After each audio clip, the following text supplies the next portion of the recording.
Greetings, ladies and germs. Kage back again, your Lord Crocosquirrel. And I've got Mellow and Noneya here today to kind of give us a hangout. And we're going to talk about some video games. How about that, Apples? This is the Games Roundup for Friday, the 13th of May, 2016, in honor of Friday the 13th, because, well, Friday the 13th is a thing. We have not one, not two, not six, not seven, but 13 games to cover today, including the news and maybe a little bit of green light at the end, if we're still under about the 4.5-hour mark. So, let's get things haze gray and underway. So, unlike most days, we're actually gonna jump off with the "Where's the Fair Use" segment. And your friends and mine over at Digital Homicide have once again decided to screw their pooches. And unfortunately, it looks like they did that pretty hard. So, let's get down to business. Mellow, you said you had a video that just disappeared because of a little report. Somebody filed a report on the video where you posted footage of James saying that we were leeches? Yep. Well, the Steam version, at least. I'm not totally sure about the YouTube version. Well, the YouTube version hasn't been touched yet, but I do know that the one video went down. I have a and weird I went feeling. back and I looked. I have a weird feeling this video on Steam was taken down because it was in the announcement that I did about 7th of May, I think. Well, certainly there's only one group of people. There's only one set of people that would have tried to shoot that up. Yeah. So this is the video that me and Kage used in the newsroom episode, and this was also put up onto Steam because I was wanting to do an announcement based on this, and this was a piece of evidence that I presented. And then the day after that announcement went up, I found a report put onto it saying it violated the Steam terms of service. Probably the harassment terms, if we're being honest.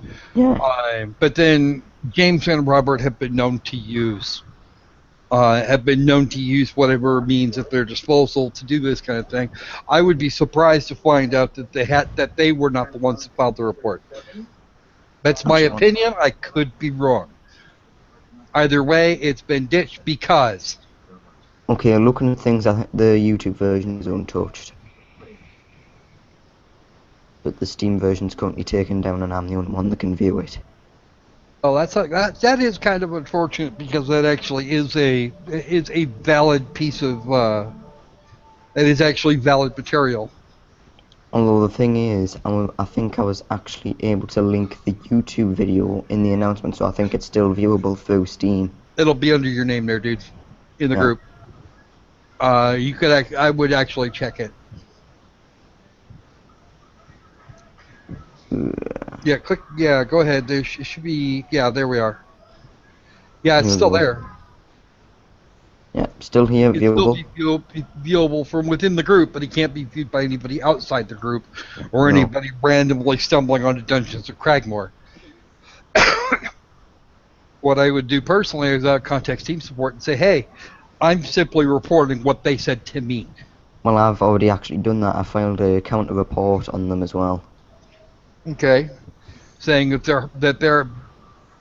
they've jumped in and started pestering you because you're being mean. So reportedly because you're being mean to them.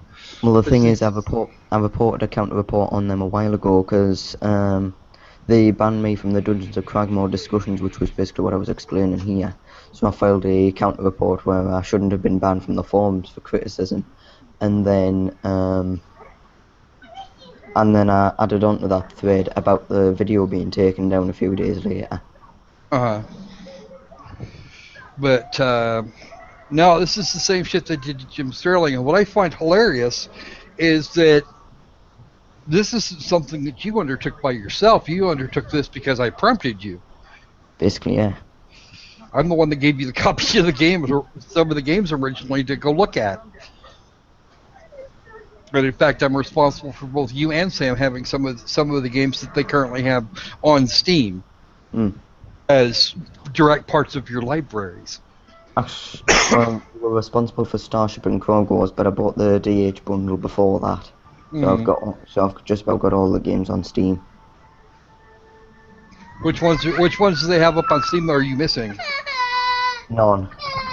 Not a one? Okay. Because if you're missing one, let me know. I could fix it for you. That's cool, thanks. Actually, I might not be able to. I might not be able to fix that. I think I fixed Sam's problem most. I think I used most of those to fix Sam's issues. Yeah. Because I already had copies of most of them on Steam anyway. I also gave him a key for Medieval Mercs. But no, their last bundle on Itch.io was actually was actually very entertaining. I'm waiting for them. We've been doing the whole upvote thing for their games to get them onto Steam so that we can go back and thrash them properly. Six Nights at Susie's, Temper Tantrum 2, and what was the other one? I forget. It will be on their page 3. Assholes, yeah. Which we have copies of, but require a server for some stupid reason. And it tries to connect to a server local to us that's actually on our networks somewhere. Looking at things, it doesn't look like any of their other games have been greenlit. Unfortunately, no, but that's okay. They'll get that way eventually if we talk them up hard enough. Yeah. So yeah, Digital Homicide. Where's the fair use? We're allowed. We should be. It's not harassment if we're actually telling people what you said to us. It's also not libel. It's not slander. We took a footage of you in your game talking to us and saying things that you probably oughtn't have. If anything, we can go to Steam and accuse you of harassing us by telling us that we're leeches. We haven't done that, obviously, but us reporting on your actions is not harassment, it's not slander, it's news coverage, and that's the way the cookie crumbles. If you don't like it, well, don't say shit like that. All right, so moving on, we've got a couple of other pieces of news since we've got a little bit of time to chew through. Let's see.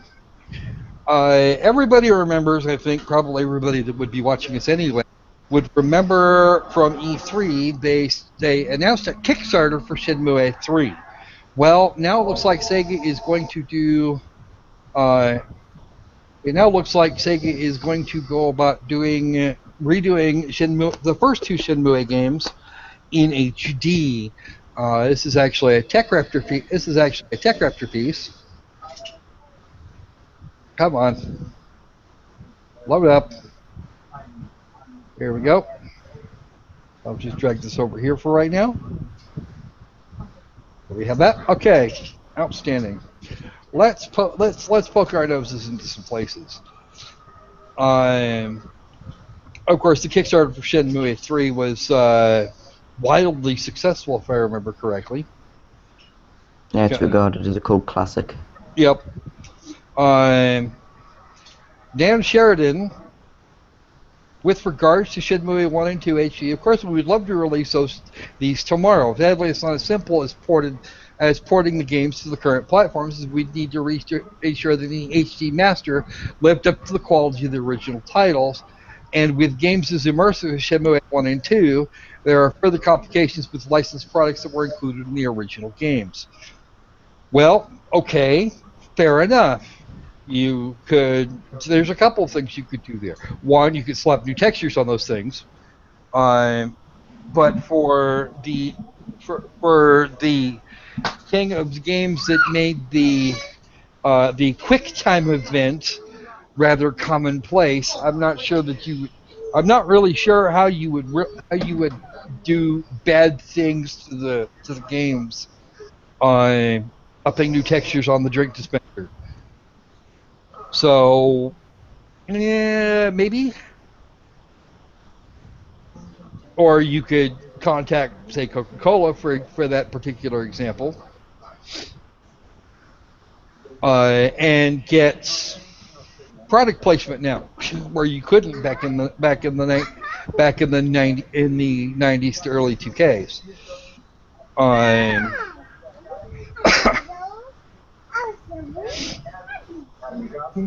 so what are you going to do now? Who knows? It's entirely possible that you could actually make that work. All right. Game Zone has been reporting some fun stuff. Xbox One backward compatibility now supports multi-disc games. Well, I'm telling you right now that my absolutely dying Xbox 360 would probably love that, assuming that my wallet would be okay with the idea of spending $500-600 for an Xbone.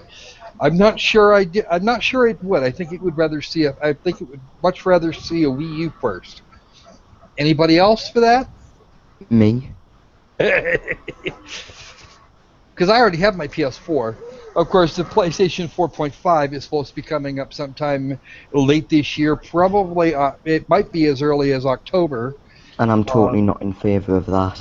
well, I don't know. It seems like it would be a fairly good idea as long as they're not going to split as long as they don't split the audience with games that are strictly 4.5. One thing that I don't understand is you take this fully released console that's still good, and instead of moving on to the next console, you do a slight upgrade which will cost you maybe 200 more bucks, and then sell it out for the same price the PS4 was launched out for, instead of making an entirely new console. Actually, there is a reason to do that, and really, what I think happened here is they did some upgrading and some tweaking on the CPU, GPU, and the amount of RAM on board, so they can get a little bit better graphics capacity out of them, Right. which is actually not a bad idea. But if they can still use the same general platforms, then they don't risk only after just a couple 3 years, the consoles become phasing out of console generation, which would be very bad. Again, Uh, I can see the understanding behind it, but I'm still not entirely in favour of it. well, I don't know that I'm entirely in favor, but I could see if they have a way to not split the user base, then that would go a long way towards dealing with any objections I might have, Hmm. if that helps. Yeah, I can understand the reason behind it. And of course the PS4 is now in a much more even sort of competition with the Xbone, and the last time they did something like that and made a major upgrade to the PlayStation, they did they did considerably better business above and beyond the Xbox 360. So really, Sony's just kind of playing to their own strengths. The big thing is with these consoles is that Sony can actually pull a lot of the stuff that they're doing right off their own shelves. A lot of the stuff they're using right off their own shelves. Yeah. Whereas Microsoft has to go out and they have to buy these things in bulk. Uh, for example, the Blu-ray drives that are in your Xbone are very nearly the same spec as the ones that are in my PS4. Why? Because they both come from Sony. Yeah. Sony makes those drives.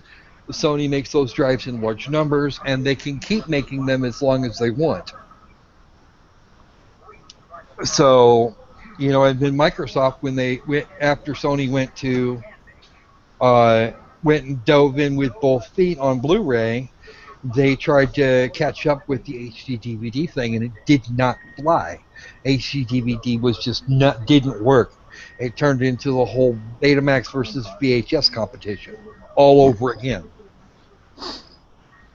But anyway, back on Xbox One being backward compatible. Right. So now the Xbone can do backwards compatibility with multi-disc games from the Xbox 360 era, which is a good thing in my little brain because I have a number of games on hand for the 360, Infinite Undiscovery, and a few others that just don't fit on one disc. And yeah, that was kind of that's a little irksome. I But still remember when the PS3 went backwards compatible, and then for some reason Sony just decided to remove it a few months after launch. well, I actually know why they did that, because what they did essentially was include the entire PlayStation 2 in the hardware, and that got expensive in a hurry. And that also could have affected the sales of the PS2, even though the PS2 is the best-selling console. Yes, and it did actually to a large degree do that. I have one of the old fat 60 gigabyte PS3s here, and my PS2 or more appropriately what's left of it, after one of my children spilled Coke in it, is sitting up on a shelf. But sooner or later, that hardware won't be available anymore, and you're going to be nursing whatever you can so that you can play your old PS2 games.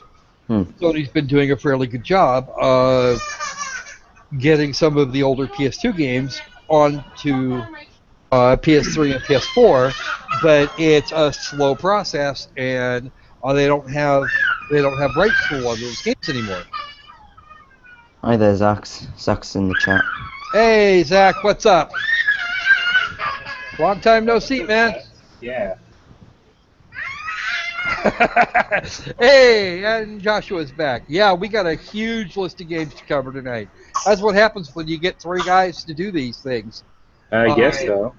Well, I picked up on the whole Friday the 13th thing earlier today, and I said, you know what? If we're gonna go for Lucky 13, we might as well just go all the way on it. Yeah, just this stream's going to be probably 5 hours now because we're all slow. I think everybody's got their stuff together. Yep. I hope so. I mean, I just hope mine's actually showing now and stuff. So. We'll find out in a little bit here. If not, we might have to skip over me, go straight to Mellow while I try to figure this out. No, we're actually gonna do this in order. So I think you've actually got it. I'm seeing a big black box where you should be. So it shouldn't be black because it should be showing the fleeting images. Well, it looks like I'm seeing Windows Media Player. So let's hope it's working then. It should be working, and if it's not, well, we'll find out in a minute. Okay, we'll find out in a little while. So. Good news is Friday the 13th is almost over. Yes, it is, and we do hope to see you back next week, Zach. Yeah. You've been sorely missed. I'm sure at least one of these guys would like to go back to the audience at least briefly. Yeah, I would definitely. Because I've been cracking the whip all week. Oh yeah. Okay, so. I think with that, we've covered most of the major stuff. There's a Chinese company also, 1010, I think it's called, doing the there's Tencent, I'm sorry, doing the 10-cent gaming platform. And yeah, I know this is GameSpot, but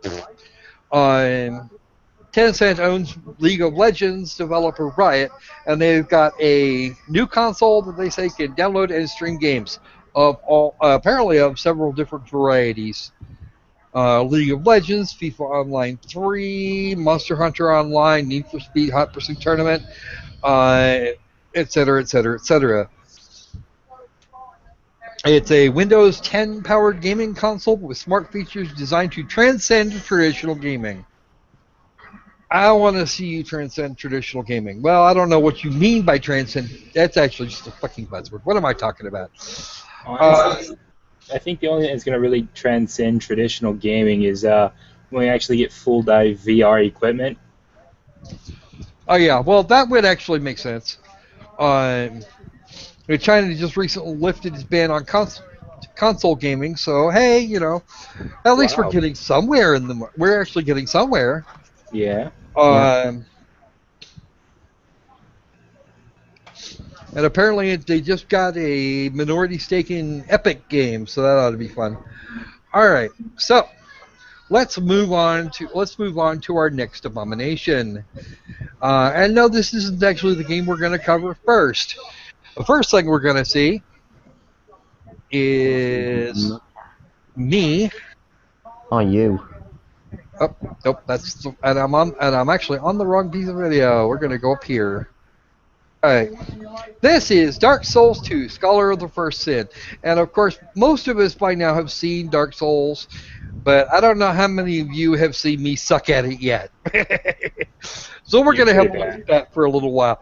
Yeah, I know some of you did actually see it. I've got over an hour of footage here, but we're going to kind of poke our noses through it. And we're going to skip the horrible part here. Well, boring part. So we start off with the swordsman, and of course it took me 2 characters it took me all of the first character to realize that I didn't have to go through this other thing that they sent me through originally. There's an entire tutorial area that I did not see originally. This gameplay is like watching a stop motion animation. Over and over by an ogre thing. Yeah, it was actually, yeah. I think we should probably see. Still haven't quite got used to the controls. Don't worry, that's what I was like in Dark Souls 1, but then again I was using the keyboard controls. Ooh. Oh, actually, I tried using a keyboard and mouse. The very first time I fired it up, I tried that, and it did not work in any way, shape, or form. Yeah, I couldn't even figure out which key was to open the freaking door. Yeah, because there's no interface for the keyboard programmed in. That's not good. I figured out the block. Not that I remembered it later. Watch me die badly. You have a little bit of health left. And actually, for a while there, I forgot I had little healing items I could use in combat. Not that they're really useful right there. Yeah, not particularly, no.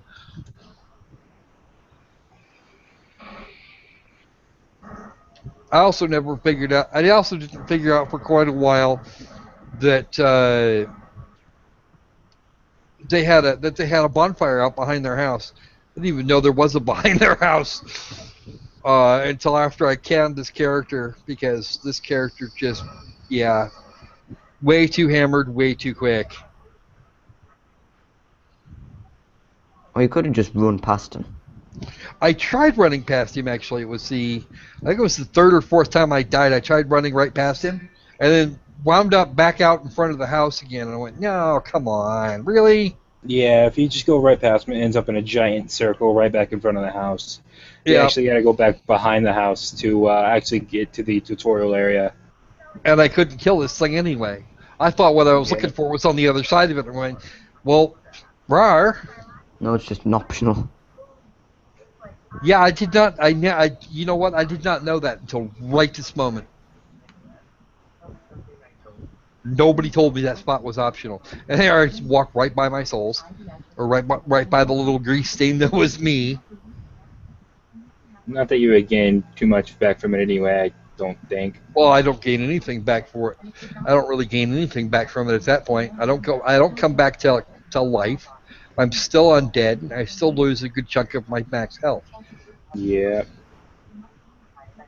So I never actually do it really all that much better than that. And I get lost several times trying to find the place. Looking at things, you seem to be going for the go in, guns blazing tactic. Yeah, well, Yeah. Unfortunately, that's not a thing. I've discovered that that's not a thing you can do with Dark Souls bosses. You have to figure out what their patterns are, and you have to adapt to them.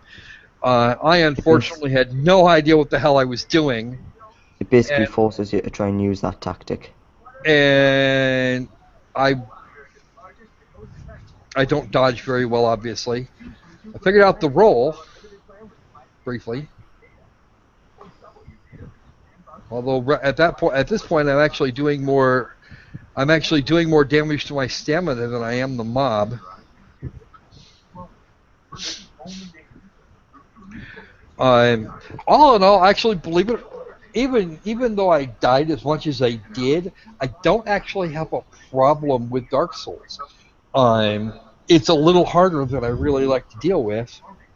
But again, that's one of the selling points. That's really one of the selling points of the game.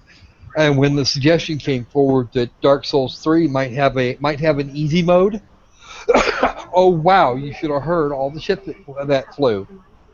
It was just horrid. You would think that they were trying to take away the cookie. Who cares about a difficulty setting? They're not forcing you to play on the easy setting. Go ahead and try the hard version. Go ahead and try the regular version. But these games are notoriously hard. And apparently, apparently it being hard is a thing, and you're requiring this to quote unquote get good, GITGUD. Now I figured out what the bloodstain was about.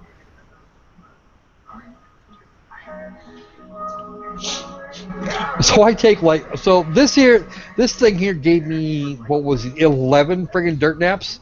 Was that the count at the end there, Noneya? I think it was more along the lines of like 15 or something. I'm not sure. Well, no, I think the total was closer to 15 because I took 4 of them later.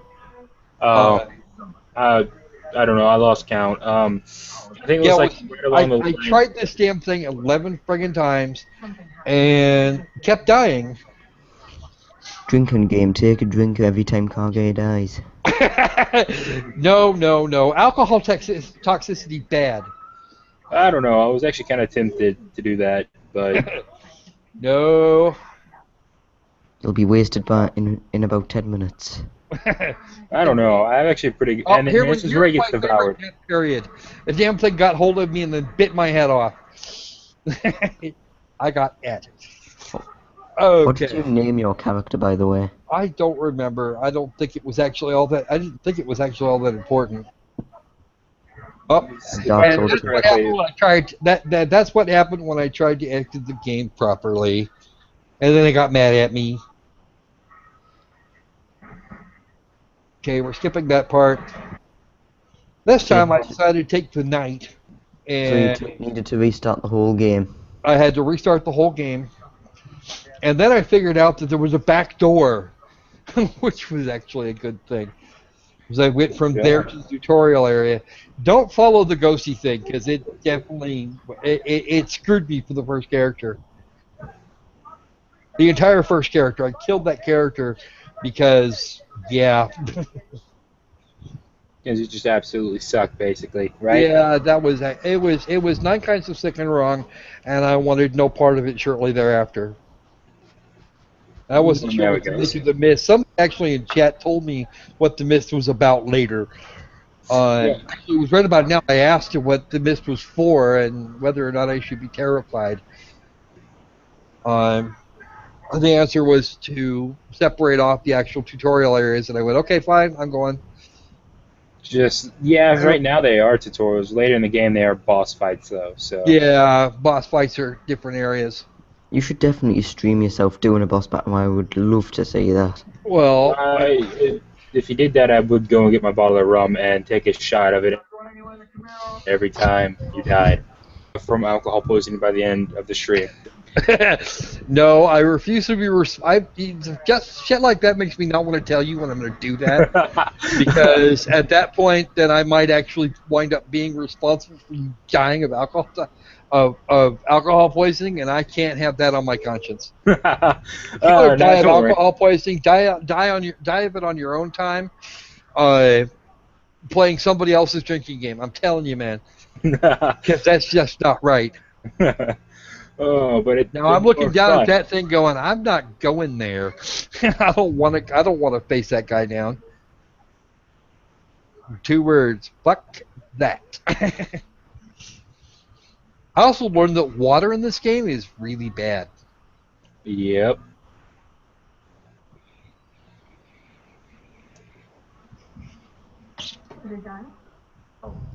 Not that I learned a lot more from it.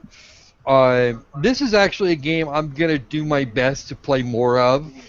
And yeah, eventually I will stream a boss battle, because there are people that have asked. And actually, after I did Overwatch, after I did Overwatch last week, people started bugging me to get this game and a few others because they wanted to watch me suck at it. Good job. They wanted to watch me suck at being horrible at some of these games. I'm going, that just sounds really, really, really rude. Well, they got what they wanted anyway. Well, they did Well, I actually. mean, watching people suck at games is, in my personal opinion, more fun than watching people be extremely good. Okay, first death. This is the first death for this character. You try and jump across there, and you And it fail. did not work because water is bad in this game. I'm going to do it twice more. I'm going to do this twice more, actually. 3 I times think more. it's about right here where I actually went to bed when you were streaming this. It looks about right. Because I did poorly. Well, I mean, that was just really worn out.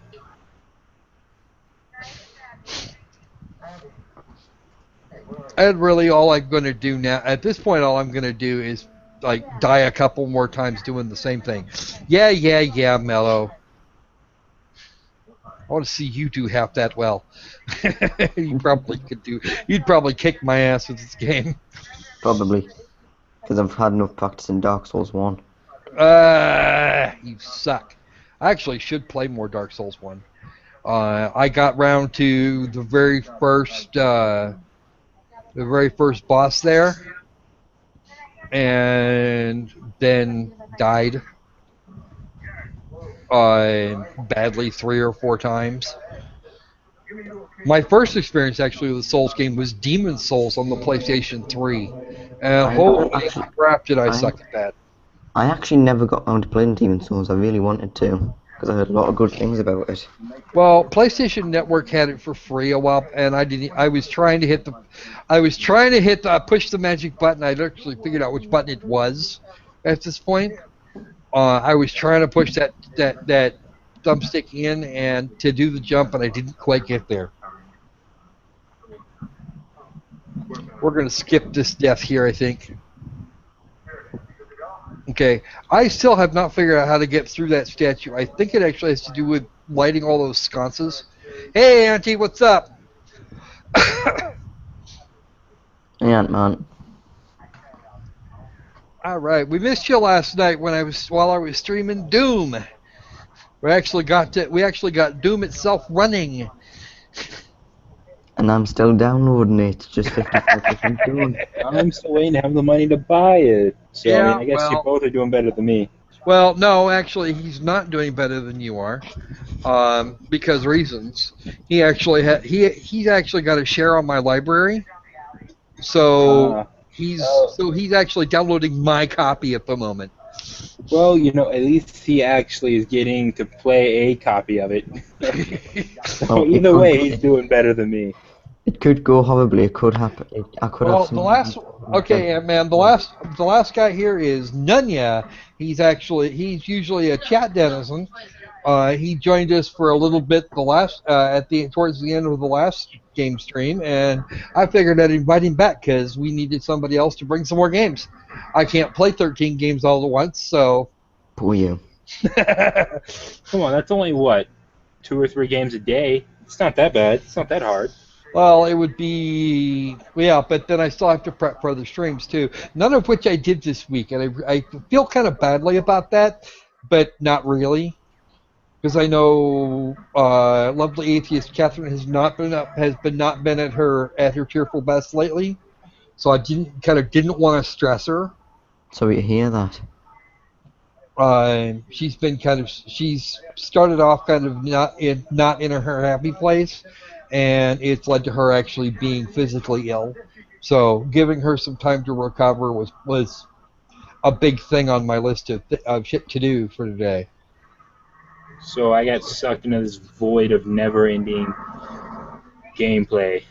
Well, the other side of that, Zach, is that I didn't actually buy all the games. I didn't buy all the games this week during this week. Some of them I've had. One of them I got to play for free. There went Splash again. here's where I was working. This is where I was working to try out. See, I've actually gotten better at that jump thing. That's when I finally managed to make it back across after retrieving my blood stain. I got the souls back. But I started going through and working out I'm still trying to figure out a way through this critter right here. He won't. What did I do that for? I don't know. Whatever. I was being an idiot. Ironically, while I've been so busy this week, I've been given 11 games games for review by developers. You know, you could actually pass me some of those, and I'll do them. We'll put them on the stream for next week.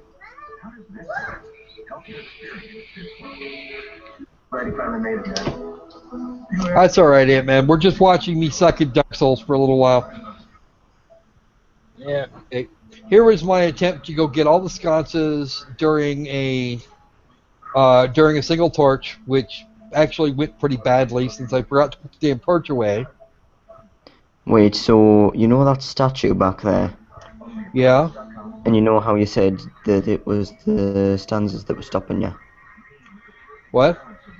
You know how you thought that if you lit all those stands that it would remove the statue? That's my current theory. Then why didn't you go back and try that out? That's what we're doing now. It's just after this, I don't have a. After this, my torch goes out right before the last one. I thought you moved on to a different area. I did move on to a different area. But again, to go back and try this one more time, I'm going to have to. See, what I should have done was put my torch away right here. And I thought I had them all, and I didn't. I don't know what's back there. I have no idea. It'll be just my luck. What's actually behind there is that boss over by the lake. Big critter over by the lake.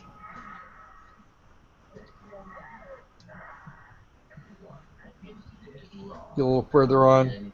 I don't know how to give them the silky, and I just dropped the thing that they were asking for, thinking it was actually going to work, and it didn't happen.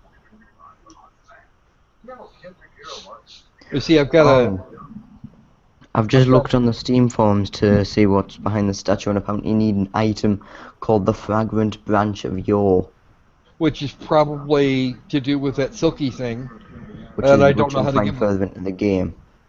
Oh, really? Yeah. Huh. Oh, that's right. You can actually teleport between bonfires.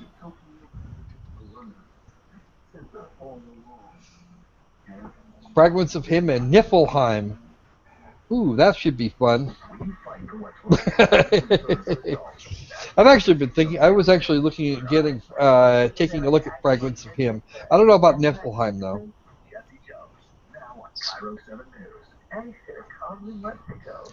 Yeah, yes, if you do get some more, please do. I actually have a key for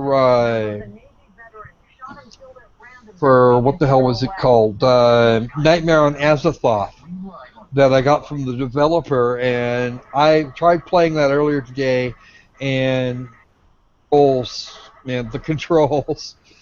I've actually never heard of that game. I've only heard of it because he's been playing it and it's been popping up. But I had a hard time. Getting the controls together. It was kind of a rough ride. Okay. I don't have to give them the silky though. That's kind of a problem. Okay. That tells me how to move the camera. Well, I already knew that part. They're telling you how to move the camera about an hour and 10 minutes into the game. Yeah. Okay, here's where I actually say, okay, what's over here? There's a thing going on over here, and I don't know what it is. Let's see what's in here. Something over here, something over here. Because I hadn't looked in there, I figured maybe I could get... I had looked over here before, but I didn't know what was beyond here, because it said, the lady is over here, and you might want to... Here's where the real fight begins. But I want to see if I can't finish the tutorial first. I wonder if there's someone that's done a playthrough of this where they've read all the player messages.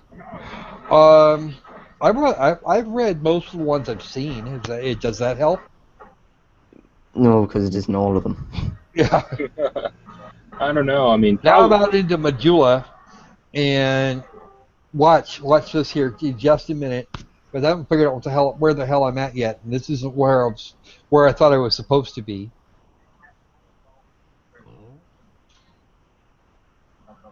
Right. So now I'm gonna run back into the area I thought I came out of.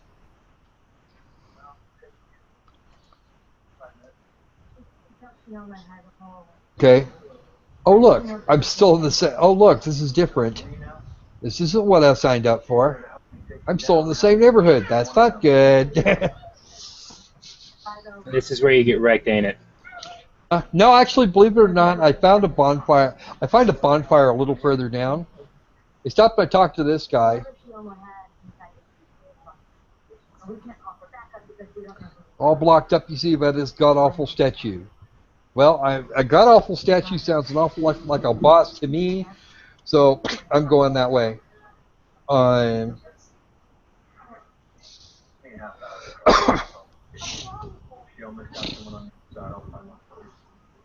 Well, actually, believe it or not, I have some footage of Doom to show in a little while. Oh, and that's me not quite sucking at Doom.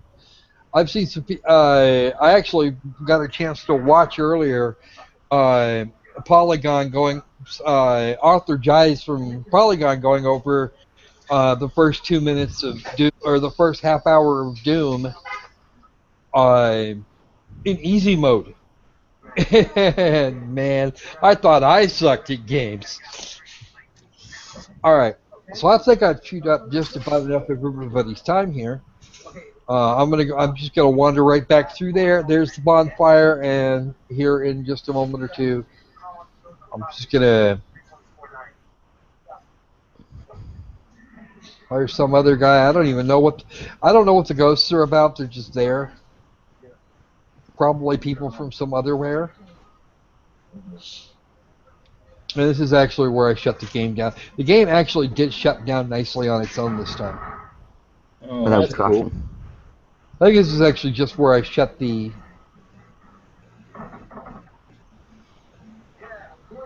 I just killed the recording.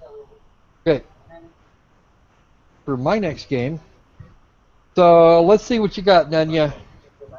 Let's hope it'll actually show up this time, yeah? It should. That's Windows Media Player, so.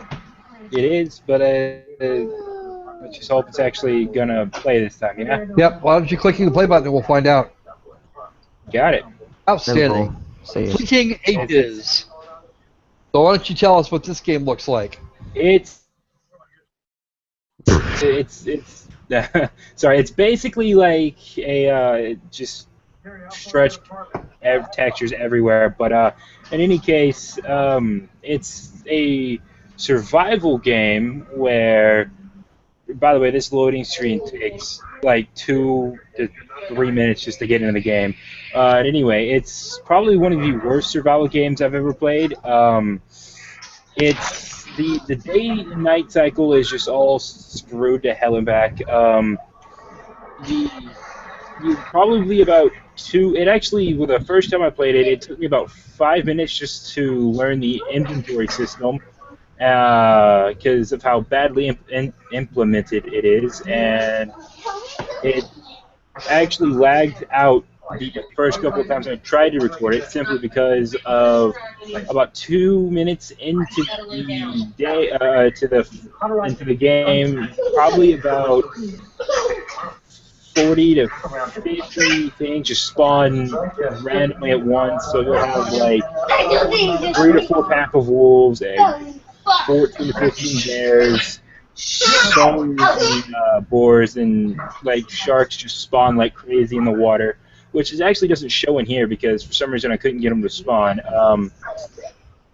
But it actually had a pretty cool concept behind it. Like the world, you were some immortal being that could die, that could still die if struck down. But How long was that loading screen?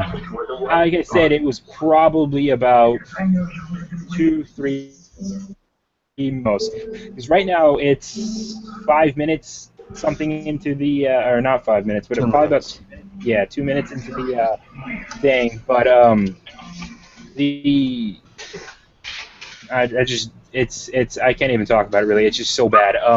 The I think I'll be doing a sorry, similar reaction when I talk about a game later. yeah. The just it's terrible. Like you start off with this wood axe thing that just is able to break through basically just all the basic stuff, wood, stone, and stuff. But like I said, getting back onto the what I was talking about, the it was a pretty cool concept, but like the world was supposed to generate and change based on stuff that you do, animals that you kill, stuff like that. Just the so I mean you can So, get like guns Noneya, and yeah.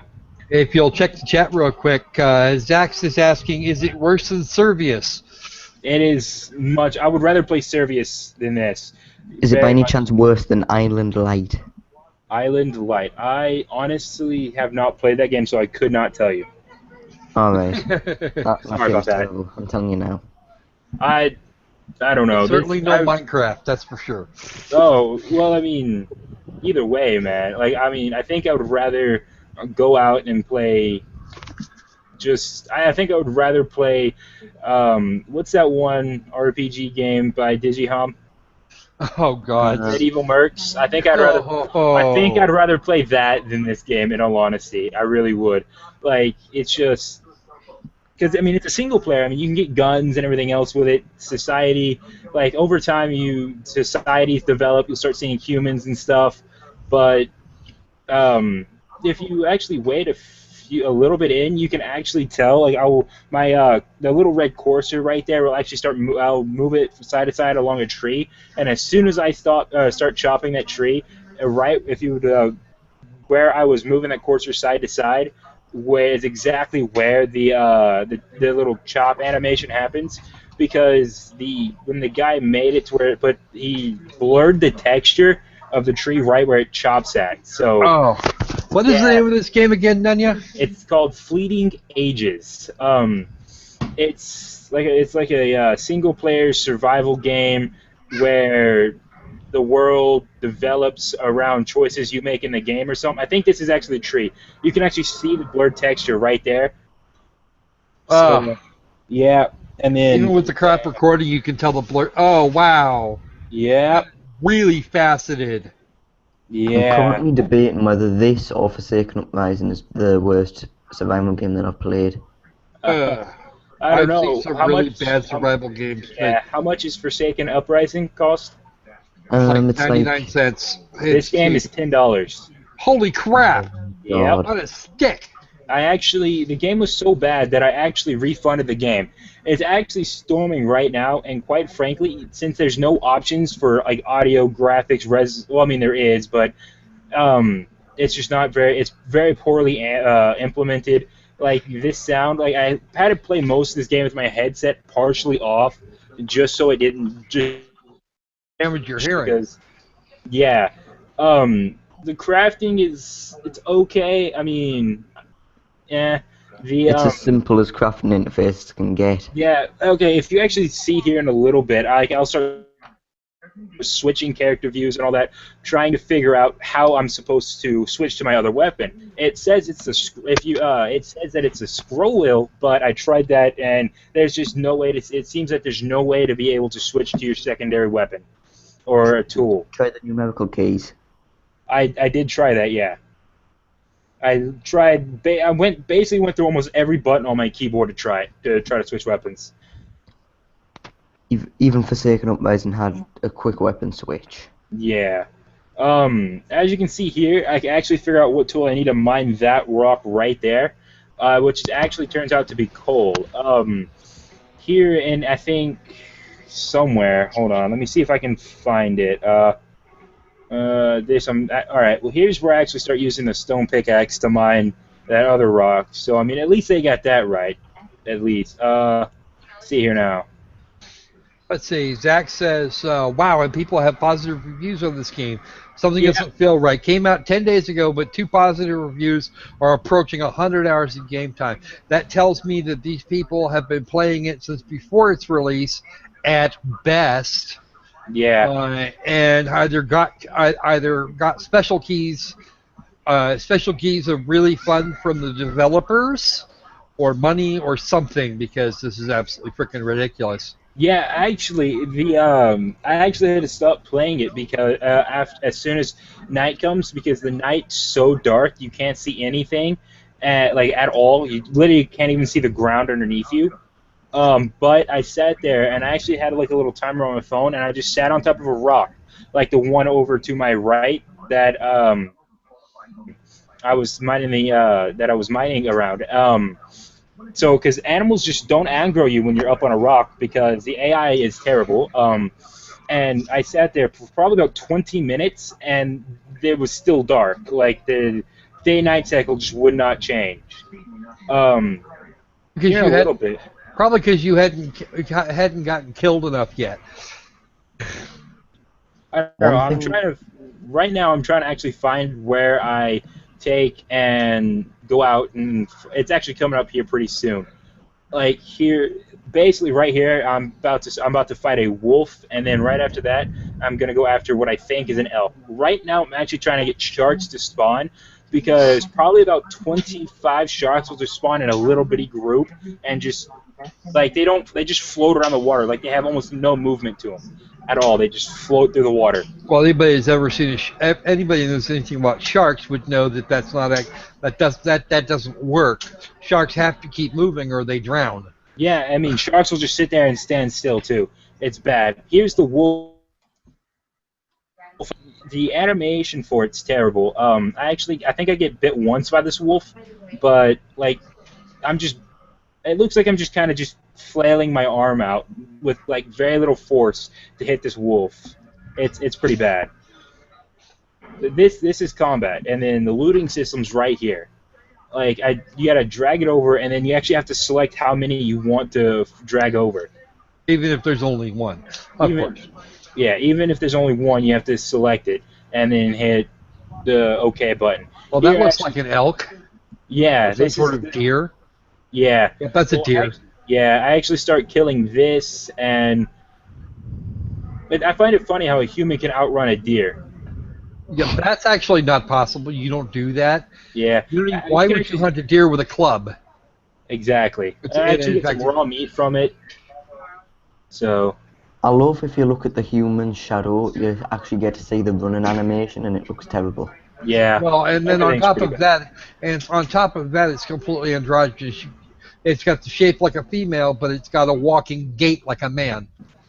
Yeah, I actually picked a female character on this one because I played as a male the first couple of times. I wanted to see if there was any difference in the gaits or anything like that. There's not at all. But here I'm about to cook that roast, which you actually need sticks to do, which makes no sense. And Well, yeah, it does. You have to have something to spear it with so you can turn it on the yeah, spit. So yeah. that, Well, I mean, I yeah, would actually expect it to be like buried next to the fire, like you know, well, that's what I would do anyway, because the heat would cook it more thoroughly and dry it out so that it's actually lasts a lot longer. But that's just me, and yeah. But here you can actually see it's starting to get dark. I think I skipped past the part where I was actually trying. Yeah, I actually skipped past the part where I was trying to switch, I think. But this is pretty much it. I just craft a torch and walk around the rock waiting for the night day cycle to end. So it's basically it. oh, So that's probably one of the worst games I've ever played. all right. Yeah, I'm not entirely sure what to say after that. I don't know either. yeah, it's pretty bad. Yeah. All right, so Mellow, that makes it your turn. Alright, I think I might start with the worst one I have, just so I can end on a positive note. Well, I'm ending on a very positive note. Oh, Cat Simulator. This is Cat Simulator, folks. Cat Simulator is cheap. and apparently Very also cheap. really bad. Right. I was actually thinking about getting that game. I'm glad I'm not. I didn't now. One thing that I just want to show you real fast, just before, because it links in with Cat Simulator, I find shocking. Okay, actually, I'm going to play the first few seconds of gameplay, just for you to see. Zach said the following. I hate to say this, but I would not be surprised if the developers for this game, RNG Software, is actually Digital Homicide. It looks exactly like something they would release. Unfortunately, it's actually vaguely more competent than anything I've seen out of them. Not a lot, but at least some. So You say that, but you're not the one playing it. yeah, Yeah. well, yeah. Anyway, Cat Simulator. We're moving on. Yeah, he was talking about bleeding ages. These guys here, that's a different issue. Okay, so as you can see, Talk there's about a no lack of roof. proper physics. There's no roof on the building that I'm in.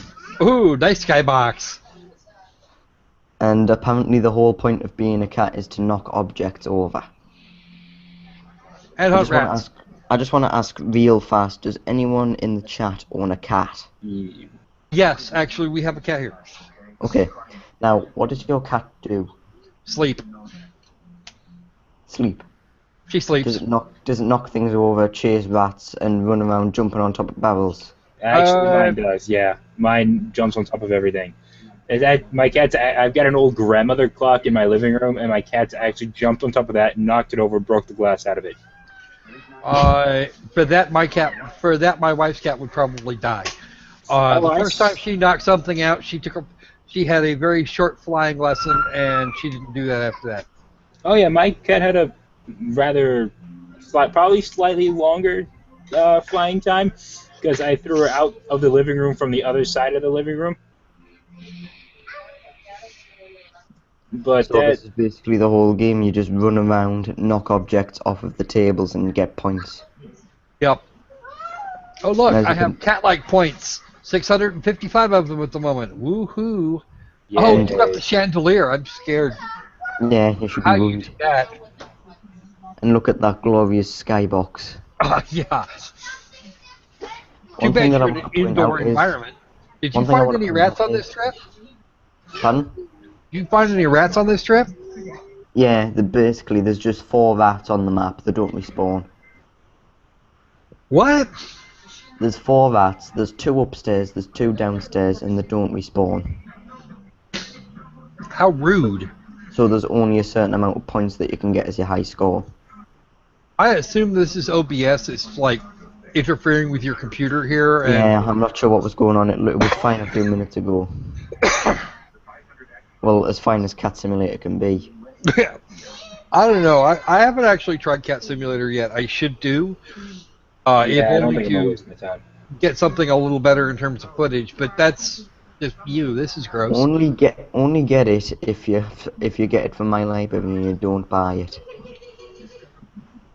Another thing that I want to point out is I went onto the asset store a while ago and I found this map, and it turns out that the reason there's no skybox was because this is a map for an RPG game. They just took an RPG map and used it for a cat simulator. Alright. Sorry about the stream not loading for you, Ant-Man. Maybe cutting back the bandwidth next time, and maybe it'll go a little better. Okay, this was when I started to lose my patience a bit, because I go around up into an area here, and oh yeah, it's just happening here. There's the poorly textured hurry up, and then look at this poorly implemented object. I'm trying to jump on from the chairs to there, and I'm just sliding off of the shield when I'm meaning to knock it down, and the walls also stop me from getting onto there. So you can't get up there to get on that shield because... Eventually I did. And also there was quite a bit of screen tearing through my gameplay as well. Yeah, I saw a little bit of that a minute ago. I love that skybox though. That's just out fucking standing. 10 out of 10, skybox, brilliant. My high score was 1045. I have no life. I'm a cat at heart. Yeah, I know, right? What's up with that? The problem that I have with this is that there really isn't much to say. You're a cat, you run around, knock off objects, it's bad. And if I remember correctly, Jim Sterling did one of these recently for for this version of Cat Simulator. Oh, did he? And he actually watched the physics just go squirrely. You hit it from you hit the object from one direction, it flies off, and sometimes it'll fly off in a completely different direction. Yeah, I noticed that a few times. There was one case because the pots that were on the counter downstairs, or on the bar downstairs, their physics tells them that the cat bats it flies off towards the outside. Well, Yeah. if you happen to be on the outside of the thing and you bat at it, it knocks you with it. Knocks you off. It'll take you with it. This is actually where I beat my high score. Oh, well, yeah, you've already beaten it. And you still have no life. I still have no life at all. Yeah, that's Then I try again, and this was literally the slowest 20 minutes of my life wasted. well, you didn't have to run a whole 20 minutes. 10 or 15 would have been fine, but still. All right.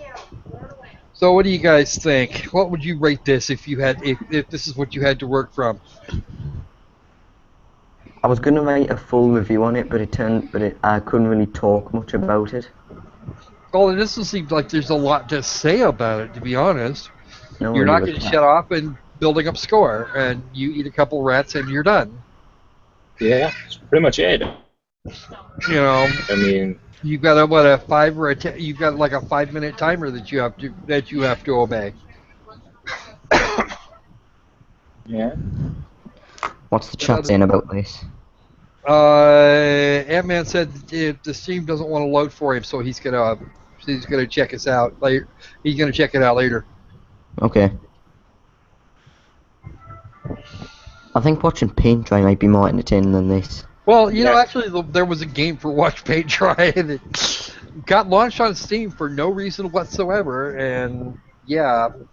If it was free to play, then I'm fine with it. Well, no, it's just he'd actually used the trading card process to hack it onto Steam, and that was kind of funny. I think Jim Sterling actually got an honest-to-God copy of the game, and then went and looked at it. But that game was actually this. Because at least then you knew what you were gonna get. This is supposed to be a simulator for a cat. I don't see the cat. I don't see how this is even remotely a simulation of anything except a horribly behaved cat.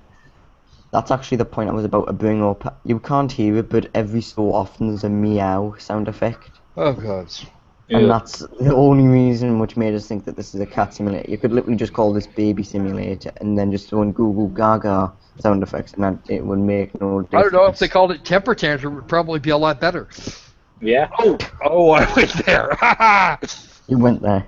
I did. I went there. Savage, man. Well, you know, it does. It actually looks like some short person who's having a freaking tantrum. Yeah. Trying to bit up on all everything. You know, if it weren't for the fact that it says meow every once in a while. Watch this moment. Watch this moment right here. Okay. That shield threw me right off the bar. Oh man.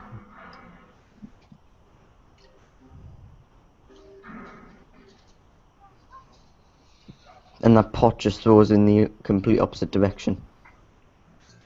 Jesus, man. Do they just not care when they make these games, or some people don't actually? It's just they're looking for a quick buck, and they put something out and they put the word cat on it and assume a bunch of people are going to buy it because it says cat. Also, you can't look down. You can just look up. There's a lock on the camera which stops you from looking down on the ground. Now wait a minute. Maybe that was to save the otherwise horrid frame rate? I don't know. Seems like that would be a thing that they would want to do if you're talking about cats. I don't know very many cats that look up, really, except you twist their head kind of sideways and kind of glance sidelong at the ceiling. I don't know of any cat that can actually tilt their head all that far back.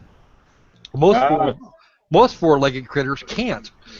I don't know, man. My cat will sit there and tilt its head straight up. Just Yes, but they're also holding still and probably sitting. A standing yeah. cat or a running cat can't do that. Good point. Yeah. How long's Okay. left of this? About 10 minutes left of footage. Yeah, too long, dude. Too long. Yeah, All way right, too long. I Let's wasted too much time on this. let's move on because I've got my really horrible game next. Okay. Now I actually have 2 chunks of footage for this, totaling somewhere just under an hour, and this is Vapor Part 1. It was cheap. I said, okay, I might just mixed reviews. Some people liked it, some people didn't.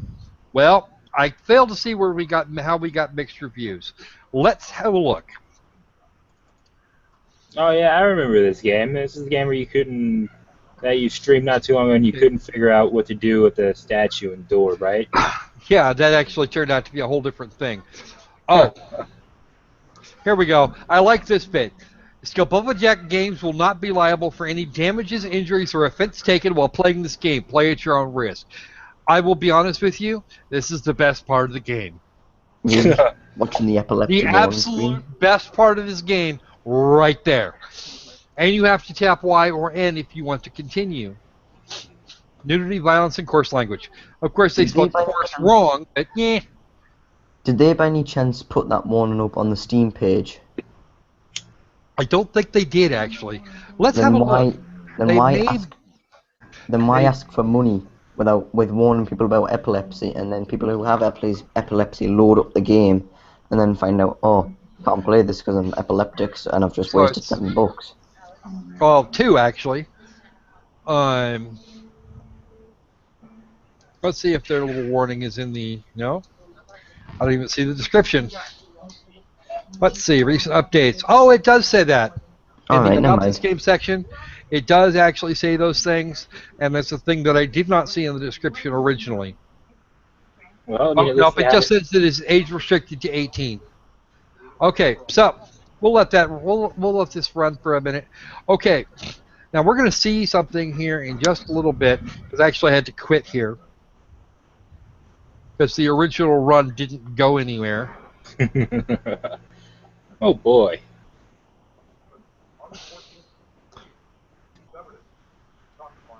It was creating problems.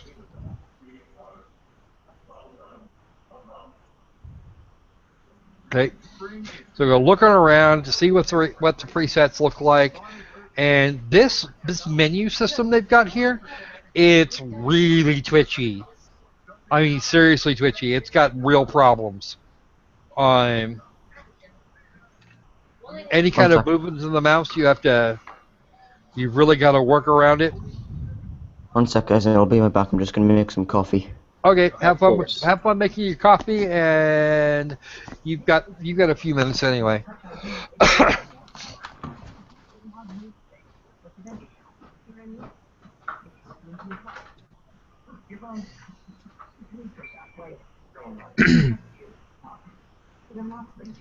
You turn the hints and the subtitles on because you're going to need them. Calibrate the controller. We'll screw that. We'll fix this bit here. I actually wound up having to being forced to use keyboard and mouse because the controller setup didn't work, like at all. Oh yeah, Hey, Iron Gang Games, welcome to the stream, man. We're looking over the first set of footage they took for Vapor Part 1. I think you were actually there for when that happened. Okay, intro segment. And we're gonna skip a lot. We're gonna skip a lot of this because it actually just. Oh, wait. Here we go. Here we go. Go to land. What? Right, I'm back. Crash. Welcome back. We crashed into the thing, followed by the game crashing. It just died. Okay.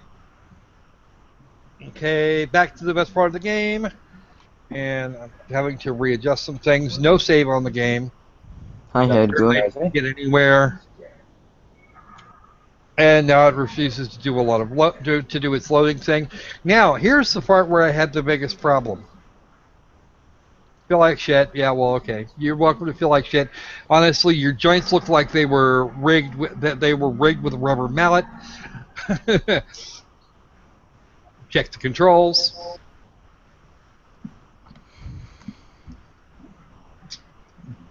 And of course, we're supposed to look at this while it's freaking shaking. And the icons crudely put on top of the paper. Of course, because shaking is cool. You know, let's give some people some headaches while we're at it. Oh god, I actually got to look away now because that is actually giving me a really bad headache. Okay, just woke up, huh? Who, me? Or no, Higher Gun No, Games just woke up. Oh, Now, sorry. Please note, I'm looking around here. Well, this takes me several minutes to figure out. Okay, so I'm trying to figure out how I'm supposed to move. Left stick forward and back. Now stop shaking. That's because, at this point, hold on, watch. Okay, I bring it back up, and it shakes and it shakes and it shakes. What you're not seeing what you don't see at this point in the footage, is the game stops responding at all. It's because Kaspersky, in its ultimate wisdom, had decided that its executable file was a Trojan. Oh. And said, no, fuck you. Okay. Now, the reason there are two pieces of footage here, because we're going to go to end task here again. End task.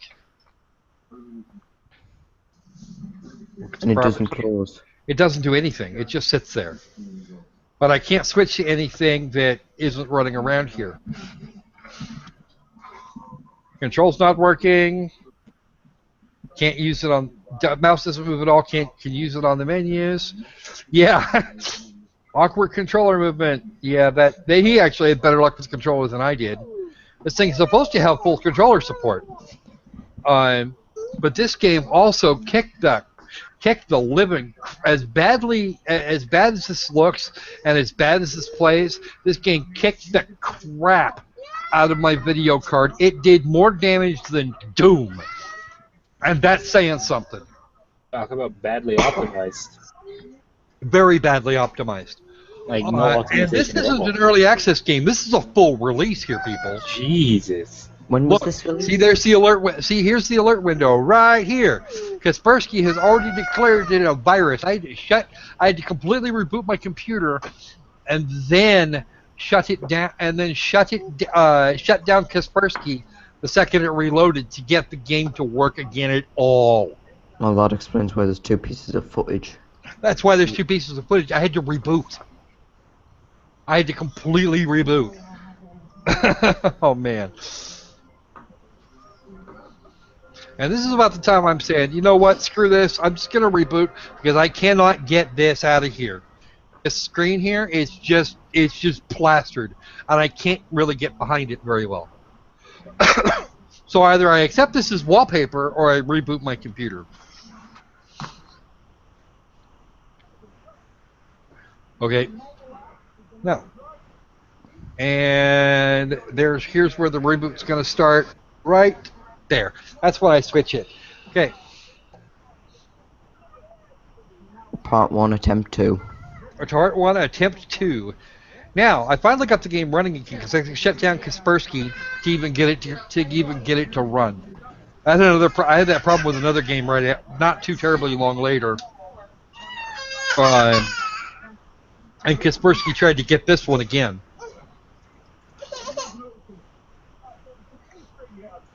Oh. Doing the whole mouse and keyboard thing. I have a weird feeling that the developers actually stopped doing part 2. I don't know if part 2 looks anything like this, like part 1. then there's no help for it. Well, the thing is, the Steam page has changed. It's not called Vapor Part 1 anymore, it's just called Vapor. Well, that's no fun. We can't have that. Yeah, we can. It's actually a really good idea. Yeah, what? I've got happy babies now. The other Oh thing my that I just... god. What? The developers of Vapor have just released another game called Ewww, which has gotten slightly worse reviews. Oh dear. You got a link for that? Let's have a link for that. Yes. At least I think it's gotten worse reviews. It's still mixed, like Vapor. Okay. Now, I decided at this point that I was going to skip the intro sequence as much because everybody had already seen it, as because it crashed and took the game with it the first time around. So I decided not to do that this time about.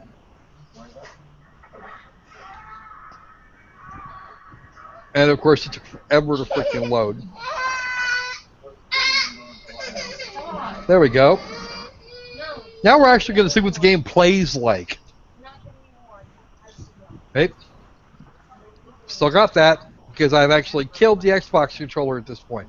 I disconnected it completely from the machine. So now I'm going to do this mousey keyboard style, because mousey keyboard is cool. I actually happen to prefer mousey keyboard when I have the option. Not that I always do, but hey, you know, I'll get around to figuring out Dark Souls in mousey keyboard mode. Now, I don't know what that ghost was about. Was she supposed to be telling me where to go, or how to get there, or what the hell ever? She probably just a random piece of shit. Wander around this island someplace. Okay. So, we have an icon of the Virgin Mary right next to two little keys, like the one she saw on the lower right corner a little bit ago. And this oversized lady here with the... Oh shit, that's right. We can't...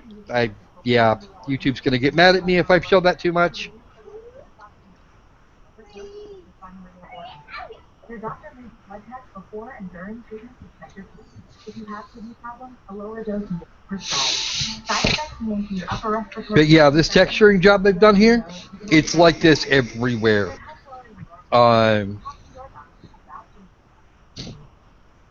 Water is apparently safe to go into. Now there's a drawbridge right there. But they want you to go looking for... They want you to hunt around for things, and they don't tell you what to hunt for.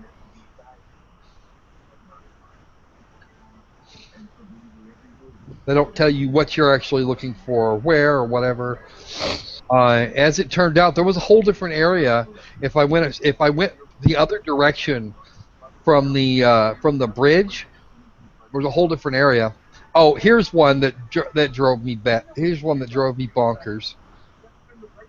Looking around. Now you see where the mouse jumped, where the camera jumped like that? That was actually a game that jumped the camera. There was a giggle there, a maniacal giggle, and a little, and I spotted the jump scare in enough time to turn my mouse loose. And it jerked the camera. That was meant to be a jump scare? It was supposed to be a jump scare. And of course, you guys can't hear the audio, so I'm poking. So it's time to poke around some more, and get more. There's the back end of the lady from above at the top of the rock. Yeah, with the intestine in her foot. Yeah. And there's usually no fall damage. Yeah, I didn't actually take damage from falling. That was kind of another thing that didn't suit very well. Yeah, you know. And then the next time they do a jump scare, everybody on the street heard me go, "Ah, fuck off." Yeah, as calm as we can be, just fuck off. Yeah, there's another jump scare. Here's where I found the little shack thing over here.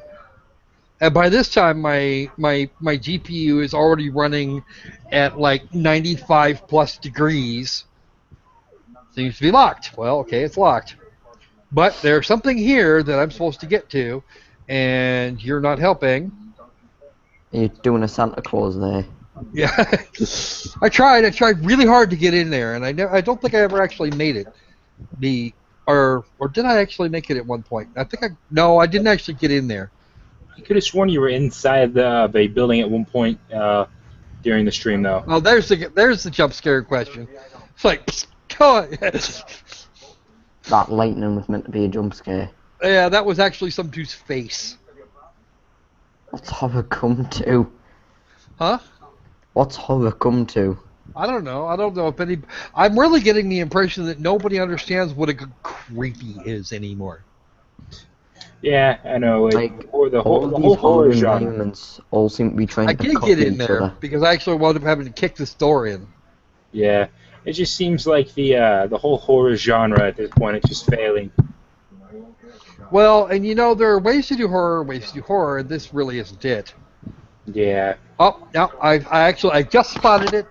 I'm gonna go right under here, and the thing I need is right there. Click.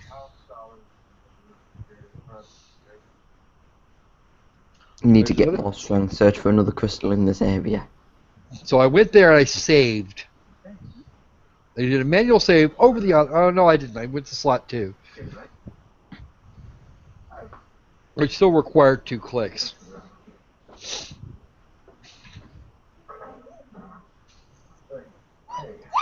I did actually see somebody had a better time of this, and I don't know why, but again, this is like seriously under-optimized. This thing, I'm sorry, this thing did nasty things to my machine that I would never have expected of a game with this poor quality.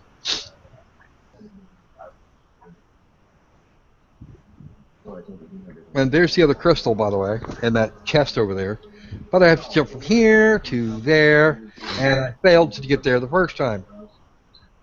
I get back up there, jump up here, and get up there, you. And then we're going to jump across to get this crystal, and now we're going to go and look at his fingers. That narrowing you see, that's actually bad rigging. Whoever animated that hand did a crap job of it. And it'll let me kick the door in. I can't pick up the obvious thing is to pick up the axe, right? No, I couldn't do that at all. So I'm going to go up the ladder and then turn this.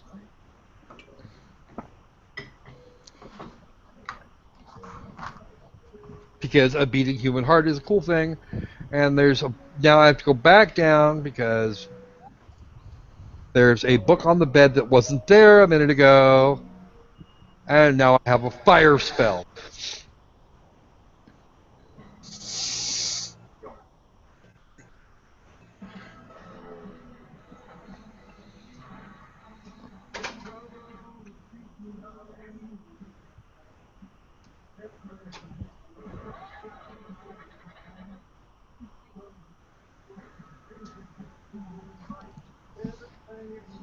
Those terrible fire animations are kind of making me mad because it can't be that hard to animate fire.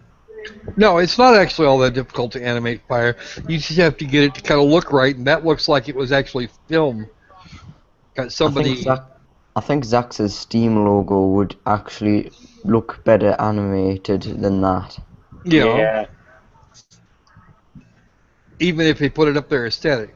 So that was another jump. That was supposed to be another jump scare, and it really didn't work. See, now he got something to kill. And this is the first time we get to the combat, and this is, that's pretty much it. That's all you get for combat. Just kind of randomly push the attack button until whatever it is fucking dies. I'm really confused at what just happened. Were you punching him, shooting him with fire spells, or... I was punching him with the fire hands. It would seem like it'd be more effective if you just grabbed him and, or shoved your fiery hand down his throat or something. Well, it would certainly have looked better, but that would have been harder to animate. Oh yeah, So of course. they didn't want to do that. We just want to kind of scratch at him with the fiery claws of doom or some shit.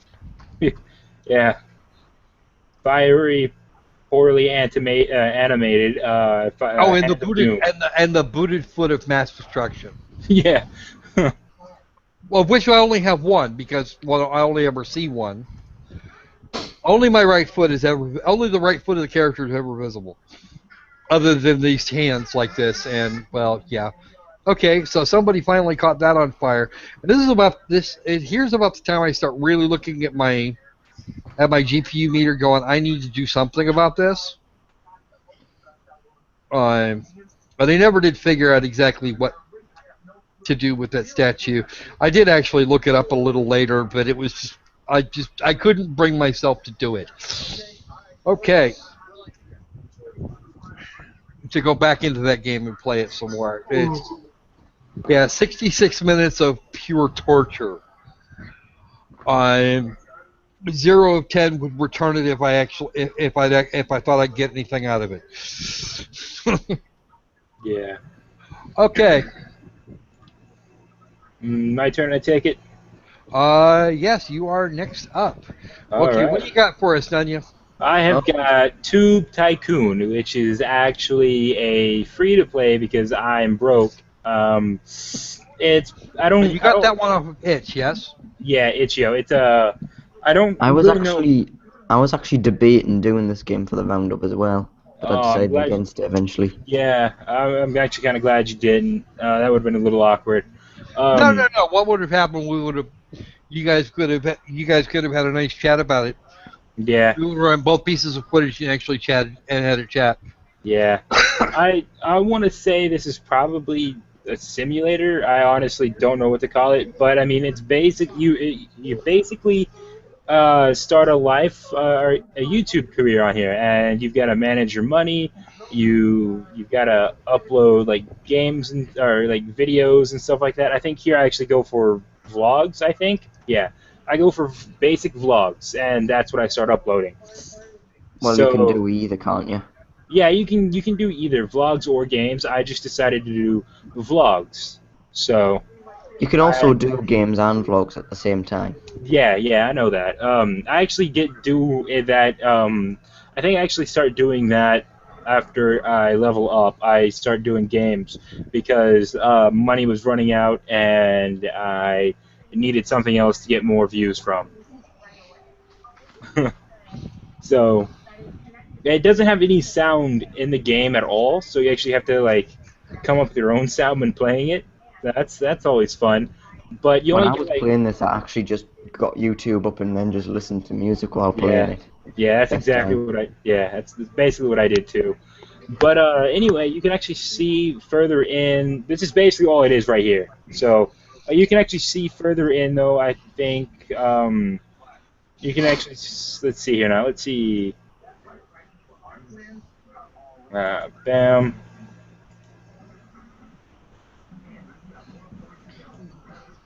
Well, I basically, when you're done uploading videos for the day, you hit that little moon up there, and you're basically in the day. And then you lose so much money for like rent and tax and everything else. Um, Got here's a actually where comment on that last video. yeah. Let's see here now. Let's see if I can find where I actually start making. Here's the end of the day of. That was the end of day 2. Let's see here now. Yeah, well. So yeah, a lot of hate comments, a lot of them, basically every video. You said the little red thing right here, by the way, the little red bar thing with the little people icons, the amount of subscribers, I assume, that you have. The green bar over here is actually your energy, and the yellow bar right underneath that is the experience you have until you level up again. The green is the amount of videos I assume you have up, and I'm not really sure what the yellow thing is. So Probably the That's day over the there. That's probably your day uh, marker. it would probably something like that. But further, I think $100 or something. I pretty much stay right on the verge of $100 in the hole. So see here now. Day 4. Or I think that may have been a recording that messed up, in all honesty. But this right here is basically all. As you can see, I'm actually making game videos now,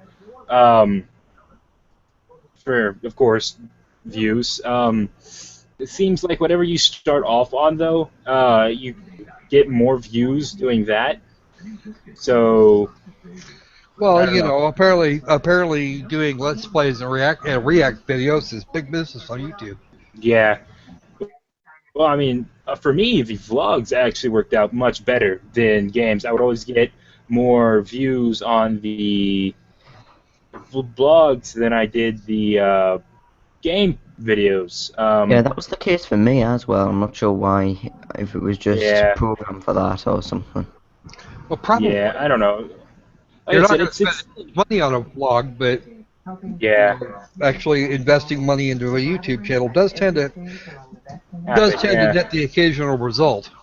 yeah, 100 views. yeah. 100 views. I've got 147 subscribers. It seems like it didn't really record it all the way though, so I don't know. I may have accidentally deleted some of the edited the video or something like that down, or I don't know. Because I think I played it for probably about 2 hours, and I just kind of cut down some. So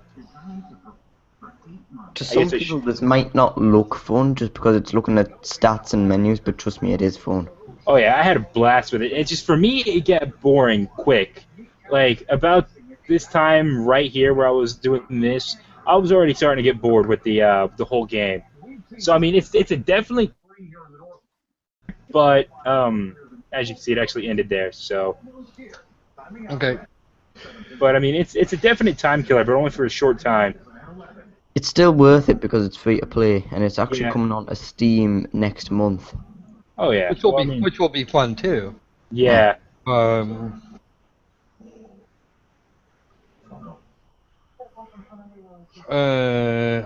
oh, their new game looks like it's actually a VR game. Oh, that's Oh. gonna be cool. Is it gonna be for the? I wonder if it's gonna be for the Vive or for the Oculus though. Both. Oh, that's cool. I'm actually looking at it. All right.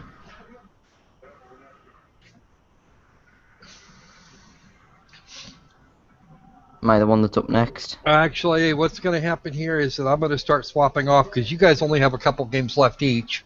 Yeah. I You've actually got have two one and he's game got left, one, so. and I've still got 1, 2, 3, 4, 5 of them. Oh boy. So I'm gonna do one, then we'll go to Mellow. I'll do another. We'll switch to Noneya for his last game. I'm gonna do one.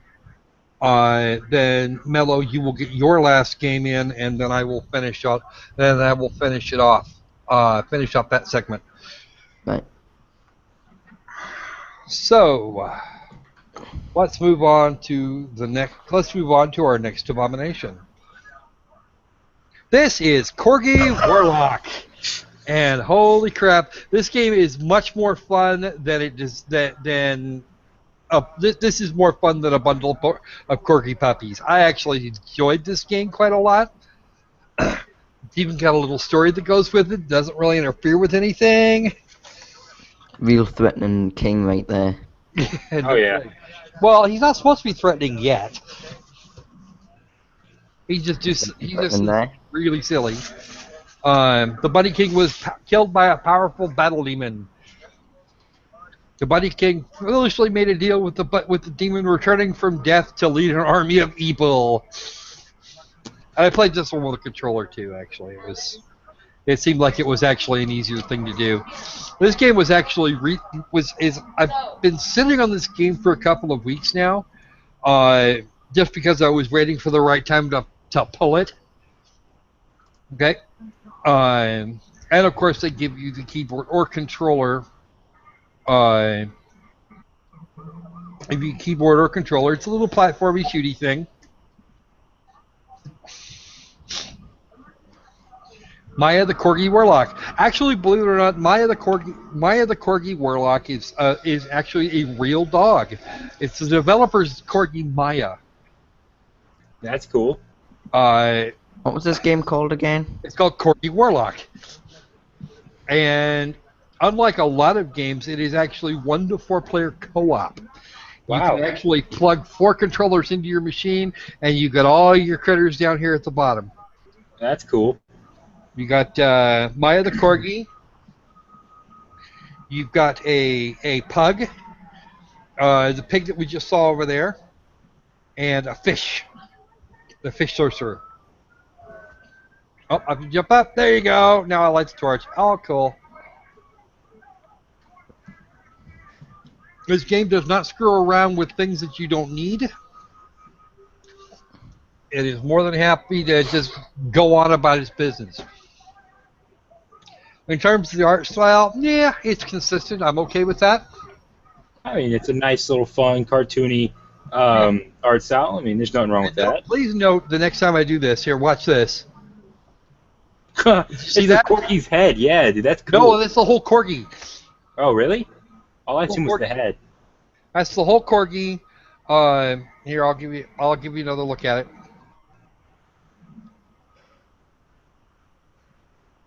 Yep. Corgi, Right. complete with tongue out, all happy. Yeah. And it costs you 50 corgi power to do that. So when you're out of corgi power, you can't do that anymore, which makes me sad, but that's okay. So how do you get corgi power back? You kill enemies or pick up healing potions. Uh, Corgi power is really easy to come by. Corgi gold, maybe not quite so much, but that's okay. You get Corgi gold from beating bosses. And the bosses aren't all that hard. The game is not difficult. I think it was actually designed for kids younger audiences? Yeah, for younger audiences. You know, the kind of 6 we have to a grown 14 man set. playing it. Here we have a grown man playing. You know, I got this game actually because I thought my older son would like it. All right. Turned out he sat over there on the couch while I was playing this game. The about 15 minutes or so I was actually mucking around with it, and just sat there and wrapped attention. Now he wants to play. And here's going to be some more corgi power. I think the gold bag here actually turned out to be a little more amusing than I thought. Stupid rabbits. Can you get it? I can get it. I do actually get it. See? Like so. I just had to jump up far enough and hit the button at the right time. So even when you're not platforming, it's still kind of a semi-platformer. Yeah. And when you get hit, this corgi makes the cutest yip noise. It's actually funny. It's one of those circumstances where, yeah, you would expect a corgi to make a yipping noise, and it does that quite well. That's cool. But every section that you run through ends in a door, and you go through the door, and that's the next section. And it doesn't actually screw around with, you know, pressing up buttons. You touch it, and you're moving.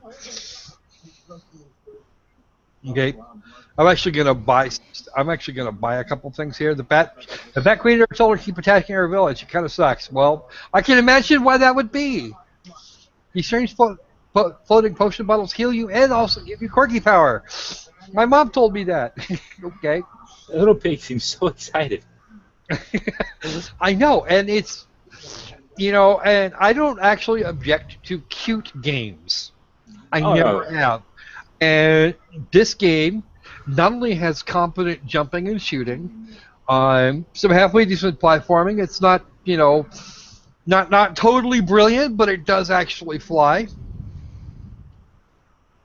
It's competently put together. It looks like they actually were trying when they made this freaking game. Eventual autosave at the beginning of each level, so you don't actually have to go all the way back to the beginning of the game if you like muck up. Also, down on the lower right, it has the buttons that you need to push to get whatever, to use whatever skill you're doing for. If you touch it, you bought it. And I've currently got 50 Kage gold, so I'm not going to be able to get all 3 of these. And that healing order actually came in handy a little later. See, I can't buy it. I can't, when I touch it, I can't get it because I only have 10 Corgi gold.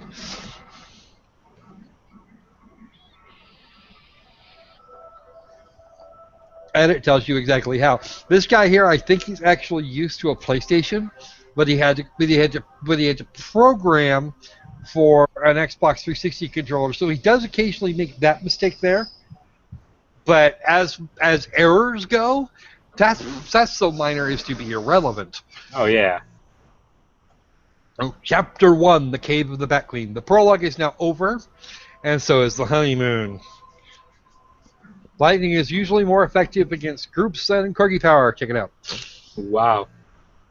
Unfortunately, that lightning also has a fairly long cooldown, and they start coming at you from the back occasionally, and they don't stop. That's cool. You can see the corpses. The corpses of your enemies lie before you, and they are not going to stop. They don't ever stop coming, like ever. And I could stand there for an hour or more and just shoot enemies at random, and they will just be there. Well, I mean, it's fun. So. Oh, actually, I enjoyed it. It's got that cartoony violence like you would expect from a Bugs Bunny cartoon. Yeah. So we're all good with that, I just realised I had my mic muted that whole time. Good job. Outstanding. I was talking a lot, and then other people were just talking over us. I felt like I was being left out. No, we wouldn't do that.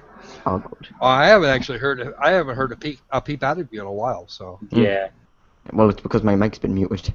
now here's where I'm going to take my first death because there's just so much shit going on. I think it was this one. Might be the next one. I'm not sure why, but I can't just help but smile at this scene. A puppy with a wizard staff fighting off bats and demon rabbits. Why not? Yeah. Oh yeah, I did take my first death here. Here you go. Look at it, Puppy so heaven. It starts playing the harp and floating. That's cute. That is cute.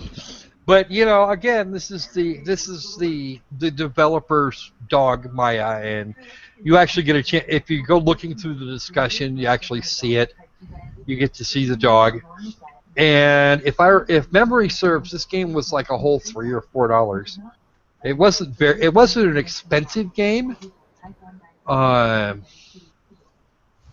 me just go back and check because usually I pull these and I'm being such a lazy bastard. I neglected to do that today.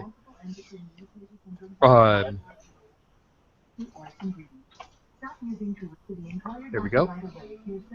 Honestly, I think that I would still buy this game if it was $10. I probably really would. Honestly, it was half that, and I got it partially on sale. So I got a little bit. See, there's the Corgi power thing right off the front. Yeah. And I abused the shit out of the Corgi power right here. You notice how it took off most of the boss's health bar? That was actually fun. Yeah, I bet. And I'm still hurting. Remember that I have the healing aura thing, and I then go about abusing it greatly. I just leave it running. They say only use as much as you need. No, I'm gonna go for it here because I want out of this stage. This stage hurts a lot, and I forgot my Corgi power again. I didn't even see really how much it took off the first time. Can you just jump over the boss, or is there an obstruction? No. You, mine here does not have nearly enough jump range for that. I forget where I found this. I think I found it. I either found it in recent releases or a category called female protagonist because that was fun either way. Totally links in with it. Well, female dog. What do you want? All right. Of course, now I'm going to take my next death because, yeah, this is a thing. Oh boy. Yep, I got an also ogre, like and it just walked right over me. I also like how if you have more players that actually get to be like a completely different type of dog or a different animal. Different animals. There are only two dogs involved here. That's Maya the Corgi and the Pug. There's a Magic Sea pig and Pug. there's a fish, I believe. The pig you've actually seen already. He was the Yeah. character that was bugging us earlier, the little prophet pug, or the little prophet pig. And then there's a fish, and I have no idea what his trip is. He's just a fish mage. So 9.5 out of 10. I'd play it again. Sure, why not? What the hell? I'd play it. It gets 8 points just for freaking cute. I'm sorry. That was a really cute game. It gets an 8 for just cute. Raw cute. It's cheap, it's easy to understand. You can hit the escape button and see exactly what your controls look like. So, yeah, you're good. All right. So, Mellow, it now be your turn. What you got Okay. for us today? This is your I've second got- game, yes? Yeah, this is my second game. Oh ho. This. Here we go. This comes right out. This comes. Ready for a blast from the past, folks? I promise you guys something old, something new. Well, we haven't got to something new yet, and here is definitely something old. Now, I just want to thank this game for actually working with OBS. Was that actually a Basically- problem you were having with games? I think you mentioned that. I swear I'm not sure what it is with me and OBS, but this game seems to record fine. It's just a shame that I don't like it. Something Now- old, something new, something borrowed, something new. I don't know if you actually own this game for yourself or not. Or is that one that you borrowed from me? No, this is a game that I bought myself. Well, crap, so much for something borrowed. Because we've already had a couple of something new. Yeah. Basically, I got this game a while ago, and it was receiving quite positive attention on Steam. Because it's ancient and decrepit and it actually runs on Windows 10. Yeah. And I got into it because I noticed it had like an 89% on Steam. And based on about 1,000 reviews. And I went in, I didn't like it, and I ended up writing a review for it. And I got a lot of backlash from it. And then people were like saying, oh, you don't know what you're talking about, prove it, prove all these things are in the game. I'm gonna do it now. This ought to be fun. I have no clue if YouTube will ban you for that or not. Probably I not. hope not. They're not seeing nipples, so I don't care. Yeah. This is a long intro sequence. I might actually get tore up for the bit I neglected to skip while we were checking out the. There's a part in here that I oversized- will need to skip actually, but it's not till near the end. This clock chimes way too long for the slow motion part. Well, we can skip around some, so. Yeah. Wow. And then obviously in the 90s with point and click games they were trying to get digitized actors into video games, which I despise because they don't look like they actually belong in the environment. Well, they wouldn't anyway. No. But this was the cutting edge of gaming technology for 1995, so yeah. I think Might and Magic still did better. Anybody remembers Might and Magic 4 and 5? Me. Dresser door's locked. I found 25 cents and a ballpoint pen in the drawer.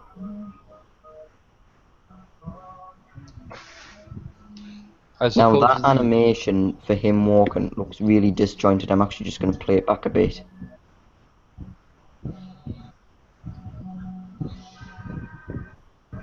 Does it look disjointed for you?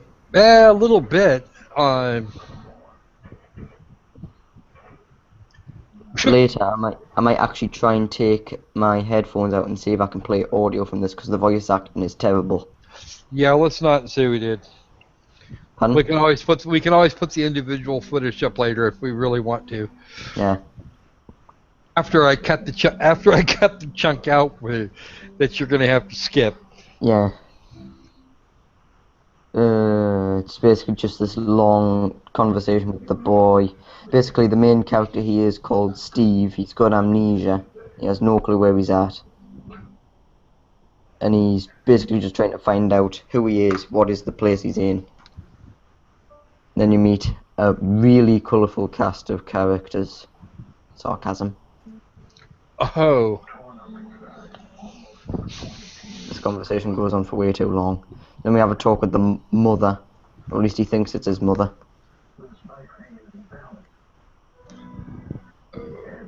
I think the conversation with the mother's even longer. Yeah, But then again, clicky thing. Oh, There are ways to make point-and-click games interesting, and there are ways not to. This is for the time it was probably absolutely riveting, but now we've got better. yeah. Like, I'm not sure, because this game still has a cult following to this day, and I'm failing to see why. Well, Basically, you got to realize a large part of the cult following is probably fellow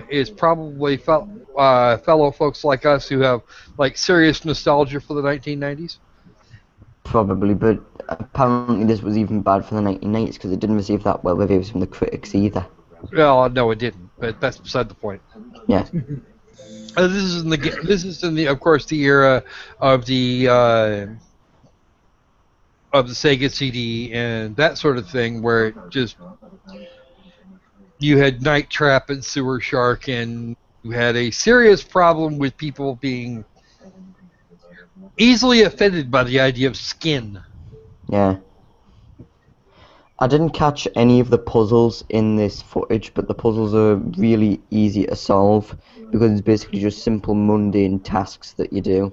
Like, Well, a lot no, of point-and-click games get like that. I mean, Broken Age was very much like that, little inventory puzzles.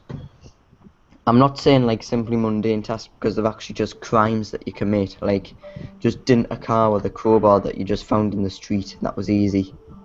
Mm-hmm. And there's a one where you need to break into a barbershop place where all you need to do is like smash a window with a crowbar and then cut the barber pole off. That's simple. And it's not like these objects are even hidden anywhere particular either, because they're just found in just the middle of the street.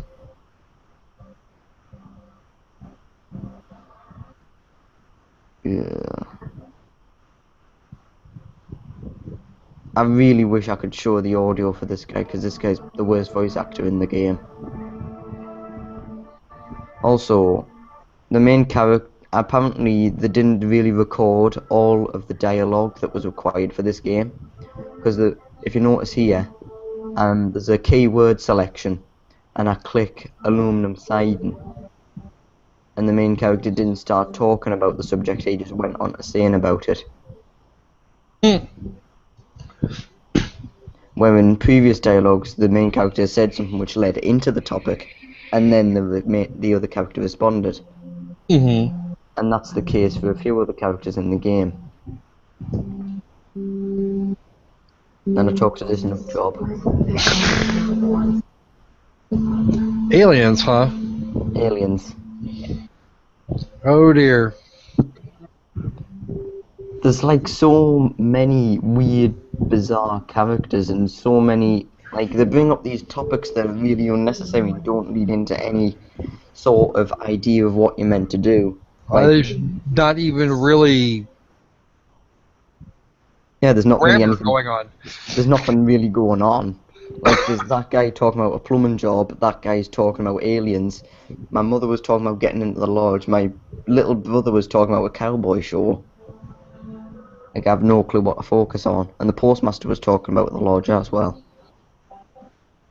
So I just assumed out of the 5 characters I talked to, 2 mentioned the lodge, so I'm assuming that was the main subject of it.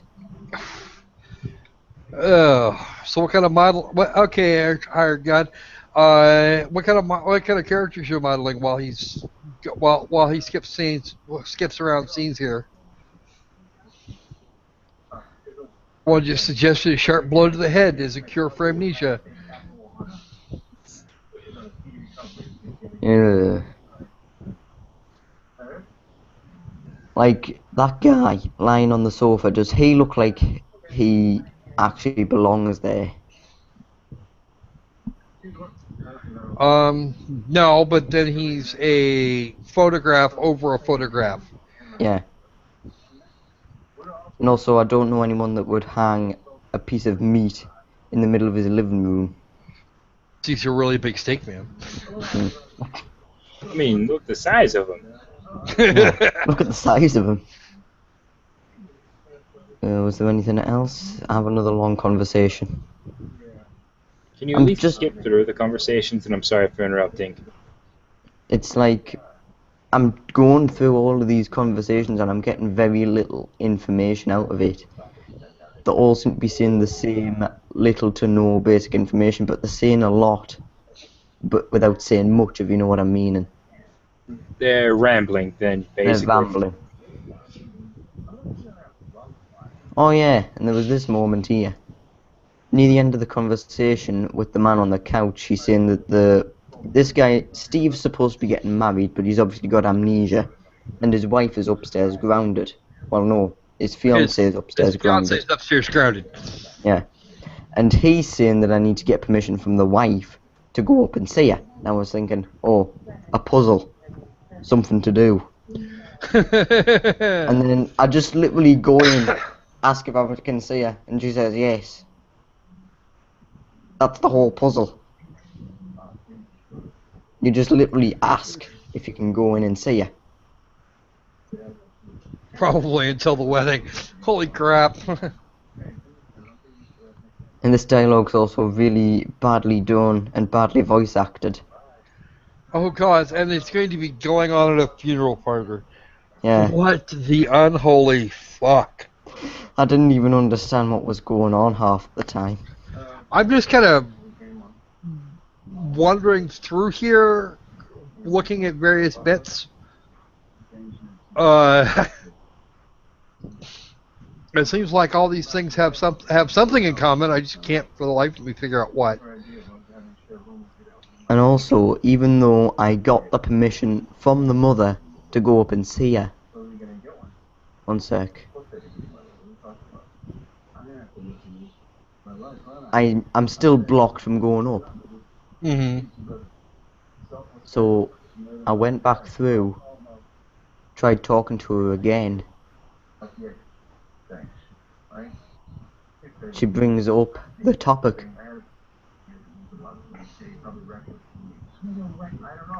You said no that time. Oh, did I? Oh, right. Yeah, That's probably the main then. I'm pretty sure I said yes. No, I just saw you click no, so. That probably explains why it didn't work. Never mind, it isn't something about the game, it's just me being stupid. Yeah, well. And then I actually get the permission that time, a second time round after the first dialogue. Then I'm able to go up. Now, coming up might be the part where I need to skip, although it's definitely not as bad as what you were showing before. She's purdy. That one's hanging a bit crooked. Oh, we're not going to fix it. That's the reason why I need to skip it. Nope, you're not going to have to skip that. She's covered. Pardon? She's covered. Alright, okay, so it's fine. Okay, wait. For some reason, every time I get into a cutscene, it comes up with this. Like they've duplicated the same cutscene 6 times. Well, that's probably a coding issue from yonks ago. Or it could just be the reason the game loads up in a DOSBox emulation, so it might be something to do with that. Well, yeah, you're not going to get perfect emulation of anything, so. No. Then there's this whole unnecessary weird scene of watching a girl get dressed. Yeah, you're right. Cute, but not required. There was no reason for that scene, and I'm still not sure why it was even included. And I get some stuff from the medicine cabinet.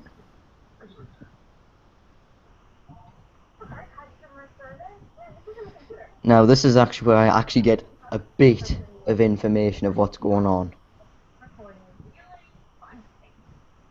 She doesn't even know what's going on. I didn't even know what was going on. If they were trying for immersion as if I was the one with amnesia, I'll give them that because I had no clue what was going on. Well, at least they're in good company. Neither one of them remember a freaking thing.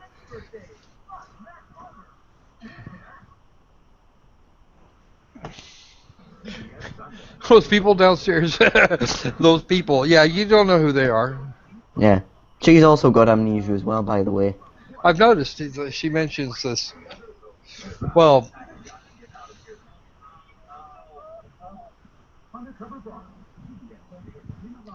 Skip ahead a bit.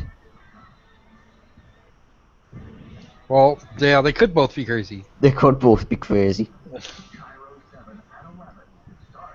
I'm kicking myself because I'm not able to play the audio.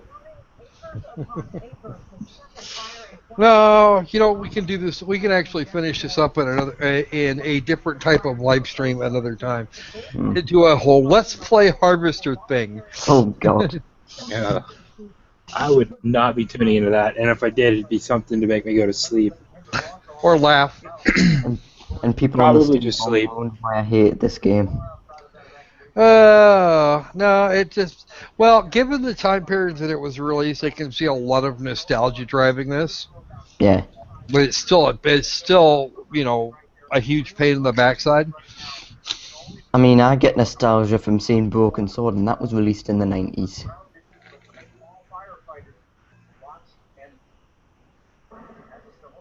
And then she brings up this conversation which isn't picked up anymore in the game about a paper boy that delivers paper. Oh, he picks up paper, apparently. He picks up paper. And that doesn't relate to anything that happens later in the game. For now, the family home is just outside the evacuation zone. It's mainly includes the dusty properties along Oh, closing the bathroom. Well, we already know what that is. That's the picture that was crooked. Yeah. And she pushed aside to go watch her dress. Yeah. And I'm assuming it's up of a dad that's going to see her. Yeah, who knows? Well, at least she doesn't object to you. Yeah. firefighters gather on the ground to try and prevent that from happening. But the fire is on such a steep slope near logging operations. Here we go. Here's another unnecessary cutscene.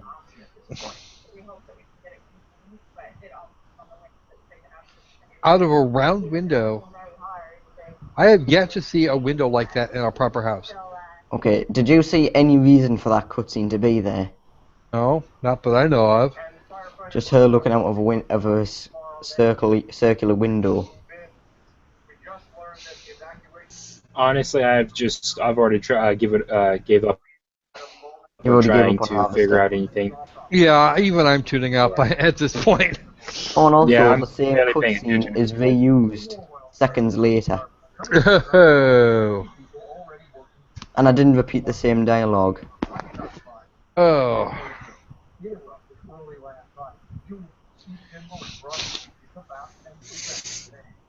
Alright. Somebody put me out of my misery. Yeah, Oh. I'm done with this. I don't think there's a whole lot more to say about it. Yeah. Okay. This one All that's left is really a conversation with a woman who's obsessed with wasps. Yeah, I think it's time we moved on. Yeah, me too. Definitely. Okay. Moving on. This is The Descendant. This is another point-and-click adventure game. It's actually an episodic game. It'll have, I think, it's either 4 or 5 parts. Yeah, it's 5. This is episode 1, and this story is told about a serious problem, starting with ecospheric destruction, declaration by scientists that it was irreversible, followed by a nuclear war, followed by, yeah, you pretty much get it by now. Yeah.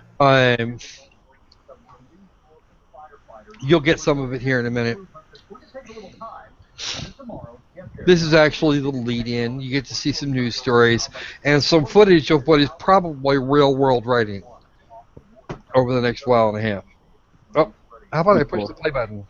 That'll be That good. probably help. Maybe a little. Yeah. And this is how they do most of the tutorializing if they're going to.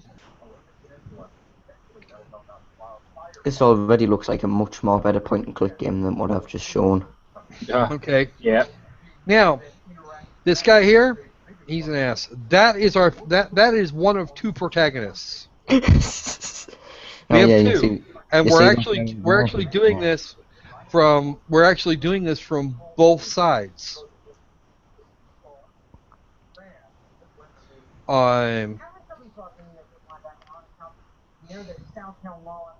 Is Zaxon still in the chat? I don't know if he's still here or not. He may actually. I think it's only Hired Gun Games now. Hold on, Yeah, only Hired Gun Games has said anything recently. Zaxtor, last thing Zaxtor did was accuse RNG software of being digital homicide because fleeting ages look so horrid. yeah. Okay, here are the news Oh. reports. Wow, look at them graphics. So real. That's actually, I get the impression it's actually real footage or something Yeah, I know. resembling it. I know. Some next gen graphics right here, right? Hi there, I know. Catherine. Look almost real. Yeah. Hey there, Catherine. How are you? What's Feeling up, better now? Catherine? Hopefully you're feeling better. This is now, what, my 4th game of 7? I don't know. I lost count. I think it's about your 4th. Yep. Me and Noneya still have about one more to go. Found out what Zaxtor's doing. Oh. What? Is he streaming Uncharted 4 now? Yes, he is. We're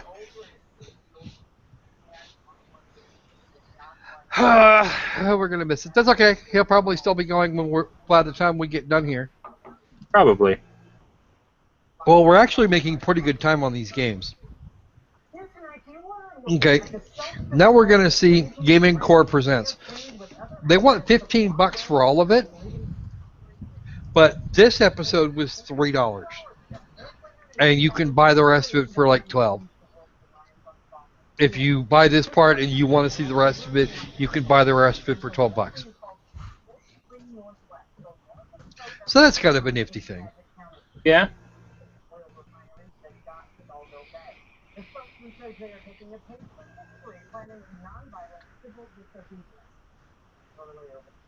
Now, conceptually, the game is actually pretty solid. It's not bad, and the writing is actually pretty good. It's a little alarmist, I think, but it's generally workable. Now, 4,000, for the record, 4,000 is not large enough to create a complete genie pool. You'd have to have about 10. Yeah. But you do what you got. You do what you can. That last sentence said like you have a few gripes with the game. I do have a few gripes. It's actually not. They're not major. Okay. This is your other protagonist here. He's the one that you're going to follow through the arc thing in the present, where as opposed to the young lady we saw a few minutes ago, who is actually the quote unquote janitor that did this, that was actually involved.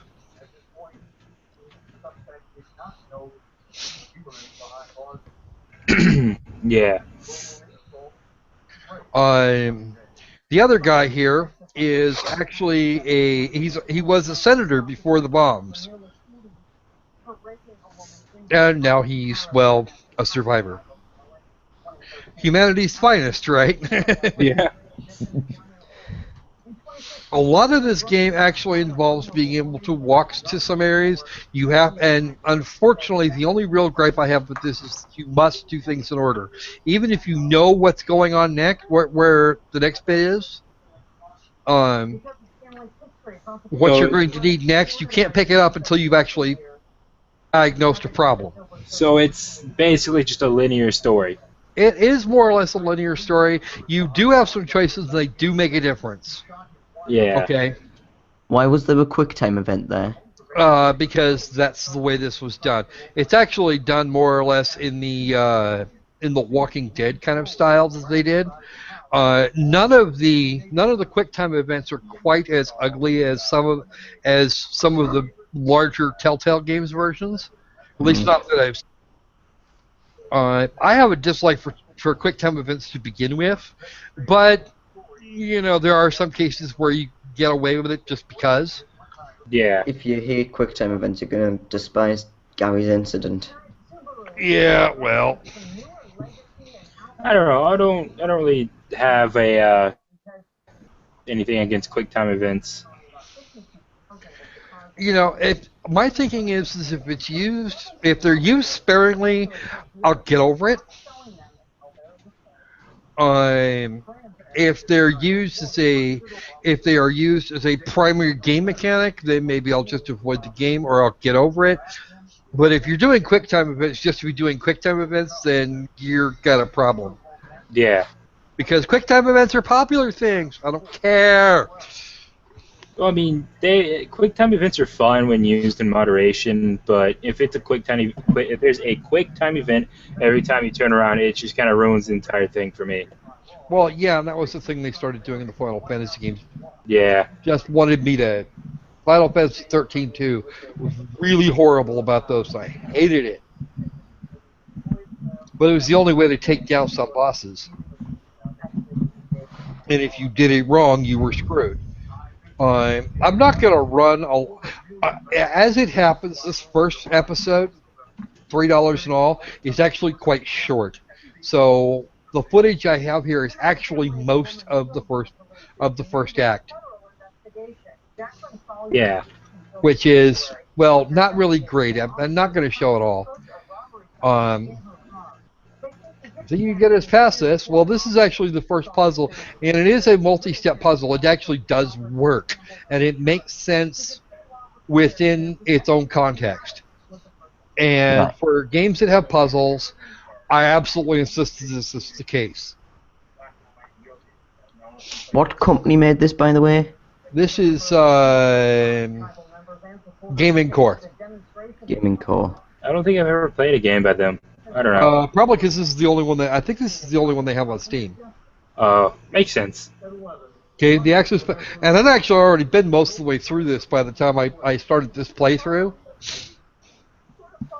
Got the magic toolbox of toolboxing. Okay, crowbar.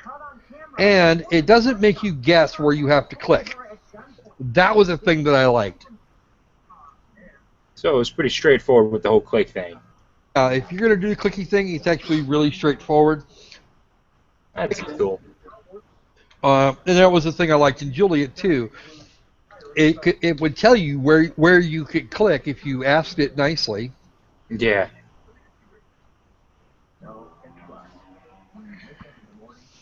Okay. Look over here. There's a generator because the computer on the door doesn't have power.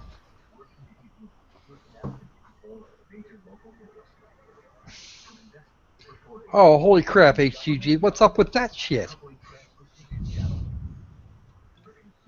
Yeah, why don't you link me to that at some point, HGG? Because I have my own opinions of that shit. Yeah, that's real fucked, man. Yeah, that's real fucked. Like, I mean, I'm all for punishments and all that but it's just skipping school, man. Like, Video of father literally beating and punching his kid in the face. yeah. Skipping school. No, I mean, I It's think not acceptable. Yeah, I mean, I did watch a video of a dad who forced his son to go and get in a boxing ring with all the proper gear, against professional boxers. When he found out that his son was being a massive bully to other kids, I mean that I was all for, Yeah, that's okay. Yeah, but like, come on now, you don't beat your kid like that for just skipping school. And then you post the shit on Facebook. That's about it. That's come on now. That's about as smart as taking a $3 bill. Yeah. It's basically him saying that he was proud of what he did. That's basically him asking for CPS to come take his kid away. And they should. Yeah, I know. Yeah. Anyway, I think there is the magic generator. The first puzzle is nearly complete.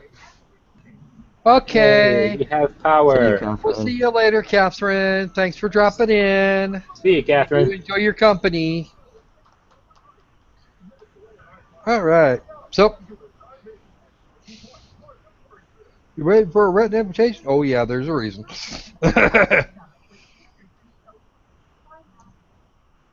Turns out there's a very good reason here in a little while.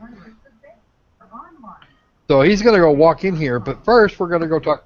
First we're going to spend some time with Mia. And the only name I have for this guy is Donnie. and that's what Senator Asshole called him. Can we just refer to everybody as asshole, and then and then the one you call Mia? I don't know. Like that's usually how I keep up with my characters. Asshole 1, asshole 2, asshole 3. You know. Of course, you have to make choices that affect how people will think of you, and people will remember the choices that you make. In other words, the telltale way. Yep. Almost line for line the way Telltale does this. See, like that? Randolph will remember that. I would not be surprised if they licensed Tim Schafer's engine for that shit, and then went and made this game. But they've done enough with it that it's mostly okay. I don't actually have a problem with this. I mean, it looks like it's a decent game, so... It's not actually a bad game. It's got a fairly good story to it. And, of course, I'm kind of mad on the premise, but given the rest of the story actually sticks to it, we're okay with that mostly. Yeah.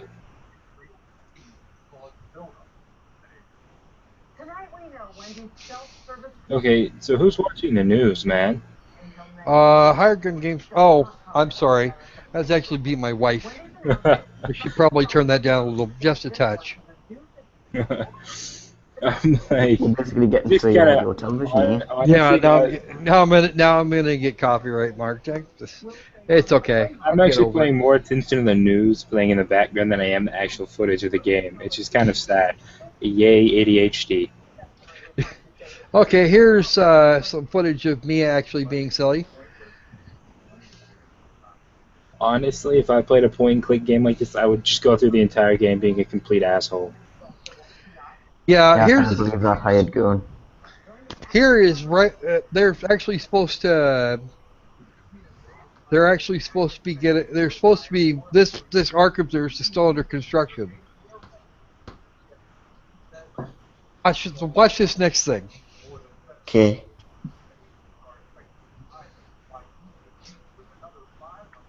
Did you Okay. say something stupid to someone? Watch this. Here it is. Yeah. Now he's going to introduce himself briefly. He's a physician. Mm-hmm. I get to pick my area of expertise. Yeah. And he will remember that, Right. of course. There's only the two of them on staff now. But that place must be real clean. No shit. Well, it's janitors are the people that are supposed to be taking care of the place to get woke up every once in a while when there's a problem. Okay. First, now he's thinking there's an earthquake going on. He's going to learn differently in a moment. Harsh language. It isn't an earthquake. No, the nukes are dropping nearby. All those people that were outside, yeah, they're all gone. They've been nuked. Yay, now we get ghouls outside. Not likely. Did I miss the stupid thing that you did? Huh? I think I I missed the missed the stupid stupid thing thing that you you did. did, yeah. What stupid thing? I didn't do a stupid thing here. You said no. You said before that you did something stupid. Yeah, I think I missed it. I don't think so. Not with this game. I did a stupid thing in Dark Souls 2, and again with the other game that we haven't showed footage yet. I didn't do anything particularly stupid here. Like, you said something about you were playing around a little bit and did something stupid, and then you're like, oh, here it is, and I... Oh, that wasn't me doing something stupid. That was something stupid that went on, and that was the nukes that were dropped there. Oh, okay. Oh. He was being stupid, thinking it was an earthquake. He thought it was an earthquake. Wasn't an earthquake. So are those like radiation suits or something that you're wearing? I think so. Well, they're Yeah, supposed to be okay. environmental suits. They're probably NBC, nuclear, biological, and chemical. That quick time event was really necessary. Well, you know, long stuck door. I suppose it could make some sense. Or with the close by nuclear explosions, it could have lodged to the it could have stuck up the hinges a little bit, just the vibrations of the ground. Mm-hmm. Okay, that's actually the end of the footage. There's another really big puzzle that goes on, and if you finish it in less than 10 minutes, you get an achievement. Wow. It would probably take me 30 minutes because I'm not very smart. Well, it took me like the second time I went through it, it took me 11 and a half minutes, and that's because I couldn't actually cut any. I couldn't shave all that much time off. Ah.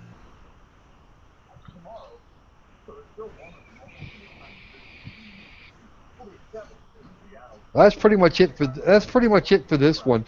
Okay. As adventure games go, I'm going to look forward to parts 2 through 5. They're supposed to come out through the rest of 2016. When was the first episode released? I want to say last month. Let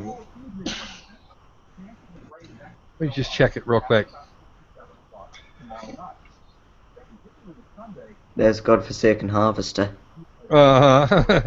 Oh, and you've actually played some of it. Yes, I have, actually. Descendant. Store page. It was actually just this last month, I think. March 24. So it's about 6 weeks old now. Well, I mean, it's older than I think both games that I've showed so far. I think Fleeting Ages was released May 6th. I'm not sure about Tube Tycoon. Tube Tycoon's been around for a while. Tube Tycoon's been out since about February, I think. Alright. So, Noneya, that makes it your turn, I think. All right. Cool. Let's see. And then I will go on to my, and then after that I will click on my next abomination. This is a game that you actually like, if I remember correctly. Oh yeah, I love this or at game. least you keep playing it. Yeah, this game is called Naval Action. It's a sea battle simulator. The actual map is correct via the Caribbean area, slight stuff like Central Mexico, you got Cuba, you got all that stuff there. This is the ship you see now was given to me by the friend that I play with. It's called a surprise. At the time of recording this, I was actually manning this entire ship with only 60 crew members. So what's the actual crew capacity? It calls for 240. Whew. So that's less than a skeleton crew. A lot less. Right. As of right now, this moment in time, I've leveled up couple more, get some more crew, and I'm now running the ship with a skeleton crew.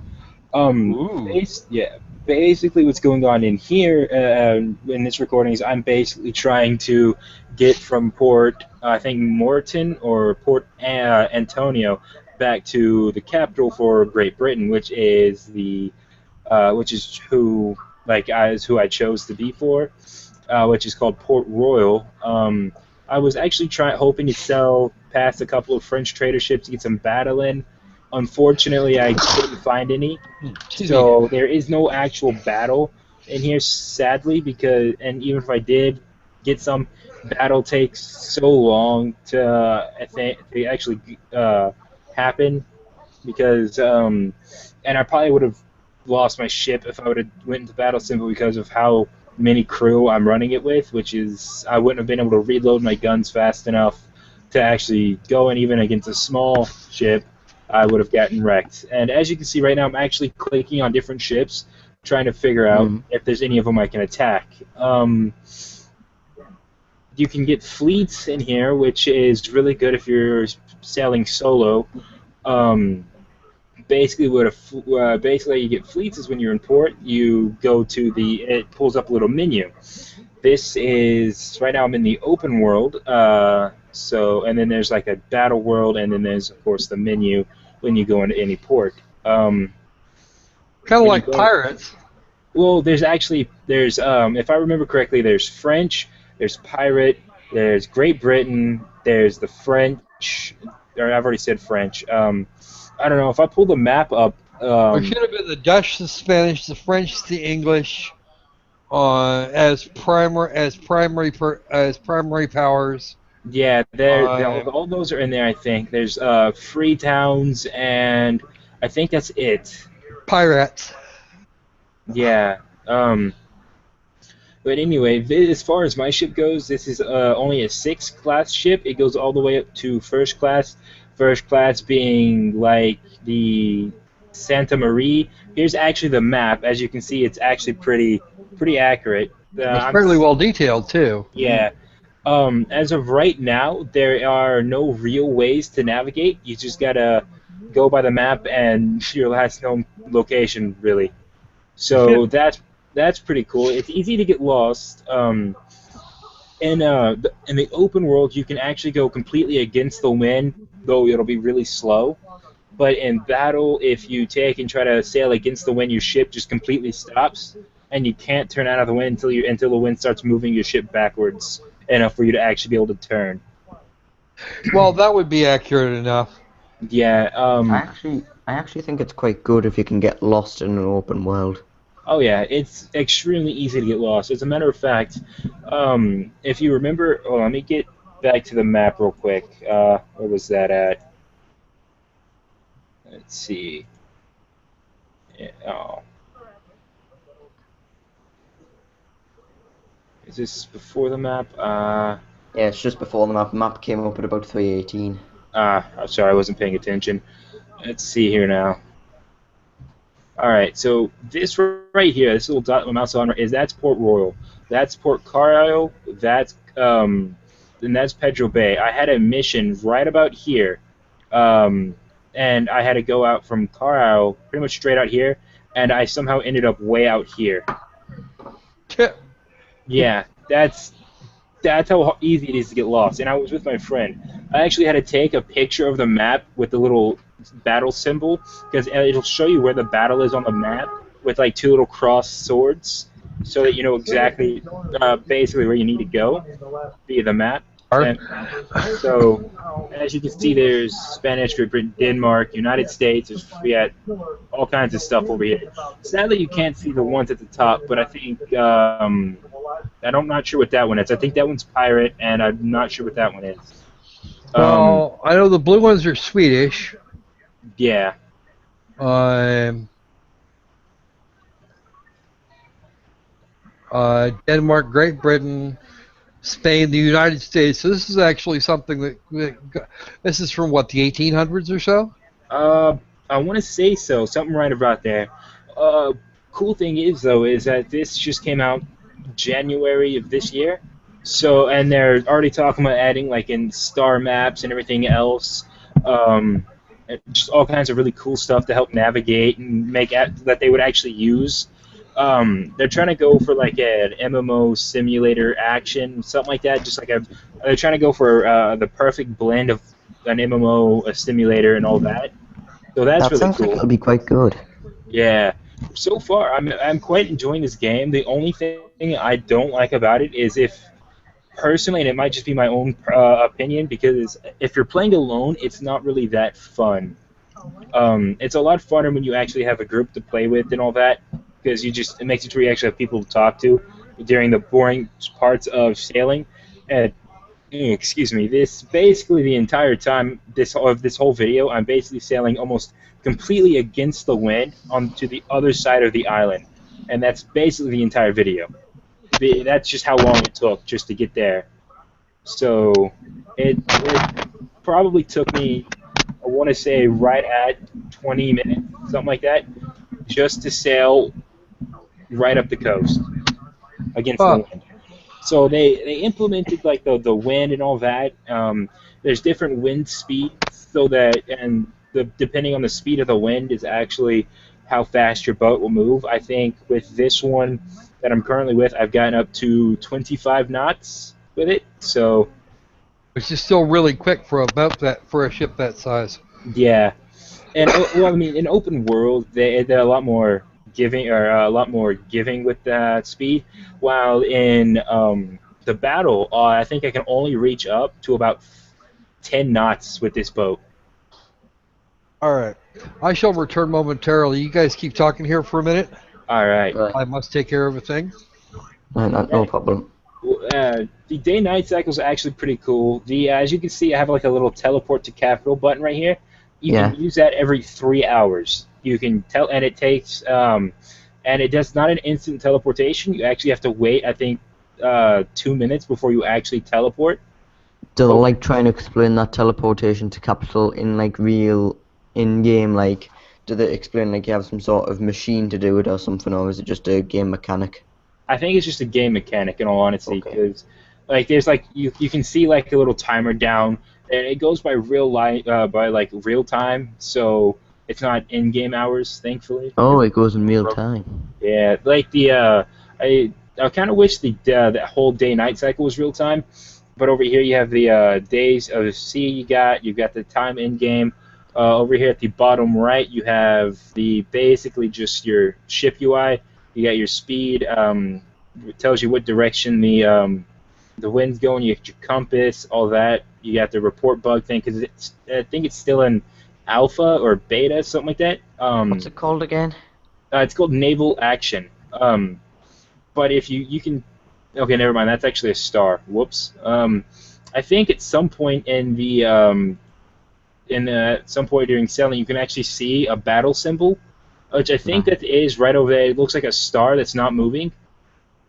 You can just kind of barely see it flickering in and out.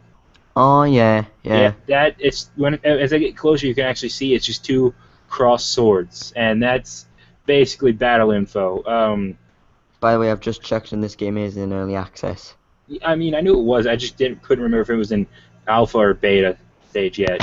So Well, early access is early access is early access. Yeah. Anyway, so yeah, but anyway, then you got your chat. You got all that stuff, all that, and then over here, above the little teleport to capital icon.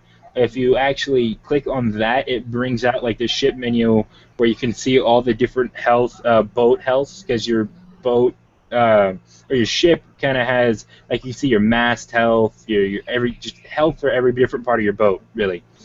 And you can get some repair kits. Unfortunately for me, I only have one repair kit for this boat because they're like several thousand or a couple. I think they're just over 1,500 gold, and it's much cheaper to just repair while in port. But yeah, you can actually see the combat icon right there more clearly now, and that's how you find combat. I just clicked on a little boat over there to see if it was a French trader. Unfortunately, it wasn't. But you start off with a ship called the Basic Cutter. It's basically just an average little bitty boat. Goes super quick. Sucks at just completely in combat. It's the worst thing in the world. Only requires 40 crew though, which is what you start out with. Is there any crew people like you can see on the ship? Not while in open world, but when you go into the like pretty much battle mode, you can see all the little crew people running around.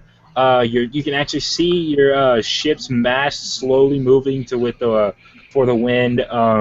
If I were to take and shoot somebody's mast completely down, you would actually see the mast fall over, make a huge splash in the water. You can see like if I were to shoot their mast up with like grape shot or something, you can actually see all the little holes in their sails and everything else.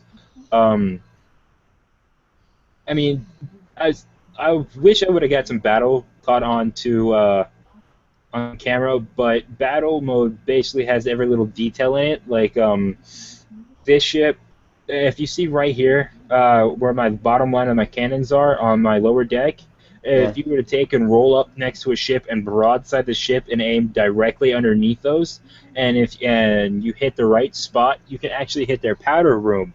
And I like to call it powder kegging somebody because it either sets their ship ablaze or completely just explodes the ship, and it's a glorious explosion. boom. Yeah. So it works out for me because I really love explosions in game. I'm a pyromaniac, I guess. So anyway, if I might break in for a moment, Hired, you say that game looks interesting, and I'm kind of wondering which one. Were we talking about the Descendant or this game right here? You might be busy doing the animation. Well, I know he was modeling the orc clothes, so Yeah. he's watching through and listening. So I'm pretty sure I'll get an answer eventually. Hopefully. This does look like it could be interesting, but As you can see on the screen, actually, I'm actually going in to try to figure out what port was taken over real quick, because one of the ports was actually taken over by the United States. Portillo up there in yeah. Cuba. Yeah, I actually was not able to find it because it's me, and I suck with stuff like this. I'm getting it's that better at one over navigating there. Yeah, I'm definitely able to navigate a little better. I'm actually getting to the end right here because Port Royal is like right over there, I think. I ended up actually having to go around though because my over here is actually way too shallow for my ship to sail through, so I can't go through there. So it ends up taking even longer because I have to go the long here. Yeah, you're chopping a little bit, dude. Yeah, sorry about that. You looks like you're getting about you're averaging about 30 frames a second for this. Oh yeah. I'll be amused to see how you handle Doom. Yeah. Well, I mean, if it wasn't for the fact that OBS turned down the quality of it a lot, it's actually a lot more. The graphics are actually a whole lot better. So, I think that honestly, I'd go out on a limb and say the graphics are better than Doom. And there's always ships moving around in the open world. I actually get much better when I go into like battle and stuff. My FPS bumps up to like 60 because there's just less going on in the world and less to render. So well, that and you've got a lot. There's a lot of freaking water. Oh yeah, calculating all that water's got to be a pain. Actually, the game is really well optimized. It runs almost perfectly. As a matter of fact, the only time I get lag in this game is when my ping spikes, and that happens once, I would say, every hour and a half, and it's a small ping spike. Wow. We got 113 people online. I wouldn't be surprised at that point. As a matter of fact, I've played when there was 400 or 500 people on the server. But I'm going to go ahead and end it here because it's basically just me sailing around and pulling into port at this point. So, actually, let's see if I actually have a little bit of the menu on here. Let's see.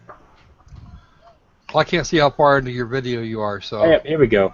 You can actually see me messing around with the little menu here. This is basically when you're in harbor or ported. You can see right here how much crew I have, which is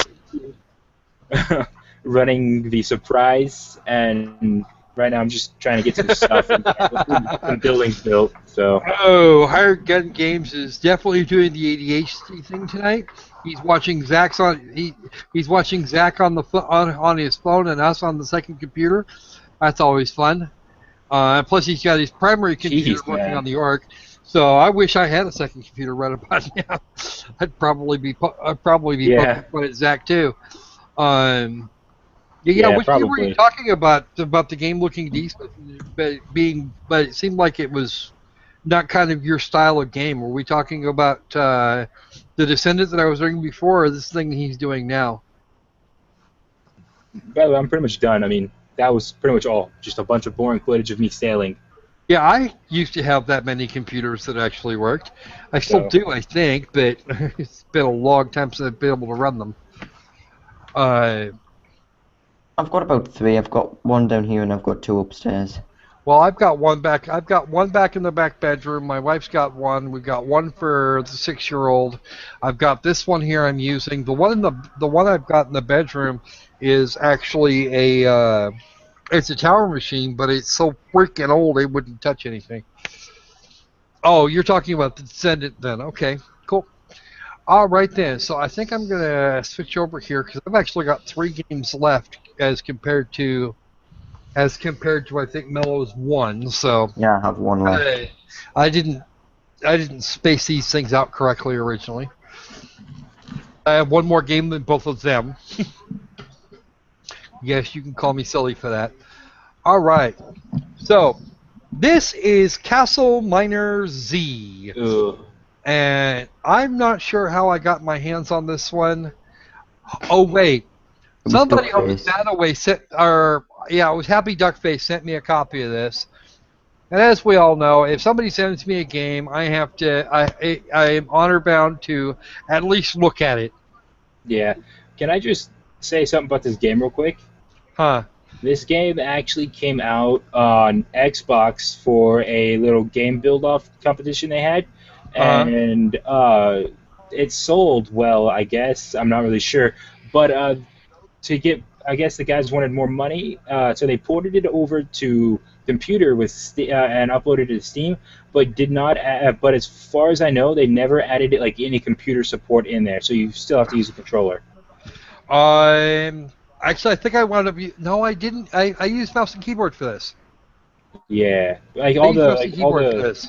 like all the controls help and stuff's always in Xbox controller Yeah, format. I honestly I didn't even look at it.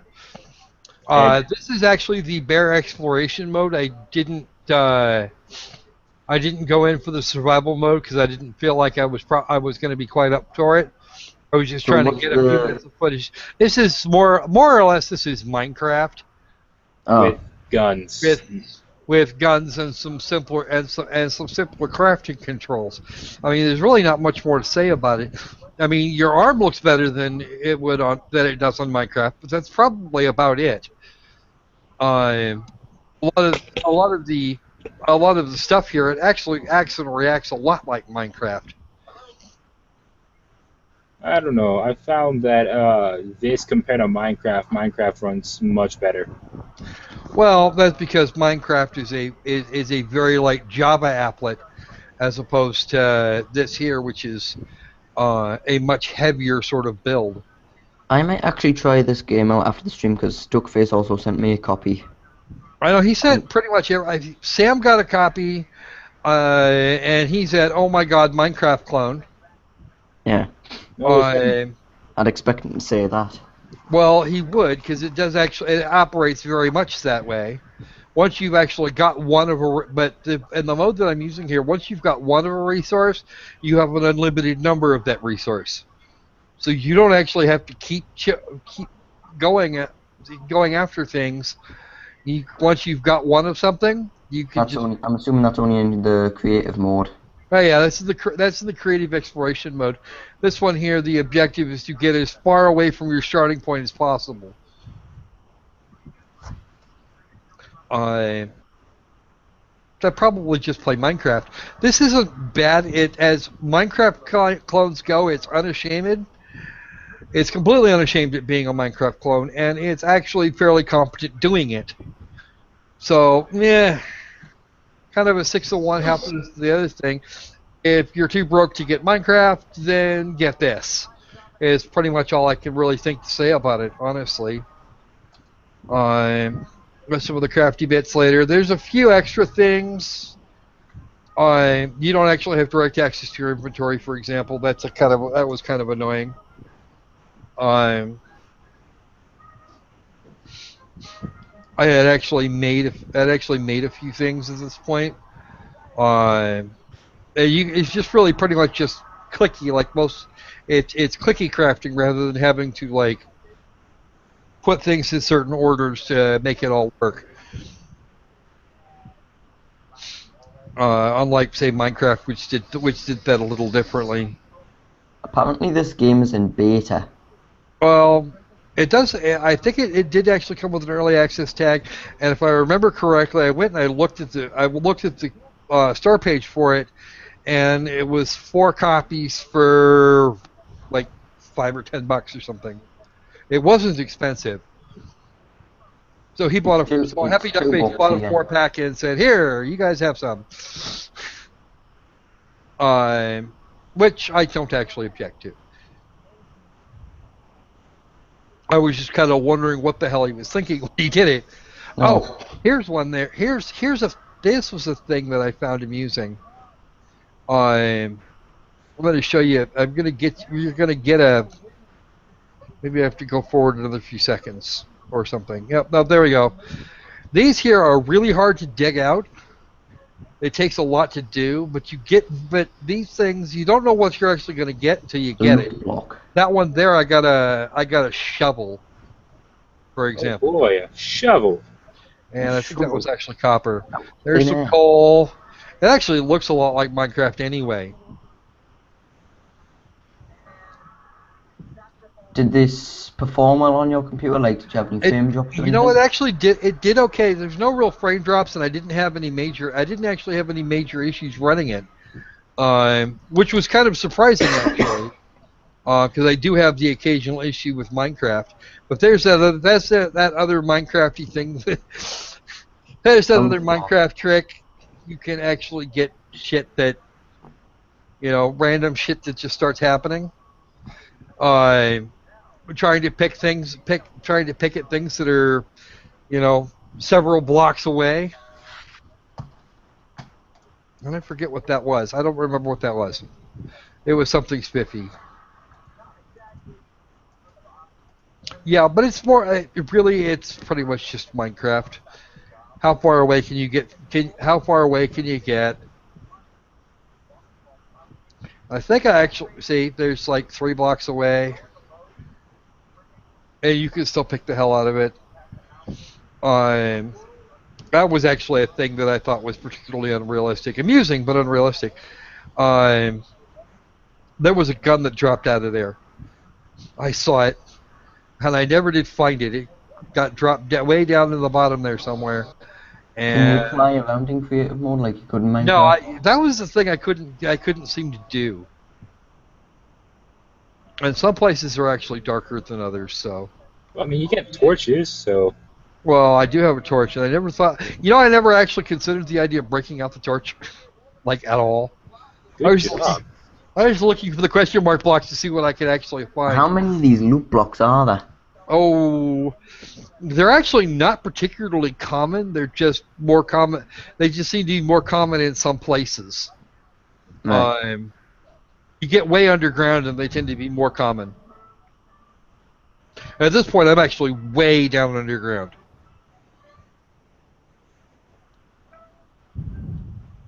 And I don't actually have all that much more footage of this, and I think I've got even less footage of the next game.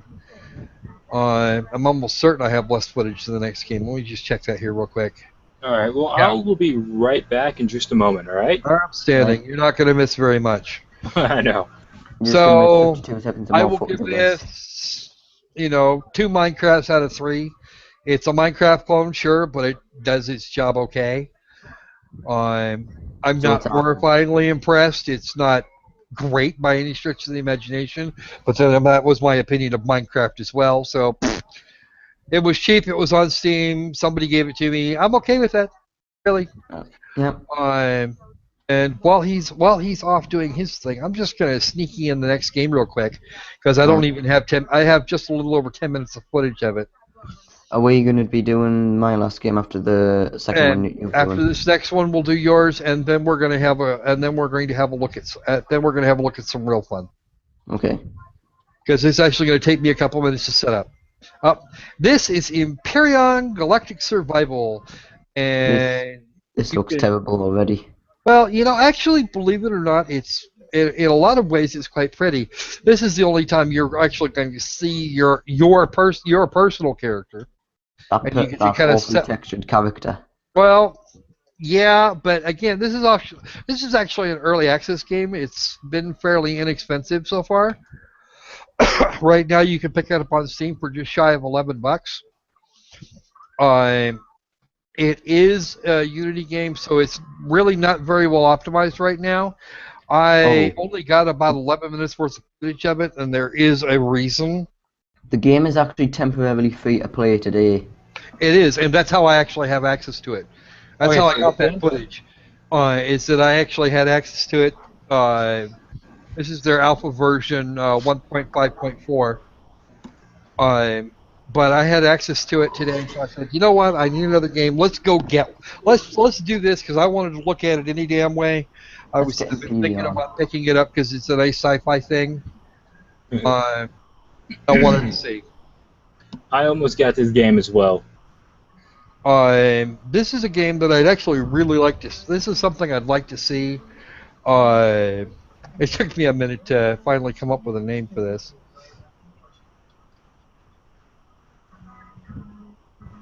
Crocosquirrel.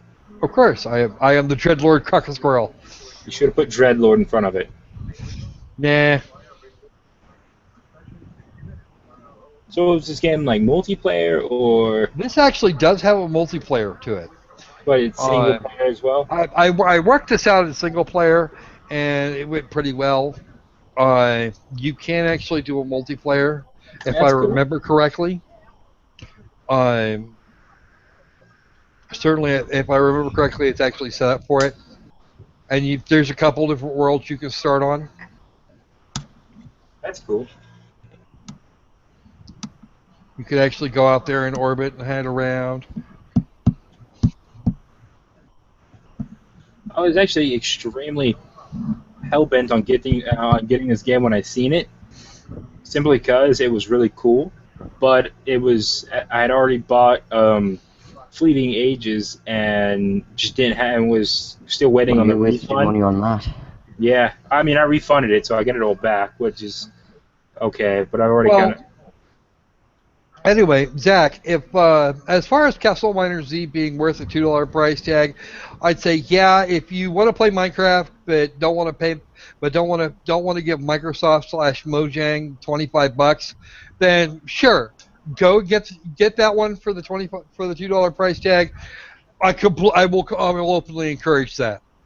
Um, it won't have the same level of support as Minecraft, but hey, what are you asking for here? You go out and hang out in the water for a minute.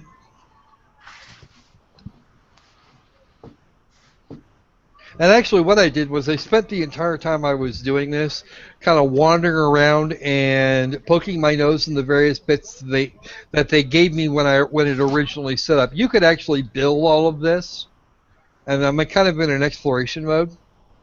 So again, like I did with the last one, because I didn't want to have to deal with a whole bunch of adversarialness just to kind of get through and poke at the graphics to see what it actually looked like. So I went ahead and did this. This is not going to be representative of the final game. The final game is actually a survival and crafting game, similar to what you would expect from Heart World or something else. It's just that it looks considerably nicer, and for me, it actually seems to control quite a bit better. And you've got all kinds of fun sci-fi that you can go play around with, as opposed to something like Rust, where it's post-apoc. And actually wound up turning down the graphics here, down to the fast edition, because I was kind of hoping that it would dull a little bit of the pain on my poor GPU. It did actually help that, but it didn't. Probably wasn't helping that I was playing in the middle of the day, so it was it was a little warm here today, and my computer tends to react to that too. yeah. Look through, pick up. Almost everything can be interacted with, except of course the furniture in the upstairs room. It took me a minute to figure out how to get back down from the actual living quarters, which I found amusing.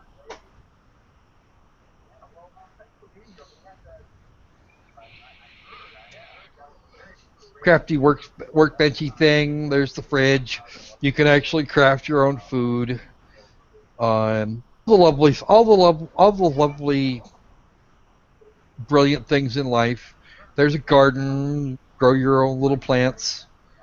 There's actually two of them.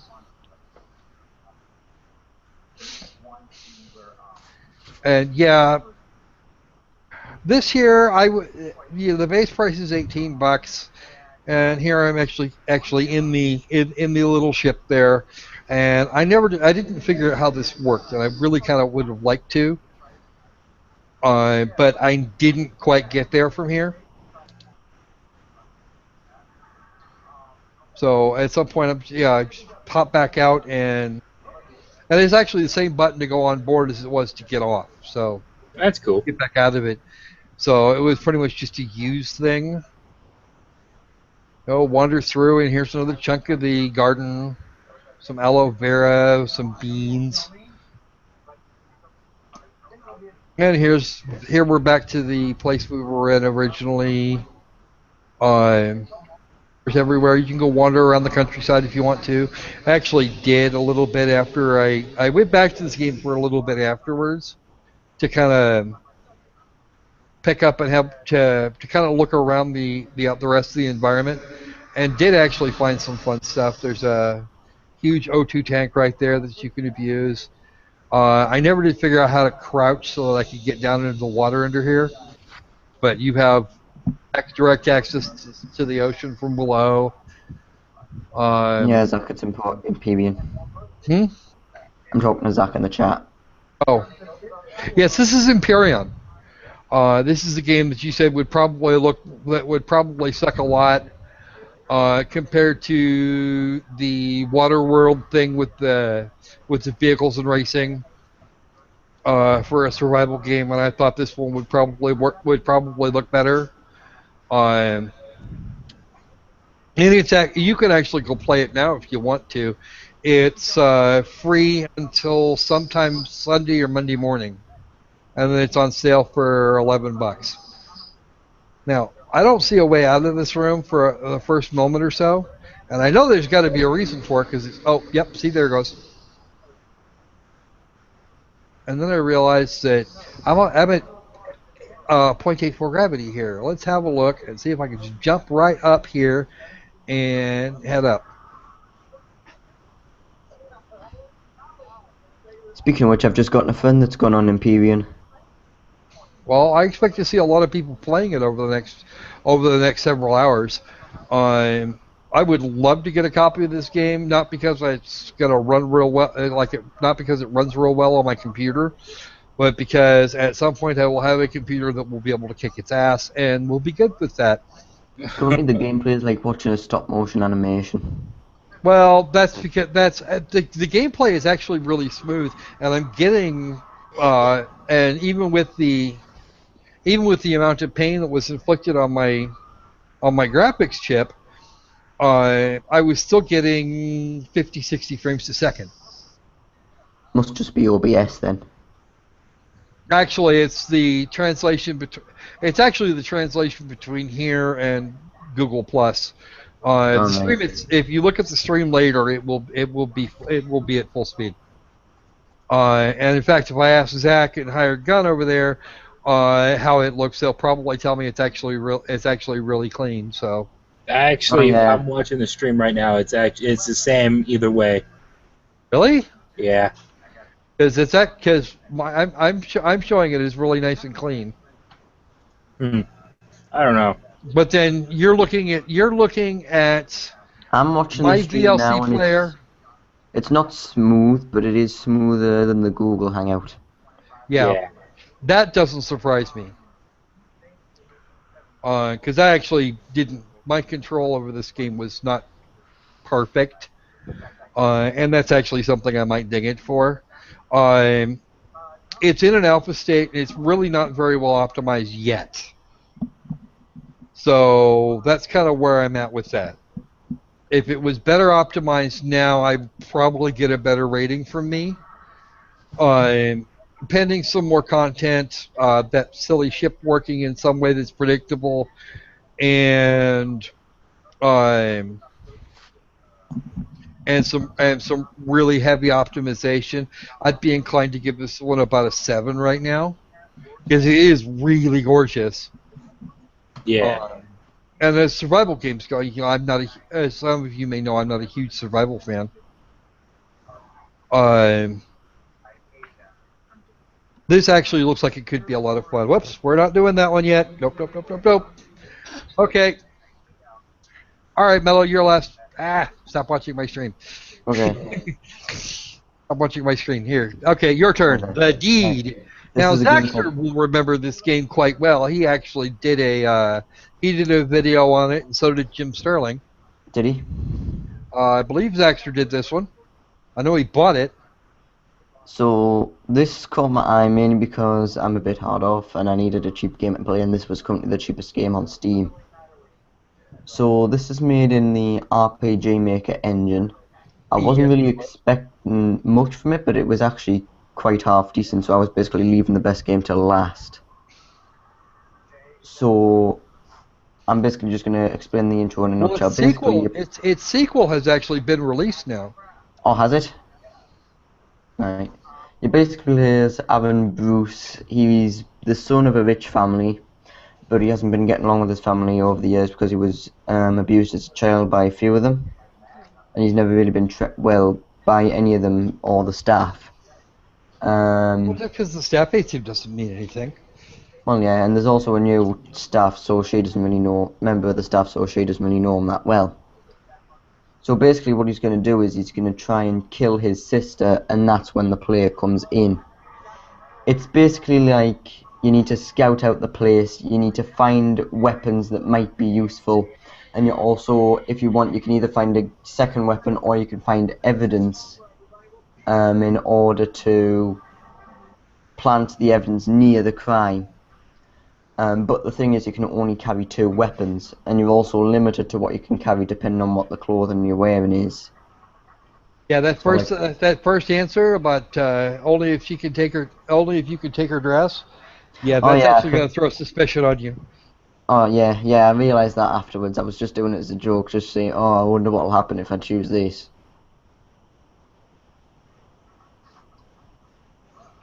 Yeah. So the whole events that you do in this pre-planned stage also affects the suspicion you get, because after the murder is committed, I'm not going to really spoil anything because this is a really short game and story isn't exactly a strong point or anything like that.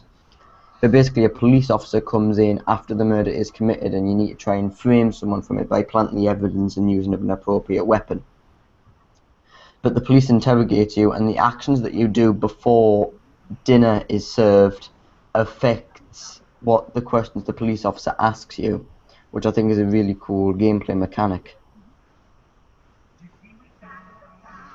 So, for example here, I'm going to talk to a member of the family, because if you don't, it affects the meter of suspicion. And now this first one was actually me just going blindly into it.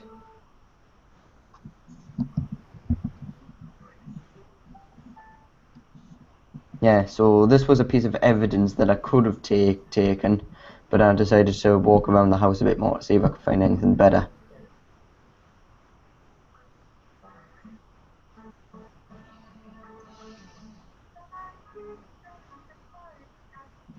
Aha, I thought I smelled a rat. Have you come to see me, little rat?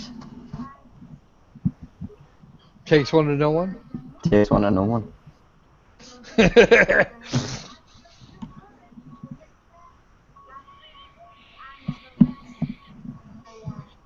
Oh, you know, if you like the idea of trying to pull off the perfect murder, Zach said the deed would be good. Would be good as a 99-cent just throwaway game.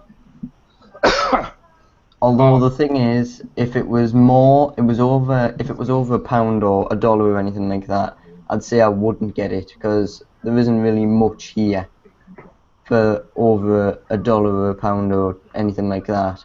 But if it's at the price it's currently at, it's definitely worth a buy. Well, you're only putting out what, 69p for it? It's or like 70p? 48p for me, I think. Oh, wow! Or at least the price that I got it for. Now, before I came in, I gave up on I gave my coat up, and now there's a weapon here, a sword. I decided to take it, but I found there was no way to conceal this large weapon if I only had my coat. So yeah, that also, even the smallest thing like keeping your coat on can affect how the murder's committed out. Oh, you can't take that with you, dude. No, I can't. I'm only going to show you half the footage. I'm only going to show you my first attempt at it, because this is when I got a bad ending. Did you actually manage to get the good ending? No, I haven't played it before. Well, I played it when I was recording this, but I didn't play much of it afterwards.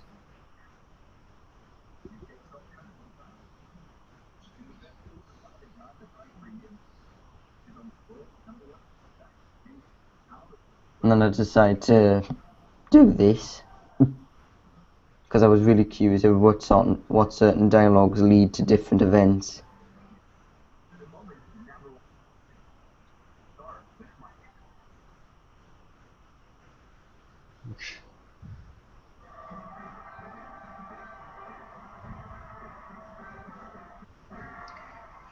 Then I think just before I leave the kitchen, I grab the knife.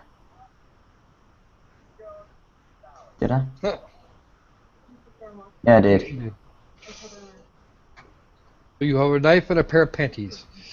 No, I didn't pick up the panties. You still And that then, means you still need another piece of evidence. well, I did something stupid here. I thought the rat poison was actually a piece of evidence. Because the sister was talking about rat poison in my own rat before, and I was thinking, oh, maybe this can be an evidence of suicide. But it turns out that it was a second weapon. Sucks to be you. And also, I didn't stop to see any other family member except for the sister.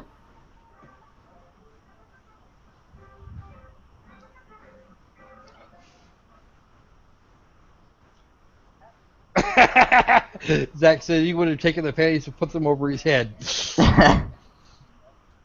You know what I would have done with the panties? I would have planted them in Dad's room and used his shotgun to do the job. You've Yeah, actually that's exactly what I was saying. Yeah. I'm gonna try that once this stream's over. Because I really hate the dad character. I was debating whether to choose that one. Who wants to stop speak to you like that? No, I would have.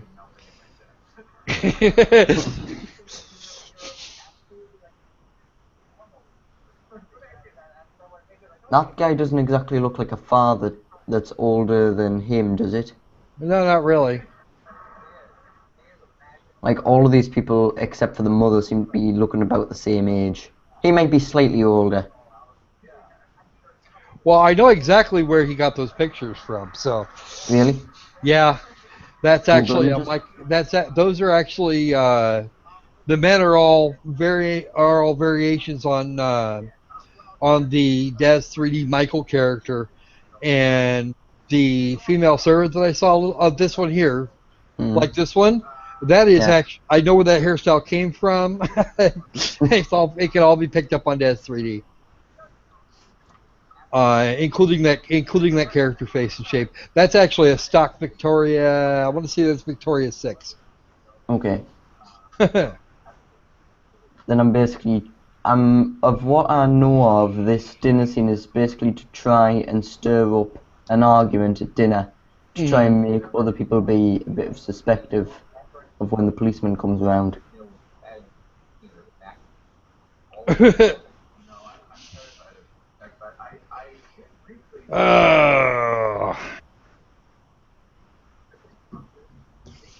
And it's Father's birthday, of course. Yeah. No, the panties dropped in Dad's room, and the shotgun. That would probably be your best bet, if you ask me. I was thinking that if I did the shotgun, I was thinking I'd have had less time to escape the room. All you do is drop the shotgun and walk away. I was really confused here because I was wanting to plant evidence in a different room, and I actually didn't know how. Then I bring up the game properties, just because I remember seeing it in the... Gamepad keyboard.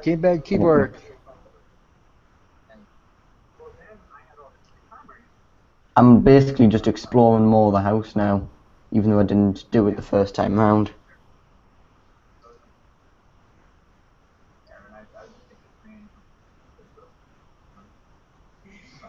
Oh. I'm basically just going to skip ahead here, I don't really do much.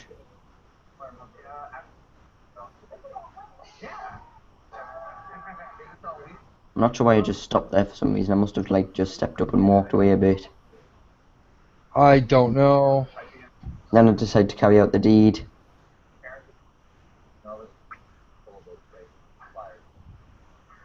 She hasn't noticed you enter the drawing room. I was like... Then I realised my mistake when I saw rat poison as a weapon. Oops. I can just hear it now. I actually did just scream out. And then I've suddenly realised, oh, that's why it doesn't let me plant any evidence. I don't have any. Yeah. And she's dead. I have 10 seconds to escape the room. I was like, oh, where do I go? Then I missed the door.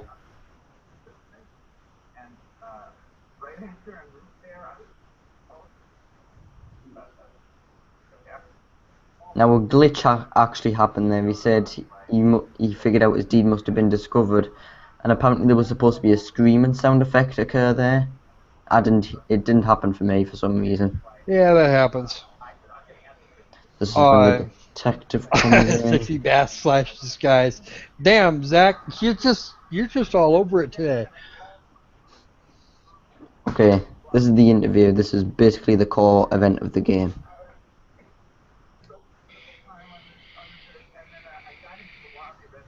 Guess what he finds on me? Rat poison. Rat poison.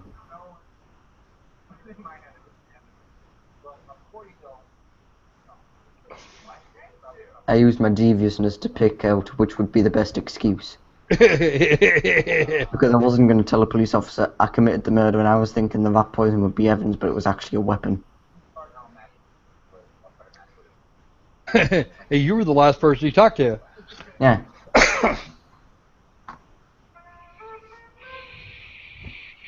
Oh, let's start at the beginning.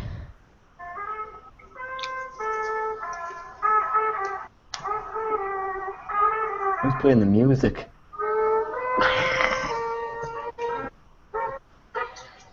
Nobody. Nobody. That was on the Colbert show. You should already know by now that I can't stand my family. Yeah. No, I never did that. It was only intended as a harmless joke. Of course I did. Have you seen The Maid?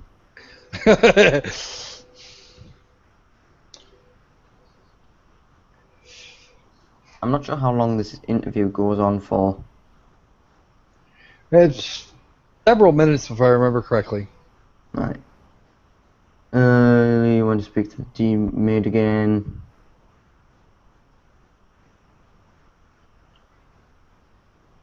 I basically just made up some weird excuse, even though that wasn't exactly what happened.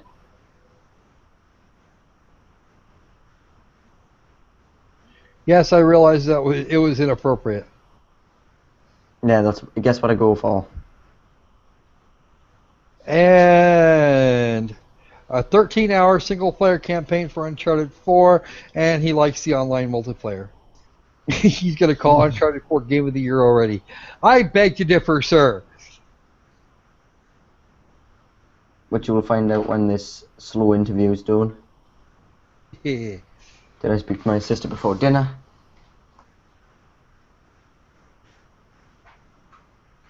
I didn't exactly talk about her illness, but I talked about her obsession with mirrors.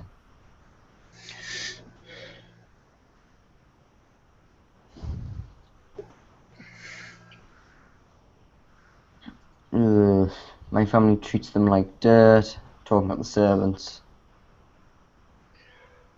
Oh. This is when it's talking about the scene that happened at dinner. When Yeah. I was able to cause up a stir. Nothing out of the ordinary. No.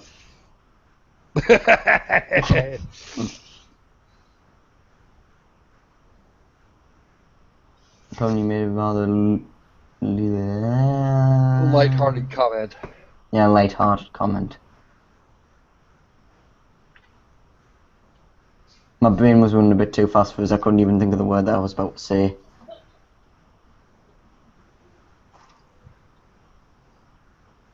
I had to carefully think about this because I couldn't exactly remember whereabouts I was. Then it suddenly hit us.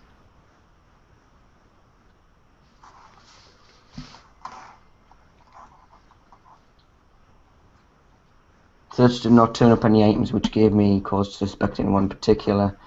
Accused about the murder weapon, the knife used to stab your sister, and back came from the kitchen, making the maid a suspect.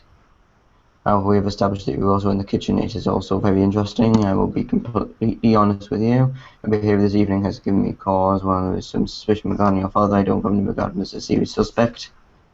I'm slightly curious about the maid, but I doubt she was involved with this. Given the weapon that was used, obviously suicide is not a realistic possibility. Now, as for what happened next, I'm going to ask you to accompany me to the station for further question. In which case you are not currently, not unless you want it that way. No, I was trying to get the good ending, but instead I got the bad ending. Right, I think that's all. I think that's all I'm going to show of the deed, and I really think I recommend it because it's really cheap. I do think it's worth it to see if you can get the good ending on your first try. See if you can pull out the perfect crime. Oh. I'm also going to stop the screen share. All right, now it's time for me to do the last one here. Zaxtor says, mark my words, Uncharted 4 will be this year's game of the year, and another bold prediction is No Man's Sky will be an epic fail and massive disappointment. I'm I'm still looking working on forward to it. I don't know about that. I haven't seen enough of No Man's Sky to say. All right, ladies and germs, now time for the main event. Doom. This is Doom. And I was not actually expecting it to run very well on my machine. We're going to click on Mellow again here for a second. Too busy paying attention to him to actually get the last work done. Mm. I have to do a clicky here. Okay. And I actually streamed this. I actually streamed this for a while last night, including some time in Doom 3 and Doom while we were waiting for Doom to unpack. Holy crap, that took forever. And we had people that had access to the game 5 hours by the time I could even get it running. That being said, the wait was actually worth it. So, without further ado, let's see some footage. All right, this is right. Finally, it's actually gotten time to. It actually takes a little bit to load up the first time. I was afraid it was actually going to crash because it was going to. I had a sneaking suspicion it was going to default to the Intel HD 4000. Go, fuck you, and it didn't do that. Fortunately, it took it a couple of minutes to decide it wanted to fly. And I will be the first person to admit that once it got loaded up, I went on easy mode because easy mode, well, yeah, I actually wanted to stand a chance at it. We also got to see later on, or this morning actually, I ran into some footage that was put up at Polygon, Arthur Guy's first 30 minutes of Doom, and I thought I sucked. Holy crap, this guy couldn't figure out which button to push. I mean, really. You're not doing that. You're not doing this the melee. And in traditional Doom style, I did this thing. Mousey keyboard, I didn't even bother with the frick. I actually disconnected the damn controller before going into this game. Why? Because I said so. Just a quick question: does Doom live up to the anticipation? Oh, I think it did actually. Really? They actually added some new things to Doom, that I thought were really kind of neat. It's not entirely the old school thing where you actually. That's what I was worried that it was going to steer away from. It didn't do that really badly. Actually, what this turns out to be is sort of a sequel to Doom 3 and its expansion Or BFG edition. Yeah, well, no, not the BFG edition. The Resurrection of Evil, or whatever the hell that was called. Actually, that's just me screwing with settings here. Okay, I'm too young to die. Yes, I was. I'm okay with that now. I could probably stream it again at better frame rate, or at a harder difficulty. But this thing here never managed to get my GPU up over 93 degrees, and that in and of itself surprised me. Just as a point of being surprised. A lot of people have probably seen this intro before. I don't have subtitles up. I forgot to turn them on because I'm adult like that. That opening cutscene looks a bit like Doom 3's opening. Actually, it's the Resurrection of Evil opening. Resurrection of Evil opening. Yeah. Unfortunately, you're not gonna. If you want to hear the, this is actually a copy of the stream that I did last night. So if you want to look at it, and with all of the sounds and shit intact, then do please watch that copy. Crunch.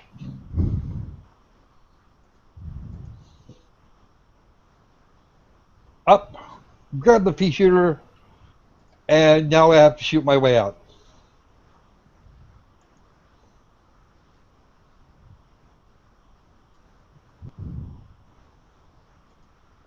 Now he's trying to gnaw my legs off. That didn't work very well. See, now it's all done. And it took Arthur Giles several minutes to get through this section. Oh. Keep being stupid. I'm checking the controls to make sure they haven't changed much since Doom. Although original Doom didn't have the. See, this is Olivia Pierce here. She's now walking around saying that I need to be contained, not actually be. I should not ever be allowed to leave the facility. Now that that's over, we're going to go out here. Okay, I'm looking at the rest of that. Well, that's actually probably something that's in the. That's actually just the way this is being streamed. Like I said, it runs pretty clean when I sent it to YouTube directly from OBS. So I'm actually looking at the copy I'm looking at is actually the copy that I took directly from it. I'm fortunate. It may look choppy here. It's actually running nice. It's actually running nice and clean. I didn't get under about 35, 40 frames a second. Shading scan. I am now the Doom guy. I am now officially Doom guy, complete with my Doom guy armor. The thing is, I have a terrible potato because I was only able to run Fallout 4 in 800 by 200 windowed mode, and I only got 20 frames. Oh wow! I actually managed to get Fallout 4 running a solid 50 to about 50, with occasional dips down to about half that for large areas. Dr. Samuel Hayden, he's talking to Doom Guy now. Watch this. Whoa! Fuck you. Screw you, Hayden. We're going. He's the Doom Marine. He's mad, and he's mad with cause. And that's all you really need to know about Doom Marine. He is pissed off. He is angry. He wants to make things dead. Really good attention to character detail. Oh yeah, absolutely. He's not this Marine that's just working, that's just doing a job and getting screwed over. He's already been screwed over. He knows he's been screwed over, and now he wants some of his own back. Took my life away, you fuckers! Time to die! I could have glory killed that guy too, and I probably should have, because he was good for health later. One of the things I don't do here much, I get there's the combat shotgun. Because we get things in roughly the same order as we did in the original Doom. That shotgun, that was actually that's actually a really fun weapon, but I only really ever pulled it out when I needed a little bit of extra firepower as opposed to being able to be accurate. So that was actually a trade-off that I personally made.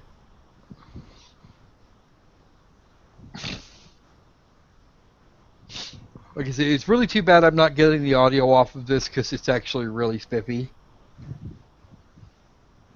Nope, that's not what I wanted. Oh, back. Right here. A little further. Let's get back and get the...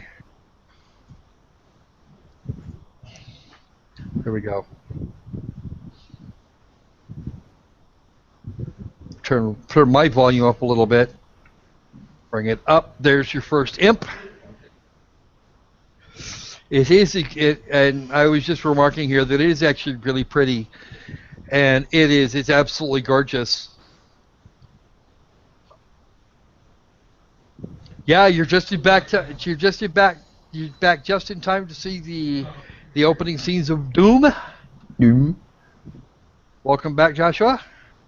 Nice to see you. Yeah, I saved it for last because it's kind of a save the best for last day. That's why I left the deed until last as well. Mm-hmm. And Noneya did his best for last as well. This is a game that I actually went to Humble Bundle, and since I get a 10% discount from them because I do the monthly bundle, I went there, so I wound up not having to pay the sales and use taxes immediately. So that was fun, and I got the 10% off. So even when I do have to pay the sales and use taxes, I still won't pay quite as much. Now that's the door out. And unfortunately, we can't get there. We can't get through there till we finish off demons. But first, I have to do another thing.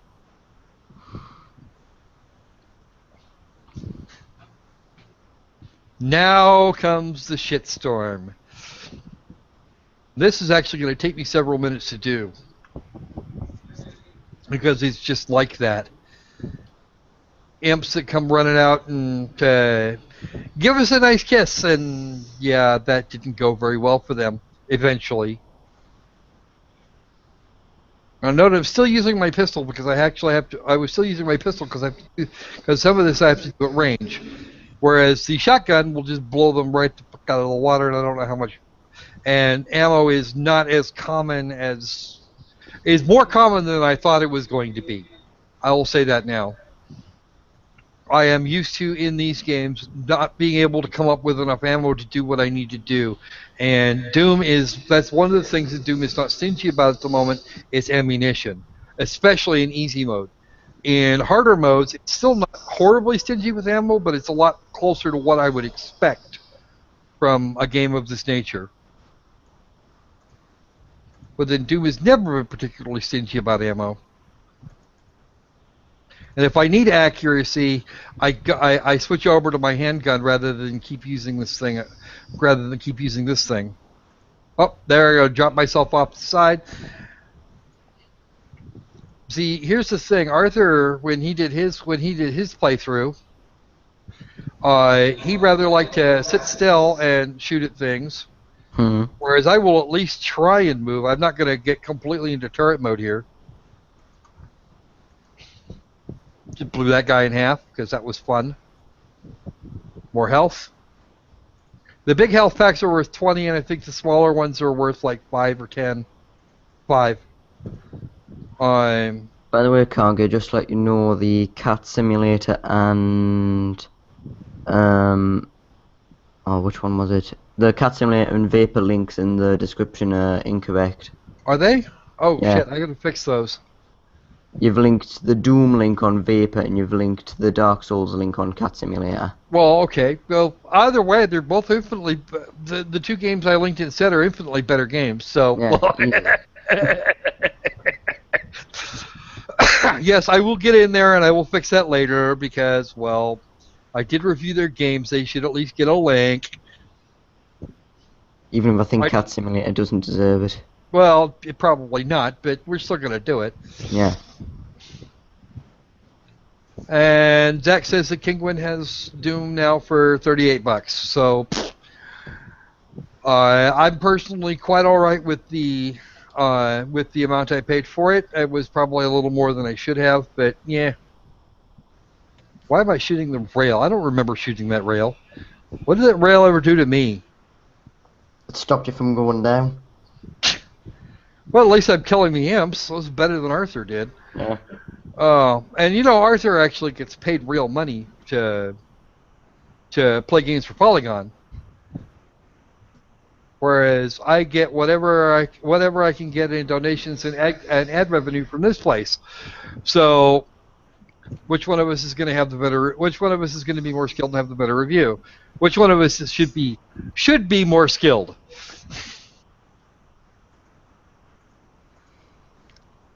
Okay, that's the way I came in. I know I'm not getting out that way. Where am I? What did I do there? Huh? Oh. There's Olivia Pierce again. I must be full on shotgun ammo or something. Oh, no, I did actually get out. Pop. Now watch this. This is actually going to be funnier. Okay. Is Noneya still there, by the way? I think he pooped off for a few minutes, but he should be back sometime eventually. Uh-huh. Oh. Sorry. I I actually dozed off a little bit, sorry. All right, incoming voice comm once again from Dr. Samuel Hayden. Watch this. Crunch. And now we get the opening titles. Bethesda. Software. I wonder how many Easter eggs they put in here, though. Oh, actually, believe it or not, there's a lot of variation in what you can do running around here. One of the things they did fresh here that they didn't do in Doom 3 in previous installments. You can actually step out onto the Martian surface and your helmet's sealed, which is a fun place to start. There's actually another dossier thing right around here someplace I didn't find, but it is here. I saw somebody else in another place forget it. Hey, let's go over there, but I'm not sure how to get there from here. I'm going to try and jump clear across because I'm Doom Guy and I can do that. No, I can't. I didn't quite make it. That's okay, though, because I'm still going to get there. Now, you'll notice these textures look pretty much like crap. If I had a better potato, then I could actually do this. And even look at the fire. No stupid O2 tanks. They're gone. They made them go away. No stupid O2 tanks. The shotgun actually feels solid, and the pea shooter feels like it's a piece. Feels like you're actually firing cooked peas to your enemy. And I'm going to play sniper here for a minute and then say fuck it, because reasons. I find out that I'm actually maxed out on those. Boom! Best use for a pea shooter ever. But yes, I can't actually. Whoa! And halt. I don't remember him shooting me up quite that bad. And it looks a lot worse than it was. I actually managed to not die here. Amazing. I actually managed to get through this entire section, or almost the entire area, without dying. I was hunting for health packs a lot, but I wasn't dying. Joshua says, why is there fire on Mars? I don't know. Probably because there is actually some oxygen. And this is the UAC, of course. They probably put oxygen out there, at least some.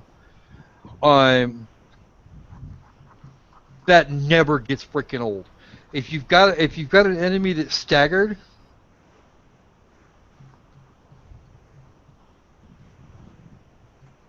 and how do I miss from that close? Holy shit! I suck. Especially with a shotgun, dude. No kidding.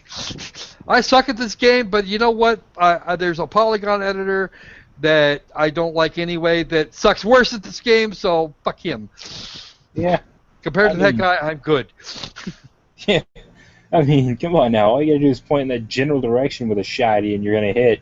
Well, I was actually having a tiny bit of panic right there. I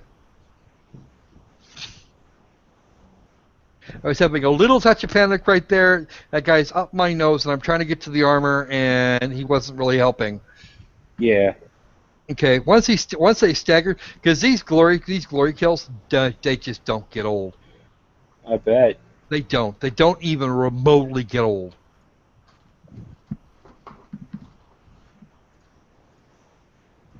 So I just ripped that guy's arm off and beat him to death with the wet end.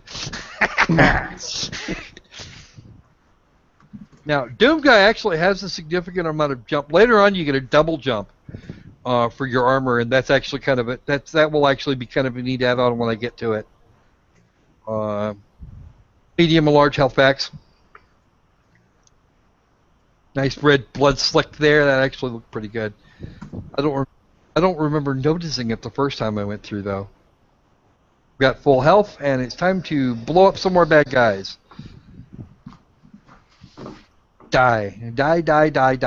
No, later on I actually grab one of the bigger beasties by the head, snap his neck, and then just stand there and mock his corpse.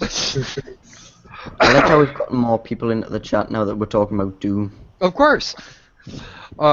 Because Doom is actually fun. Yeah. Unlike Cat Simulator or Yeah. what's that other one? Vapor. God, that game was fucking torture, and I actually put you guys through it, which is even worse. I probably shouldn't have done. Hey, I've gone through Gary's Instant and I can handle anything. Okay. And actually, believe it or not, this terrain is really easy to get lost in. How? We did look at Harvester, and yeah, that bored me just watching it. So Yeah. it is actually fairly easy to get lost in here, believe it or not. There's lots of little caves and other such things running around in here. Now I'm looking around, trying to figure out where I'm going and what I need, because I've already seen that I need the blue key card over there on the left. I'm trying to figure out where I could get it, and it's telling me to look for secrets, and I'm going, okay, where? Back, poke around. Nope, no secrets over here. That's not a thing that I want. Actually, it turns out that is the thing I want. But I didn't know that at the time. I won't know that till much later. If I could I should have been able to get up there, or I should have tried to get up there and go get that. Okay. Nice corpse. Brilliant. Yeah, they actually look better when you have like a proper video card. And that's what I was looking for. That's the blue key card.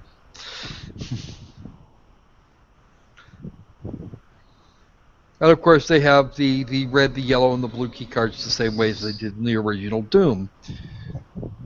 None of this PDA crap that they went through for Doom 3 for various areas. Just key cards, color key cards. You're good.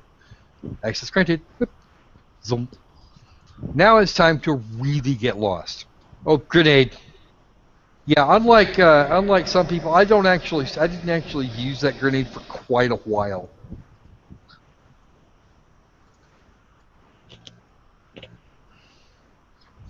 Okay. Do I want to jump down there in the middle of those guys, or do I just want to try and shoot them from up here? Ah, fuck it. I'm just gonna.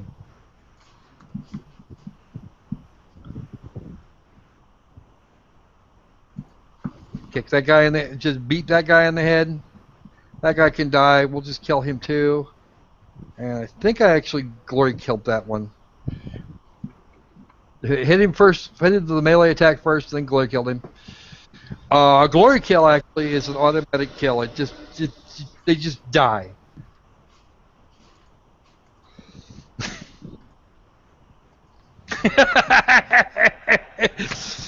It says, Noneya, Zach's talking shit about you again. Oh god, let me go see. Let's see. Noneya would love this game if it had, especially if you can blow up teammates with it online play. Oh god. Yes, I've already seen the online. I saw the online multiplayer beta. Yeah. And yes, you can in fact do that. You can friendly fire teammates. Yeah. And while It I've got this depends on guy if at I can range, afford it. oh, there you go. While I've got them at range, I tend to use my weapons a little more. And if they get close enough for me to be able to beat the crap out of them, I just do that. Because they have apparently nothing better to do. And I can get back up here. I was worried about being sawtoothed there. That didn't happen. Of course, my shotgun is still full, and I haven't used it recently. So of course I'm going to go look at the damned ammo. Do you have infinite ammo for your pistol? Yes. I'm too. That's what it says there in the lower right-hand corner. Hmm. And that's why I was using it, because I don't like running out of ammo. I use the ammo if I use them. There you go. Was infinite ammo for the pistol in the original Doom as well? No. Alright. No. The only thing you had infinite ammo for was your bare hands, and you don't do that here. Or the chainsaw, which actually the chainsaw is really nasty. I've seen some footage of it. I haven't actually found it, but I've seen some footage of the chainsaw, and holy crap. It's actually in the next section. I haven't been there yet. With the chainsaw in the next section, and the machine gun, or the heavy assault rifle, Hmm. you can actually use those things. I can't jump quite that high. But the chainsaw is not infinite use. You have to find gas for it. You have to have petrol for it. You have to have petrol for it, and if you don't have petrol for it, you're pretty well screwed. You can't use it. I actually go back later and check the controls. There's controls there's different key presses for every individual object that you could possibly want. That's got a grenade in it. I haven't used the one I've got, and therefore I can't pick up that one. It Right. will not just. No It will. It also won't pick up a thing that you already have one of, and he just cleared that like in no time.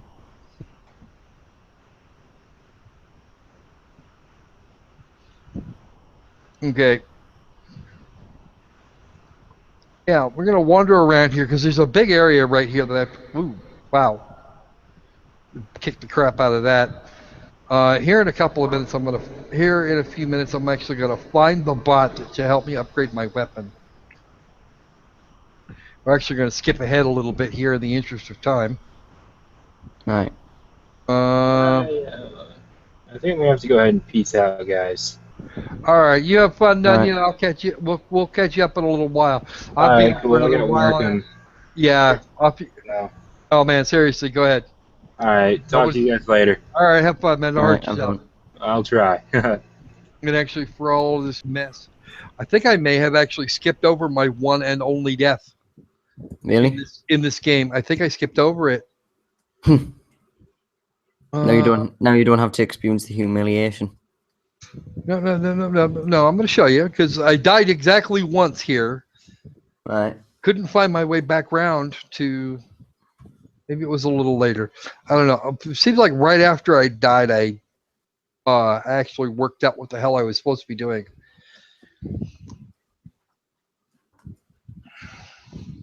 There was a big fight a big chunk of big fight actually like wound up skipping over. What's that damn bot? Oh no, I think I skipped over the bot too. There was a bot that had a weapon upgrade. And I got the explosive rounds for it. You can charge the explosive rounds. Right. And then you take the shot and it blows shit up really good. I never did find. I found the crouch button eventually. But it still would not get me out of this area right away. Shouldn't it just be binded to control? You would think so, but that's not the way the engine was written this time. C? Yeah, it was C. C. Actually, Okay. I have to tap C for it. We're gonna skip that bit. Okay. This is me coming back out. I think this is actually where I died because I think I slunk back over that way to see. No! Don't go that way, stupid. Like I said, I got kind of lost in here a little bit. Right. We're at a loading screen. I don't know why.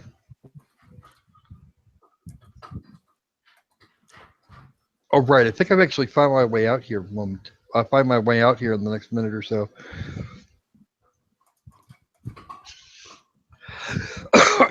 But this is what it looks like on my potato. Just think of what it looks like on on a real nice machine.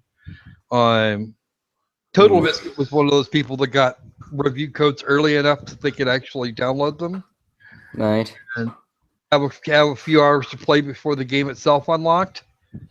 Wow, that pissed me off. Jim Sterling didn't find his review code until after he bought it. Yep, here's where I died. Looked over, was thinking, could I survive that? Probably not. Maybe I'll just look over here, get over there. Maybe, I don't know.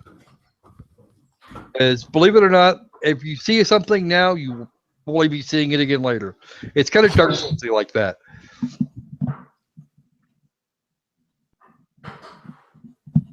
And now I'm gonna go try and peek over the side here and fall. Can you? Oh, Splat. I was gonna wait and see if you could catch yourself on that box. Yeah, right. No, I didn't expect to go over the side of the box, so I wasn't actually looking for that. Okay, so now I'm back here. This is the checkpoint. I figure, okay, if this is the checkpoint, going back out the way I came isn't going to help. So I'm going to go this way and see if that doesn't work better. And I'm not sure how this exactly came together, because this actually makes there's kind of a loop right here, but I took a different turn or something. Can I make that jump? Yep, I can. And now there's the upgrade bot. Excellent. Combat support drone. You can make weapons modifications with this. Charge burst, which is actually a 3-shot blast. Or an explosive shot. And the nice part of this is that you can actually, if you get them both, you can switch back and forth. Oh, cool. I know Zach's going to go out and buy this game now.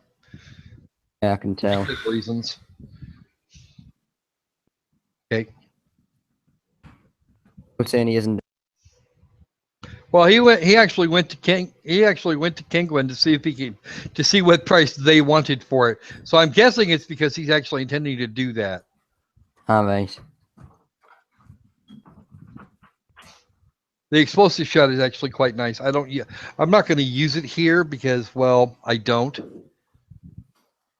I'd much rather glory kill these guys anyway. 2 rounds in him, boom. And then later on, you see, he just ran right up over there. But yeah, this it feels like Doom, which is something that I haven't seen in a long time. It calls itself a horror game. It's not actually a horror game. It's a shooty action, beat the crap out of the enemies game, and we love it and we've always loved it for that. I was sort of worried that it was going to lose the horror feeling, and I am quite disappointed at that. But again, I can't really judge it on what its predecessors already built it up to be. Well, honestly, Doom never actually scared me. Okay, even as a young teenager, No. Doom was never a frightening thing. I mean, horror wasn't its exact main focus, but it had that horror element inside of it. Kind of, only not really. Yeah. I already know what happens if I jumped off the other one. I'm not jumping off that one though, because that was kind of stupid. Be really idiotic. But ultimately, Doom has never actually been a horror sequence or a series. Doom has been more about shooting, about bang bang, about finding demons and blowing them the fuck up. Yeah. Okay. Travel the universe, meet new and interesting people, blow them the fuck up. Hey, we're good. And this actually, it's got that frantic sort of activity level that you want in a Doom game. Yeah. Biggest problem I had with Doom 3 was it was all like,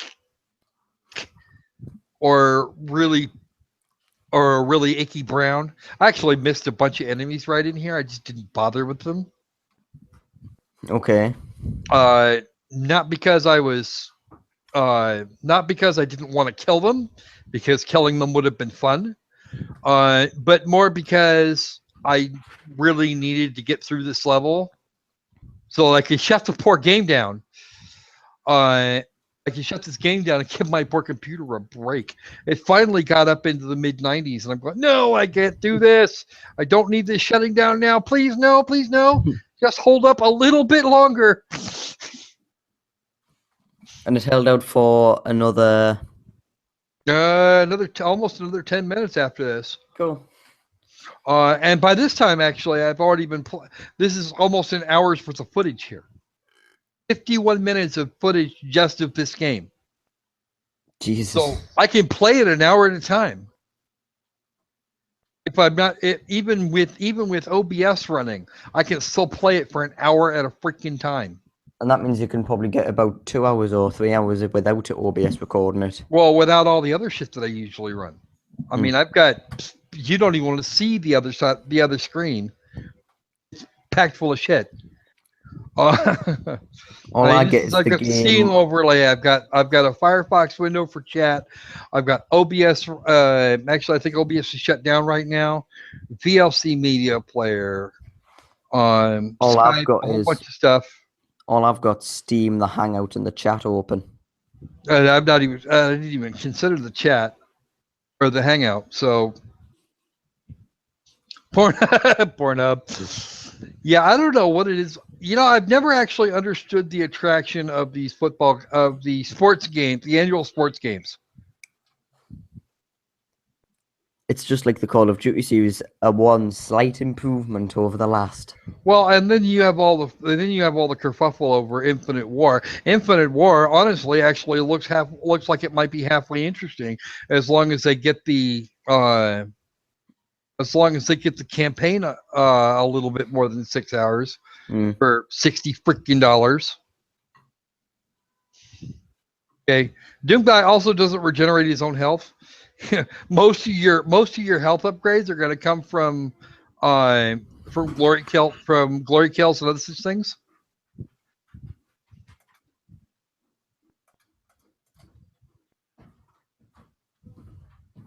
Or random pickups that you find lying around the map. But you're not going to worry much about the ones that are lying on the map. You're going to worry the ones that you can control are the ones that you get from the glory kills.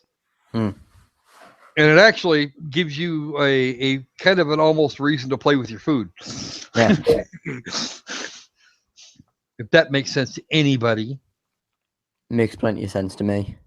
Area lockdown. Demonic presence detected. It means there are still demons out here, and I still need to kill them.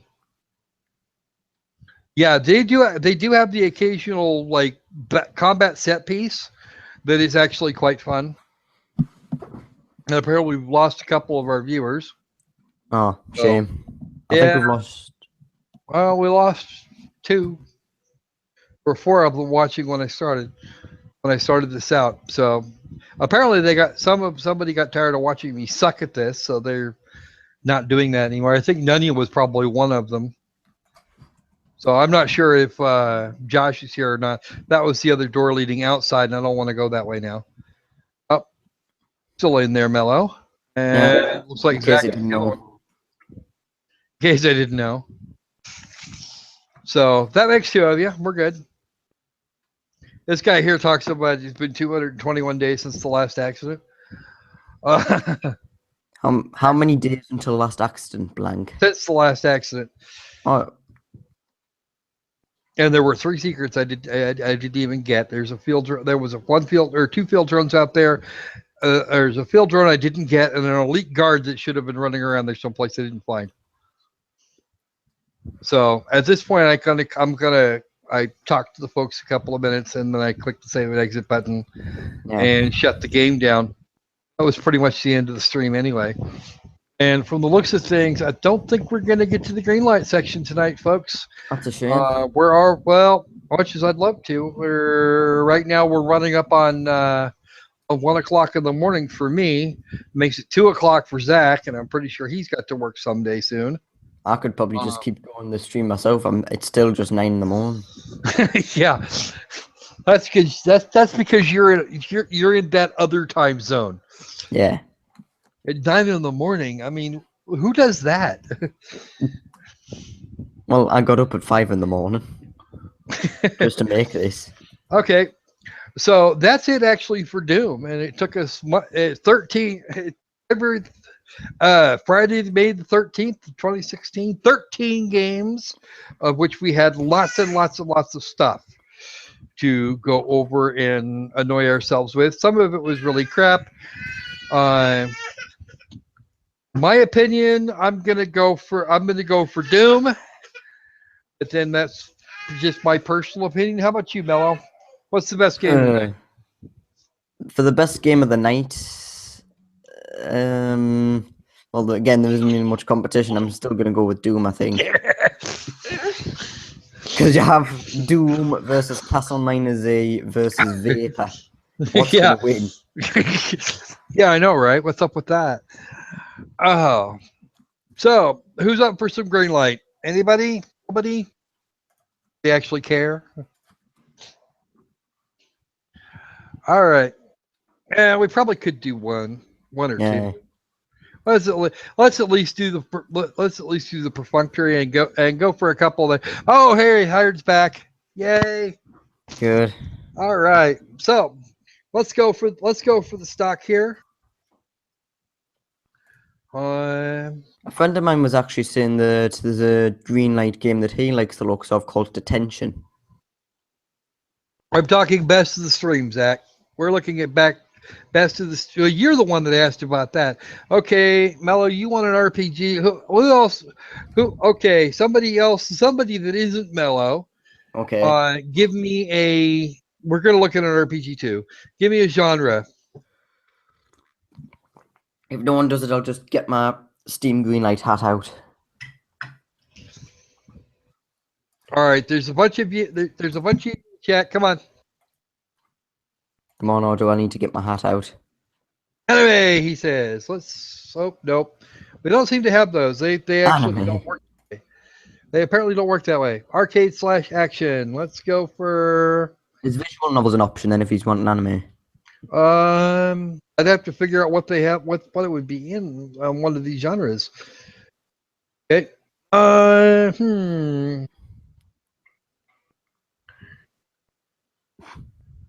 What's Eto's Big Adventure? What's I that? don't think I want to know. Let's see. Detention. A friend was telling me about that. He said he likes the looks of it. Let's go with. Okay, this ought to be fun. Oh God. Hell Scout. This is a Steam Grade Night trailer for Hell Scout, and no, none of us have actually seen anything about it. This is an early gameplay thing. Oh, here, it was put up today or yesterday for me. Yeah, it was about 12 hours. It was. It's been on Greenlight less than 12 hours. It's got 15 comments, and it was done in Torque 3D, which is a free engine that anybody can get their hands on. And holy crap, what God. is that? Oh my God. Oh, what is this? How many weapons is this guy carrying? Did he just like shoot his shotgun up into the air? He threw his shotgun up in the air and then just. Oh, it's a zombie! Great! That's, kindergarten. We haven't got level. enough zombie games on Steam. Let's. Yeah, I'm gonna go. I'm Did he gonna just go go with through the that. gate? Yeah, he actually just went right through a piece of chain link fence. But of course, when it comes to horror games, kindergarten level creativity is zombies. There's a lot of that here. Calipers. And look at the blood. Oh man, rolling down with less pleasure physics. Wow. Somebody called Jim fucking Sterling, son. Screams and Hollow's new game of the year right here. And this is the kind of back and forth. So dark, I can't see what's going on now. Yeah, What's it's that actually now gun? dark. Wait. How did he get hold of that? Wait. Wait. Get back here. Where's he at? Does he have a cemetery? I He think was in so. a town before. And that is a female zombie with boobs hanging down past her navel. What on earth? What did we come across? Who modeled this? I mean, I think the most work went into the promotional art. Just a wow, bloody that's knife. yeah, that's a mausoleum. A mausoleum that looks oddly familiar. Ooh, nice tree, nice tree. Uncharted 4 doesn't even compare That to was this a crappy game. torch. Well, no, actually, well, I don't know. Actually, torch isn't very good either, but yeah, it's better at range. Oh wow, that's a fast zombie, and you're just gonna fire. And you're just gonna Is keep that zombie firing your sinking into SMG. the ground? What is that thing? He's sinking in. Wait, what is that? I don't even know. Looks Is like that a boar. wolf? No, I think it might have been a dire wolf. I don't know. Maybe. I don't even know what's going on half the time now. He's in a cave. He's in a Yeah, he's cemetery. in a cave now with a bunch of demons, with a bunch of demons and zombies and shit. Now there's light. What's that? What's going on? Now he's back in the town. I'm looking at the chat. Zaxtor says, "Never mind. Uncharted 4 doesn't even compare to this game." Holy hell, I'd rather play the And then Slaughter Josh over Grounds. here says, "Clearly, the only thing keeping me from putting games on Steam is my dignity." Damn. And Zach says, holy hell, I'd rather play the Slaughtering Grounds. Yeah. Yeah, this is bad in a way that, wow. Why am I so tempted to vote this up? Because you might actually be looking forward to putting this on the putting this in the kind of worst of category. I don't know. Yeah. Maybe. You know what? I'm gonna vote it up. Everybody should vote that up because it's just complete crap. We voted up because it actually looks like it's got a fairly wide variety of environments to go running around in. Well, that's why I voted up all Digital Homicide games, just to make sure they get on green and not on Greenlight Steam. Make sure we actually have copies so we can use them to rip them up. Ooh, yeah. Look, it's got an option screen. Released July 2016. Oh, check that out. We actually have Silent Hill style fog. There are ways to do that, and there are ways to do that. That is not the way to do that, I don't think. Especially not when you're not going to use it later to cover up the really crappy textures. Go up to that last one. This one? No, the other one. Yeah, why would you take a screenshot image of that? I don't know. As if the fence is one of the main promotional factors. Yeah. Statues. Looking on bestbuy.com for the $119.99 collector's edition of Hell Scout. I gotta pre-order this one. Oh wow. I'm gonna have a look at the comment section for this. Alright. Before we do that, we're gonna do that. Description. Hell Scout is a fast-paced action shooter hybrid that puts you against increasingly more aggressive zombie enemies as the game progresses. I put zombies in there. Why did I do that? Oh, right. Their numbers are far too great and ours too few. Too many have been lost to risk any more mass casualties. You must do alone what others have failed in force. Failed to do in force. How about some English?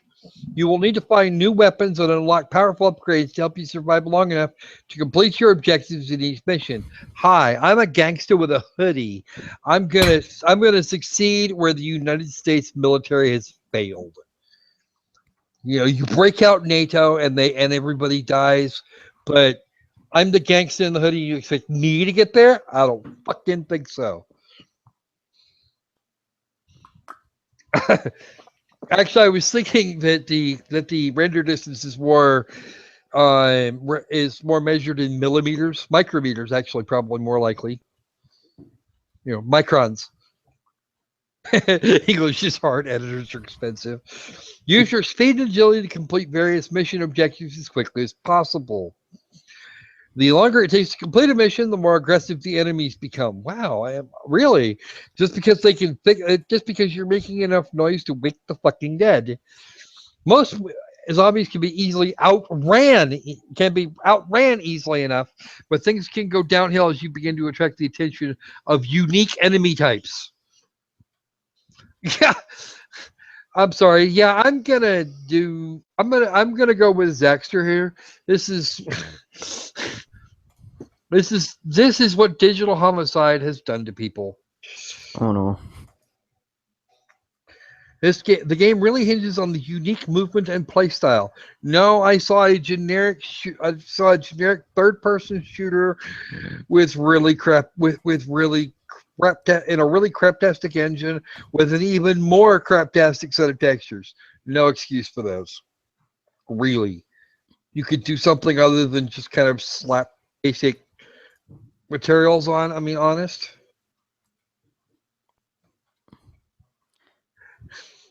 Of course, that means the enemies get a little something else extra as well.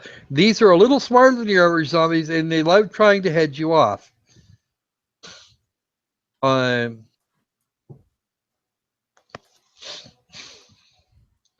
just looking through Greenlight, and apparently a few of the games we've already covered before have been greenlit. Really? Yeah. I'm amused. Okay, 15 comments. That guy is doing a promotional offer. That guy speaks Russian. Love the frame rate, the inappropriate music, and the fact you can barely see anything with the fog and darkness. There might be a decent game I hid behind this mess. The fog and the darkness is there on purpose. Watch it get greenlit and launch at some bullshit price like $16.99 USD.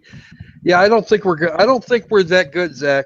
I'm thinking he's probably going to try and release it about $5 because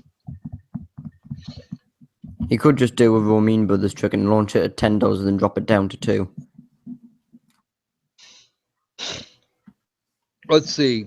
Rosin says, another bland shooter. I'll give you a few points for it not being utter crap. No god-awful memes. At least looks functional and not drawn in crayon. But still, it looks boring. The animation is just typical iPhone shooter terrible. And come on, I'm not one to be turned off by horrendous graphics, but in this day and age, you can do better than that. You know what? I'm actually inclined to agree to a point. I think you probably could have done better all the way around. The models look like the base design models of the Unity without any detail added on. I don't know. Probably that may in fact be. I don't know. I didn't get a chance to see the face for. Looks functional. Did you not see the rolling through the fence? Apparently not.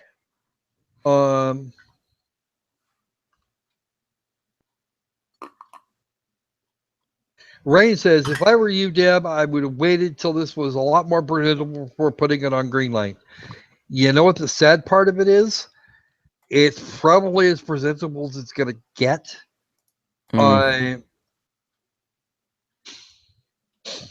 Especially when you're dealing in Torque 3D. That engine is very, very old.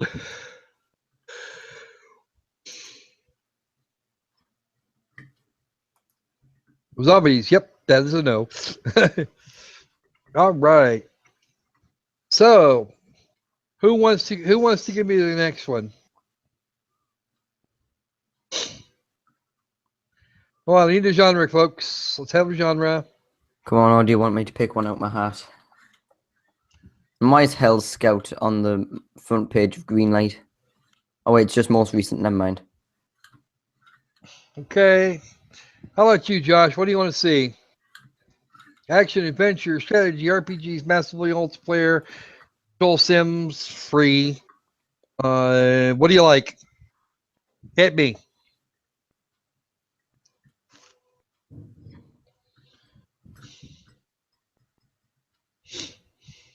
Come on, Josh. Come on, Josh. You can do this. Strategy. Somebody pick me one. Strategy. Well, it can go poorly because It can go poorly because I've seen attrition. Actually, strategies. Oh, there it is. I see it. Let's see. Okay. Pick a hero.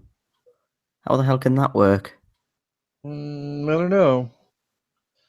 is Super duper party pooper. There we go. We'll do that. This is the Steam Greenlight trailer for Super Duper Party Pooper. And Look, as if there's poop in my soup. Yeah, I've That's actually already seen on that Steam. game. I figured that was coming. I'm literally at a loss for words. I don't know what to say about this.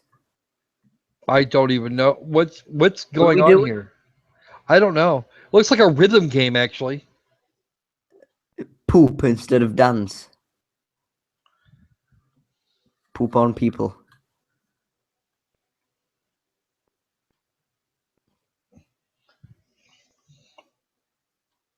What? Apparently, you're pooping on the party. Probably from the audience. And that's the end of the trailer. Okay. I don't know. I have no idea. Eat as much food as you can and then unleash your wrath on partygoers. Poop on 8 unique dance floors, become the master super duper party pooper. You can even upload your own music to poop to your favorite jams. I assume they mean, yeah, no, we're not going to go there. No. Okay. Let's try something else. Okay. Card drafting game. That requires 2 people. That's going to be in Portuguese. I'm not even going to read it. MMORPG Tycoon 2. Where? There it is. There. Single Is there player a one word for builder it? game about creating. Okay, let's give it a look. This is the Stream Greenlight trailer for MMORPG Tycoon 2. I don't know where Tycoon 1 would be. These guys look really Minecrafty. I'm still confused of how this is working. It looks more like some sort of game engine that you make your own MMO in.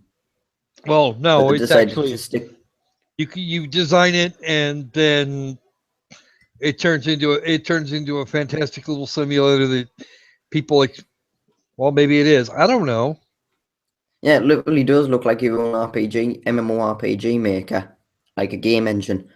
But I'm assuming they've just stuck Single player. Tycoon on it. Oh, wait, single player. And how does that work?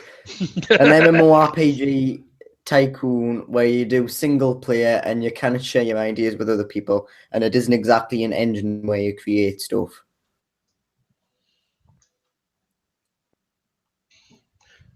Get ready for the creation customization game on the grandest scale with a world as large as the original World of Warcraft. You exist inside the game as its creator, blah, blah, blah, blah, blah. So you don't create your own MMORPG if you're saying it's the size of World of Warcraft. Well,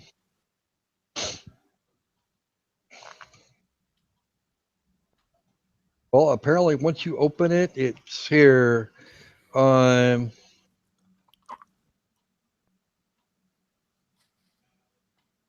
Oh, you can actually subscribe.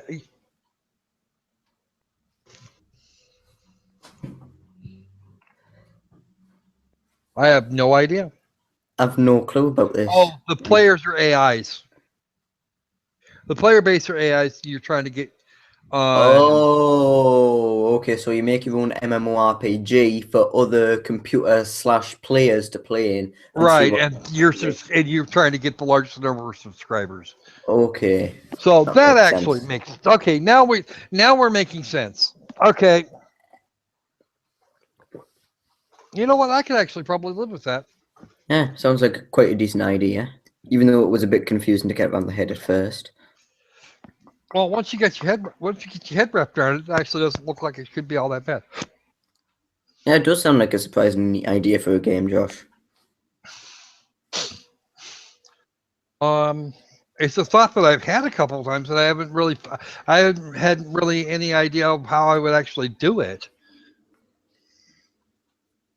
And it's actually supposed to run on a rock, so.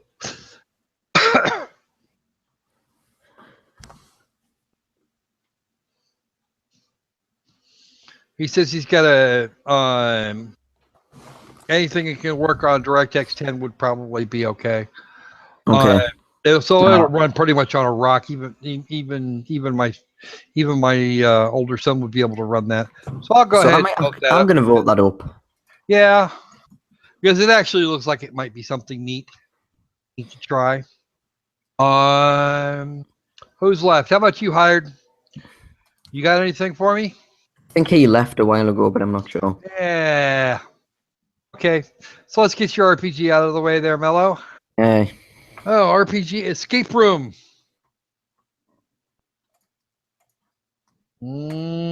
Okay, this could be really okay. I don't know what's gonna happen here. This could be really. Oh, okay. Hired. You got a. He's modeling.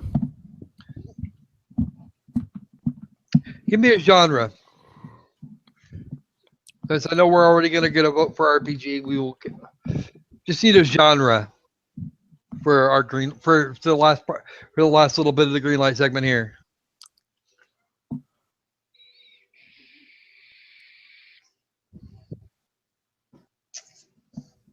An indie horror game. Okay. So the horror's at the bottom where it probably should be. Let's see.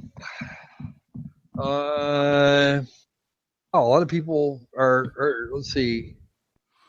Let's see. That looks like it'd probably be a visual novel. Oh, and of course, Super Duper Party Pooper was in the horror category. Of course. Okay, this one here claims to be in the same style. This is the same green light trailer for Mad Sector. Looks like a Doom ripoff. Actually, he was trying for Wolfenstein 3D. Oh, Wolfenstein 3D, yeah. I keep on getting them two mixed up when I see gameplay.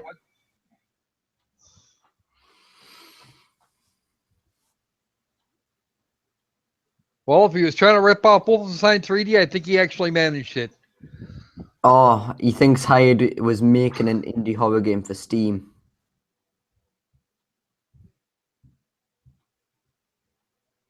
Wow, big open maps. Gotta love that.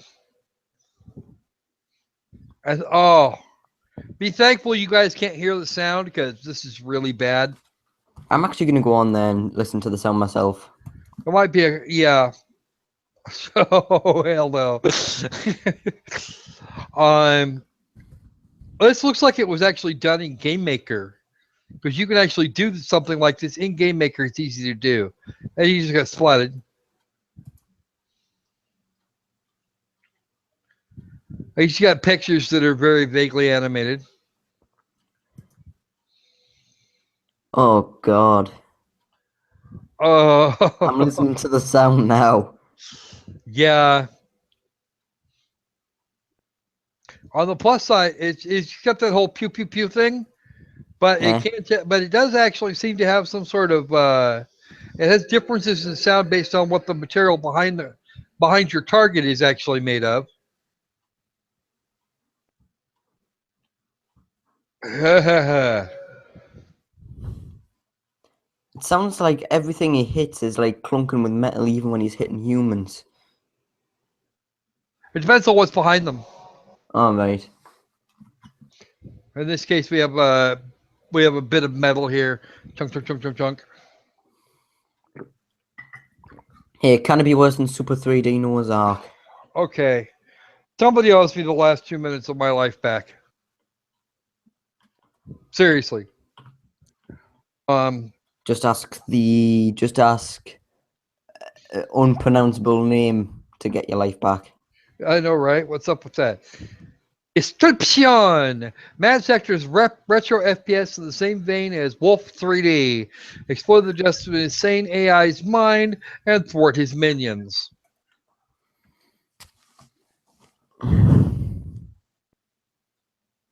It's a base screensaver on Windows 8, on Win98. I remember that screensaver. I remember spending some time watching it just to be watching it. Because it was a thing that I could do with it at the time. Oh, I'll put that on the Ask Me Again. There, I want to give it an ironic upload. Okay. So now to Mellow's RPG. Damn it, no, I don't want my voting queue, stupid. If I wanted my voting queue, I'd have said so.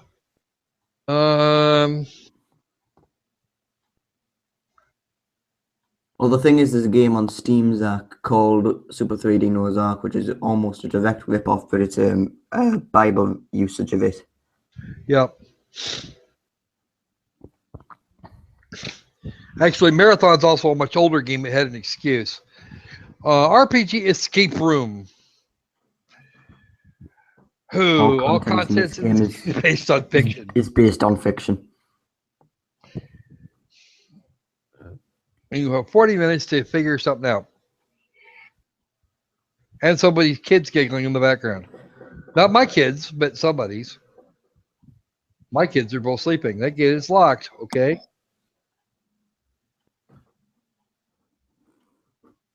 Why is there a timer? Because you have to escape and you only have so much time to do it. All right.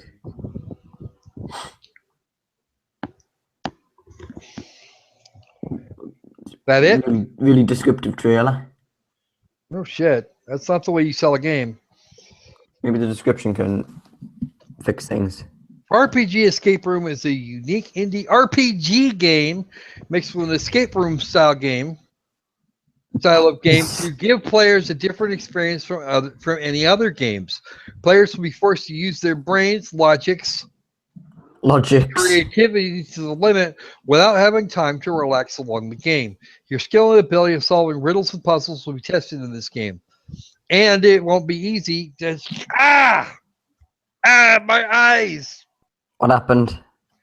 Somebody claw my fucking eyes out. I cannot believe they did that. English is non-existent.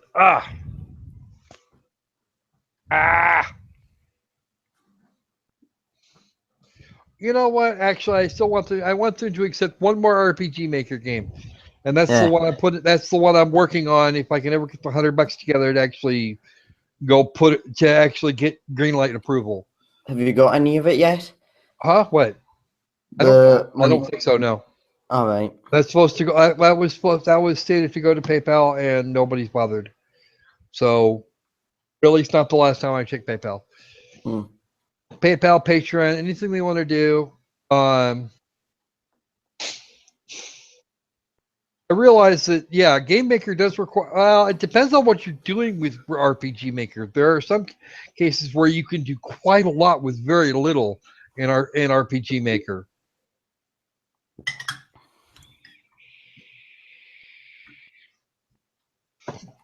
Yeah, we get a lot of this everywhere, though, Josh. You know, a certain game goes popular, all of a sudden there's 5 million more of them. People that don't know what the hell they're doing. Lopple. It's Lopple. Did you know that? Okay. Okay, now it's time for. Well, maybe I should pick something. Yeah, go ahead. We've done horror, we've done RPG, we've done action, and we did strategy. So go ahead and choose one. Thinking. How about massively multiplayer? That ought to be hilarious. Chronicles of what the fuck? Illyria? Well, that's okay. I'm okay with that one, but I'm kind of wondering. An MMORPG with aging. Right. Okay. This is the Steam Green Light trailer for Chronicles of Illyria. And this one's only been posted a couple of days. So we're going to have a look. There's actually several of these, and I'm only going to run one. I think I've heard of that indie studio that's made this. Soulbound. Pretty sure I've heard their names come up before.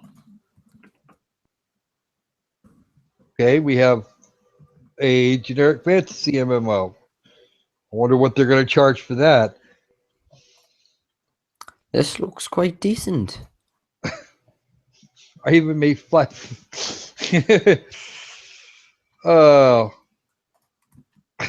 Why are you feeling the inexplicable urge just for loudly a curse party? Because he was talking about how he didn't think that RPG Maker games would took much effort, and Corpse Party was made in the RPG Maker engine. Yes, it was in RPG Maker 2000. I'm looking at actually pulling Insanity Alley together and like getting it sorted out, putting it up, and seeing if I can get it green light. Greenlit. Put Mobile Food Madness up for free, and maybe one of the others.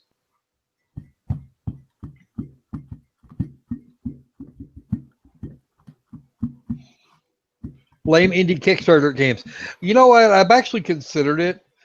I didn't want to really steal. I've been doing it at the end of these just so I could do kind of so I could do some greenlight coverage without actually trying to steal Jim Sterling's thunder here. All right.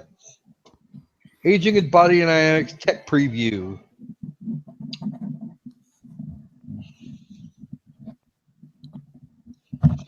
But Corpse Party was actually pretty good.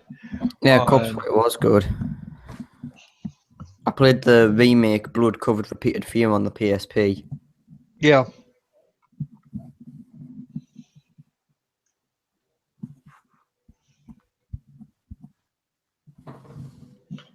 Corpse Party was actually one of the first RPG Maker games like that to get any kind of a real following. Publication.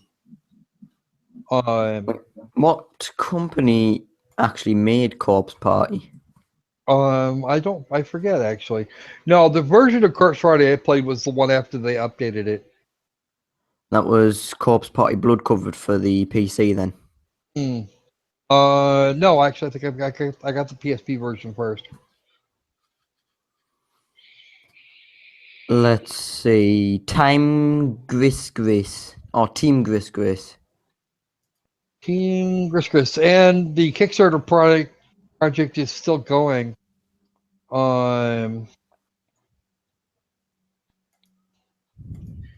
It's still going on until the 3rd. Let's have a look. God damn it, fucking Edge. All right, that's fine. How much have they raised so far? $892,000 apparently. Yep, there it is. That's impressive. Well, they're almost to $900,000 goal. goal. They're almost to goal. They need most to $1 million apparently to do it. And I don't know if they're going to do a. The thing is, I don't entirely trust indie developers with that amount of money, because I've just looked at their page and this is a first-time effort, and they're doing an MMO which costs nearly $1 million. Yeah, that could be kind of difficult.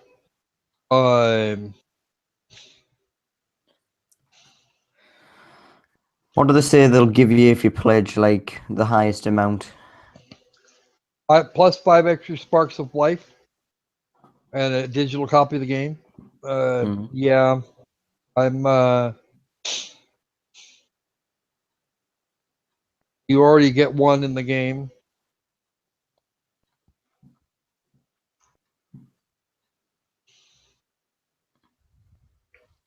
I'm actually almost inclined to agree with you there, Josh.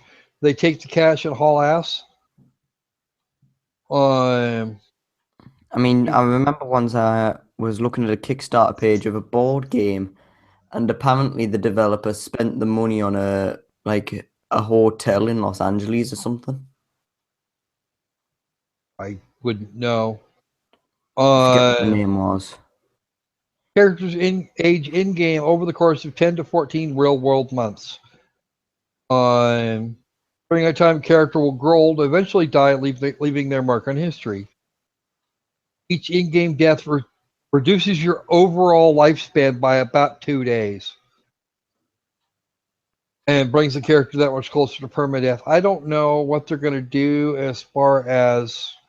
That sounds like quite an ambitious project to create for an indie developer. AI scripts support the characters while offline. Train skills from the shop, doing all that crap, non-repeatable quest. Tired of killing 20 bunnies, destroying a farmer's crops, only see 50 other characters complete the same quest? Quest hubs are going bye-bye. No world map or mini map. meta contact, signing in-game contracts between players, a new business model. Exactly. I like the idea of this as well. For $30, you could buy a spark of life that grants the soul an opportunity to live for between 10 and 14 months before establishing your soul in a new character you're choosing, and you get one with the game. Right. In your new body, whether that be your heir or someone else entirely. The skill ramp will get you back up to power quickly, blah, blah, blah, blah, blah, blah, blah.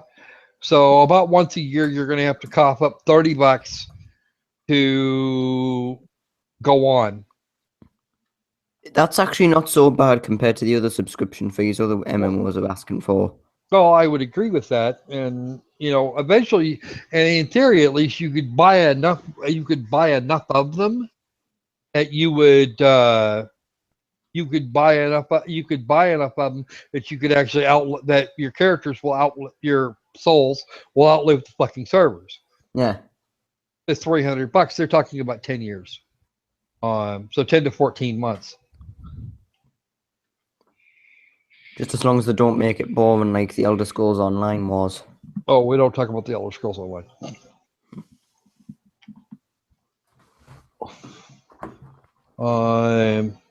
MMORPG makes survival game, character customization. Wow. Part of a family. Blah, blah, blah. You can actually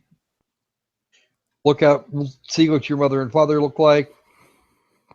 I don't exactly know why he's asking for $900,000 for this if he's already been able to like get all of this footage for the Kickstarter already.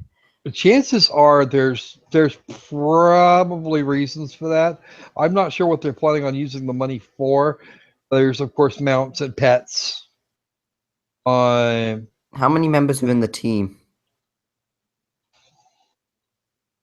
That many? 1, 2, 3, 4, 5, 6, 12, 12, 13, 14, 15, 16 members in the team.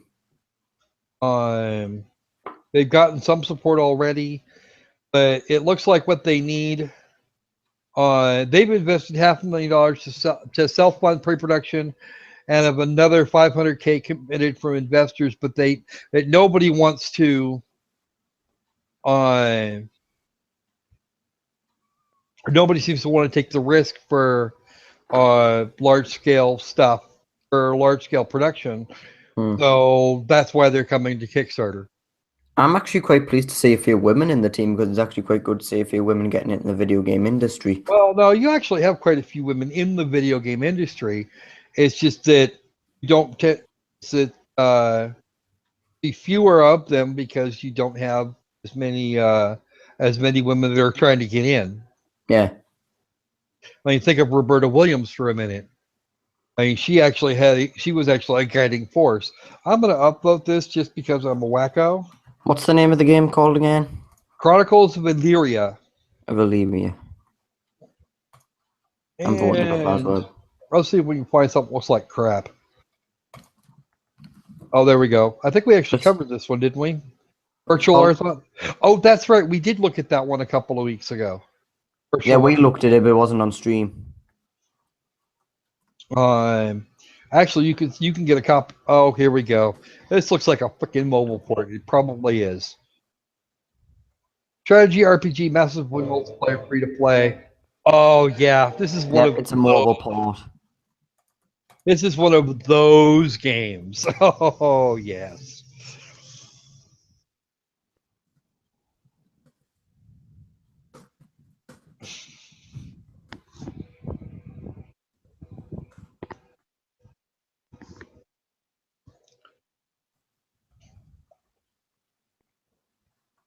Oh.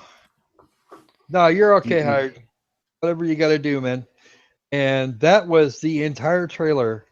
All 30 seconds of it. Yep, TV commercial size. I'm gonna bet you that's also the trailer on Google Play or the Apple Store, whatever it's on. Probably the Apple Store. Actually, more likely it's going to be on Google Play. Oh, there's a Digital Homicide there game. we go. Oh, Assholes is back. Yay. It never got removed though. I think it was actually off. This is the Steam Greenlight trailer for Assholes. Last updated in February. Yep. Where your I still job have- is, where you are an asshole, you must run around and eat all the foods. I say you took my advice and upvoted it as well. Yeah, I did that a while ago. And also Demon Sword's got it on his favourites.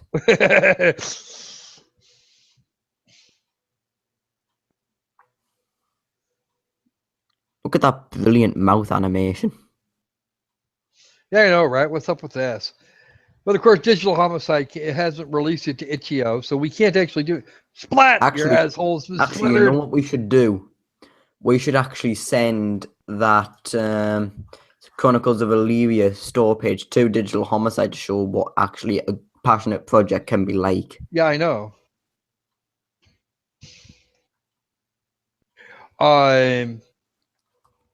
Actually, I think what goes on here with the character limit thing, as long as you can keep going with the character more or less, you have that it ramps up a little bit depending on how well the previous character does, and you can get back to where you were headed, presumably fairly quickly.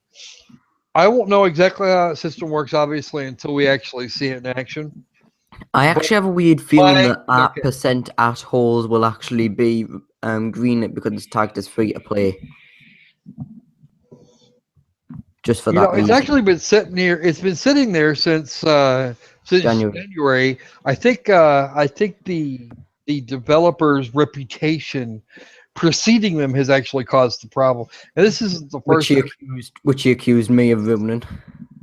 Well, I don't know why he's accusing you of that at all, because you had very little to do with it. You were actually, I was the one that prompted that shit after he sued Sterling.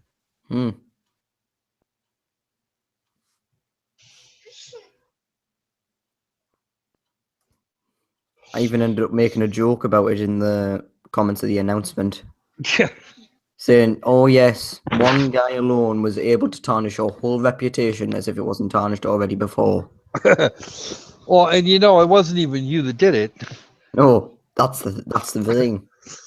Well, I think that's just it. You've got a bigger Steam group than I've got, so he's going to chew you up first. Because he's thinking he has more of an audience to talk to when he's on that Steam page. Well, of course, if he goes over and joins my group, then he won't be as. If he goes over to my Steam group, he only has a few people to talk. He only has a very few people to talk at, and even they won't. And most of them are going to tell him to fuck right off. Well, that's basically the response they got when they came onto my group as well.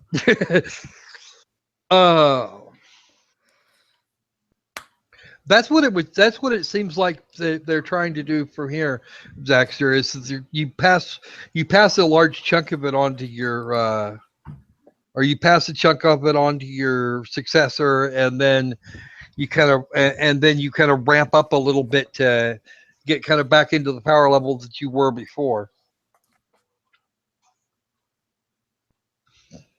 I can see where that might actually be okay. As far as a monetization scheme, there's a whole lot worse. I've heard tell of a whole lot worse. Definitely. If after the first character dies, she's just like, yeah, I don't like this game anymore. Fuck it, I'm not playing it anyway. Then don't give them the $30. Like it. Or you could have a child and roll over progress to that. Amongst other things, there's probably lots of ways to do that, and I don't. Again, I see it as a possibility in terms of.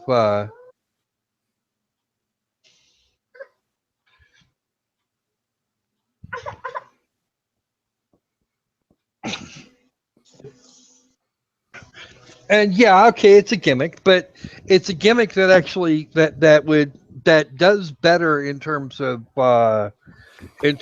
their monetization strategy. And here, Joshua, you have to admit it's better than some other stuff that's on Greenlight right now. Well, I'm not even worried about it being on Greenlight. I'm looking at that monetization structure as opposed to the in-game store or the monthly sub of $15 or $20 or whatever the hell it is. Typically about 15. So let me think. 15 times 12. Let's think. If you pay $15 for a year. Let me think. I need to use my head for this. 15 times 12. 15 times 10 is 150. What was that? 15 times 10 is 150. So you're Yeah. looking at $180 a year to play a game. It's supposed to 30 about every 10 to 14 months. Yeah, $180 a year, and this one's just asking for 30. Was it a year? Yeah, it's basically 30 every time your character permadeaths. So if you get beat down a lot the first time through, and you're actually going to get one for free anyway. Yeah. With the copy of the game. So it's not like if you get your first character beat down to the point where he just can't get back up. The next person up will just go with it. So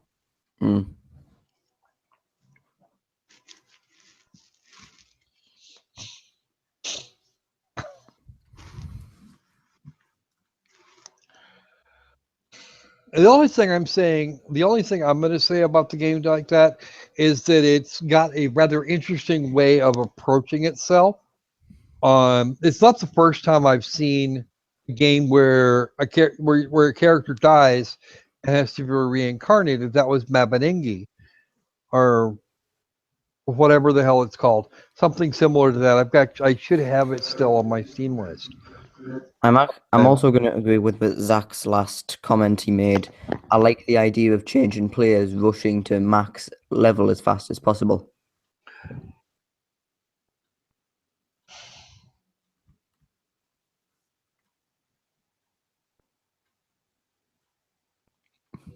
I think we should just leave the stream on, just dedicated to the chat, because there's a really interesting debate going on. There is actually a very interesting debate, and actually they could the folks in the audience eventually would be able to watch that, because I do actually run that off to the side. And I like new ideas. They're actually this one looks like it. I mean, Five Nights at Freddy's was a new idea, but I didn't like it. But it was nice to see it, see a new idea executed. And then some older ideas can be executed very well, as we saw earlier with Doom. Footage for which ended almost an hour ago now. And some ideas aren't totally well executed, like Harvester. And Harvester wasn't even a new idea at the time. It was just really poorly executed.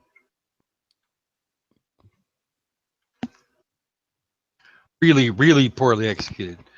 Yeah. And people on the Steam forums were asking, why do you hate it so much?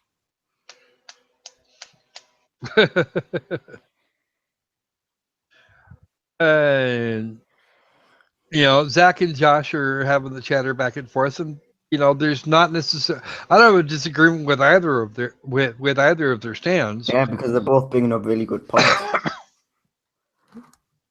He understands it.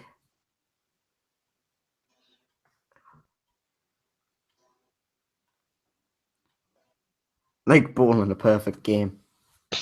Yeah, that would be an achievement. Yeah. I agree. That would be a very big achievement for anybody. I've never seen anybody do it, but it would be a really big achievement. Yeah.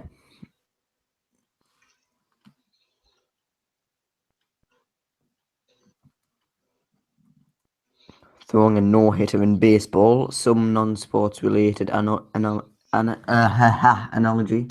that my tired brain can't come up with. Yeah, my brain's tired as well. That's why I can barely pronounce words now. Yeah, I'm starting to sag out too now.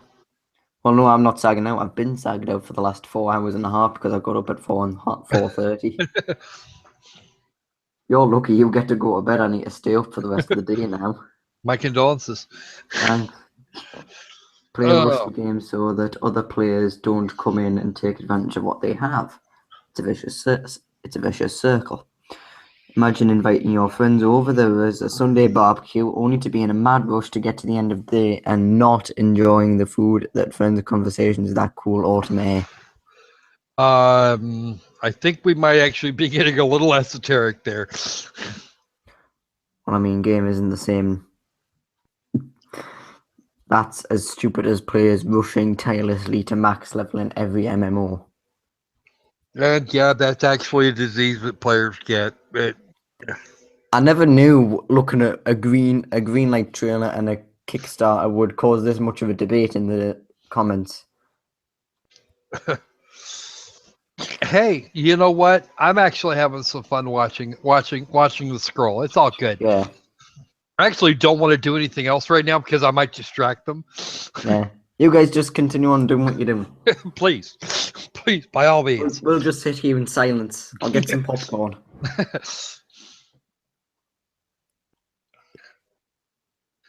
Hired, I would actually say probably not too amazing, considering some of these games don't actually start out with a plan for endgame.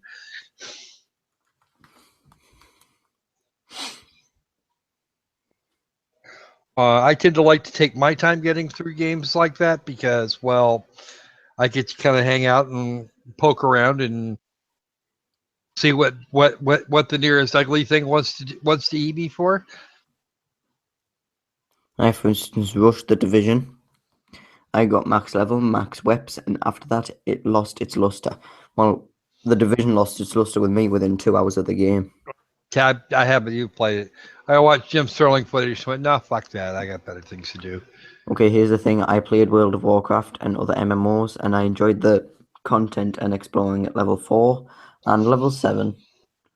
I went in a rush. I wasn't in a rush. I had fun early on.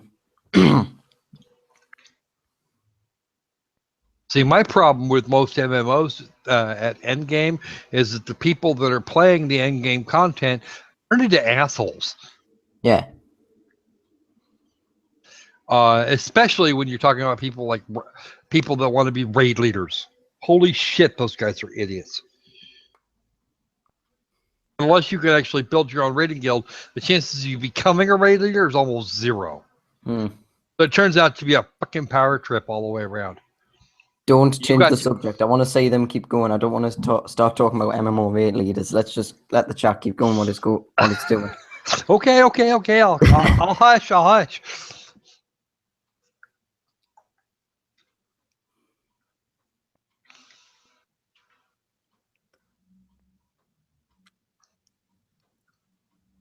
I've never been afraid of being called a noob. Hell, Me neither. I put footage of me sucking at Dark Souls on the fucking internet. Get good. Now I put footage of me sucking at Doom on the freaking internet twice. Hey, at least you can say you're better than Polaris. Yo, in Arthur Gies or however the hell it's pronounced, GIES, maybe, I don't know, something like that. From Polygon played the game and it just went really badly for him because he couldn't figure out how, because he would drop into turret mode every friggin' time. And I do that a little bit too, but I don't do it nearly as bad as he does. Oh, I wish Noneya was here to see this. They aren't even complaining that we're barely talking. They're just going at it.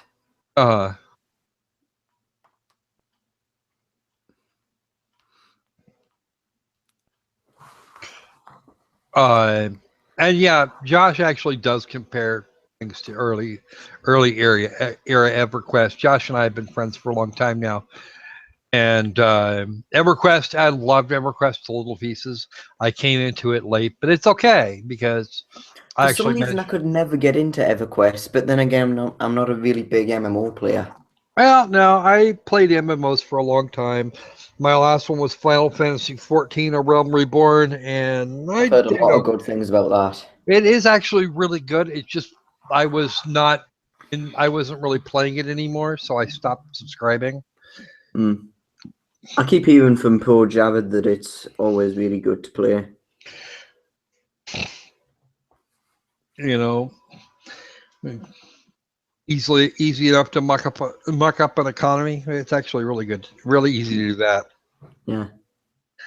Um, Let's take this to a new game. Madden 1. We're changing the subject. No. oh, come on! No, Zach, please keep talking, Zach, please. I'm still waiting for Madden 2019. Damn it! That's because people, honestly, Zach, at this point, that's because people are competitive and they want to be and they want to be the cool shit on the block. Oh, they're talking about sports games now. Yeah, I don't play sports games either. I don't care. Me neither. I'd rather play sports in real life than video game because sports games in real life can easily be set up.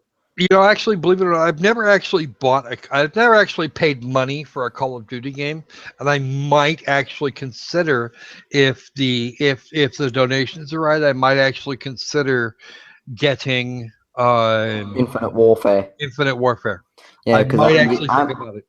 I'm not usually one that gets excited for Call of Duty because, you know, I did a discussion on Mellow Reviews of how I didn't really like the franchise. But Infinite Warfare seems to be going so far into the future that it's going to be unique.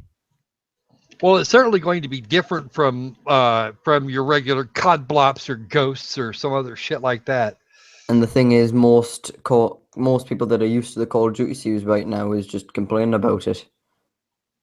Yeah, pretty much. And then people who hate the franchise are starting to like it. Yeah, and I think that's actually what they're trying to accomplish with that. They're trying to draw in some more people so they can actually sell the damn game. It'll probably sell like gangbusters regardless. But it might pull in some new blood where the old blood just wasn't cutting it. I'm more interested, actually. Honestly, I have no interest in the multiplayer campaign for that. I will probably do a little bit of multiplayer for Doom just because completeness. Multiplayer campaign I actually always like in a game because it feels like you're going through a story, but you also experience it with a friend. See, that's just it. Most of the time, Call of Duty games don't actually have a co-op for the campaign. They have a single player campaign, and then the bulk of the effort they put into those games is the multiplayer, and I don't like the multiplayer particularly. Mostly because that's where all the jackoffs hide. They actually used to have a co-op multiplayer mode, but I think the last time they did that was back at World at War. And I think they did it for most of the Modern Warfare series. Uh-huh. Talking about the chat now, I haven't really been paying attention. Yeah, they're wrapping things up now. Right. It is emoticon. Yes, it is. Looks like a transsexual Twinkie. Right. Yeah.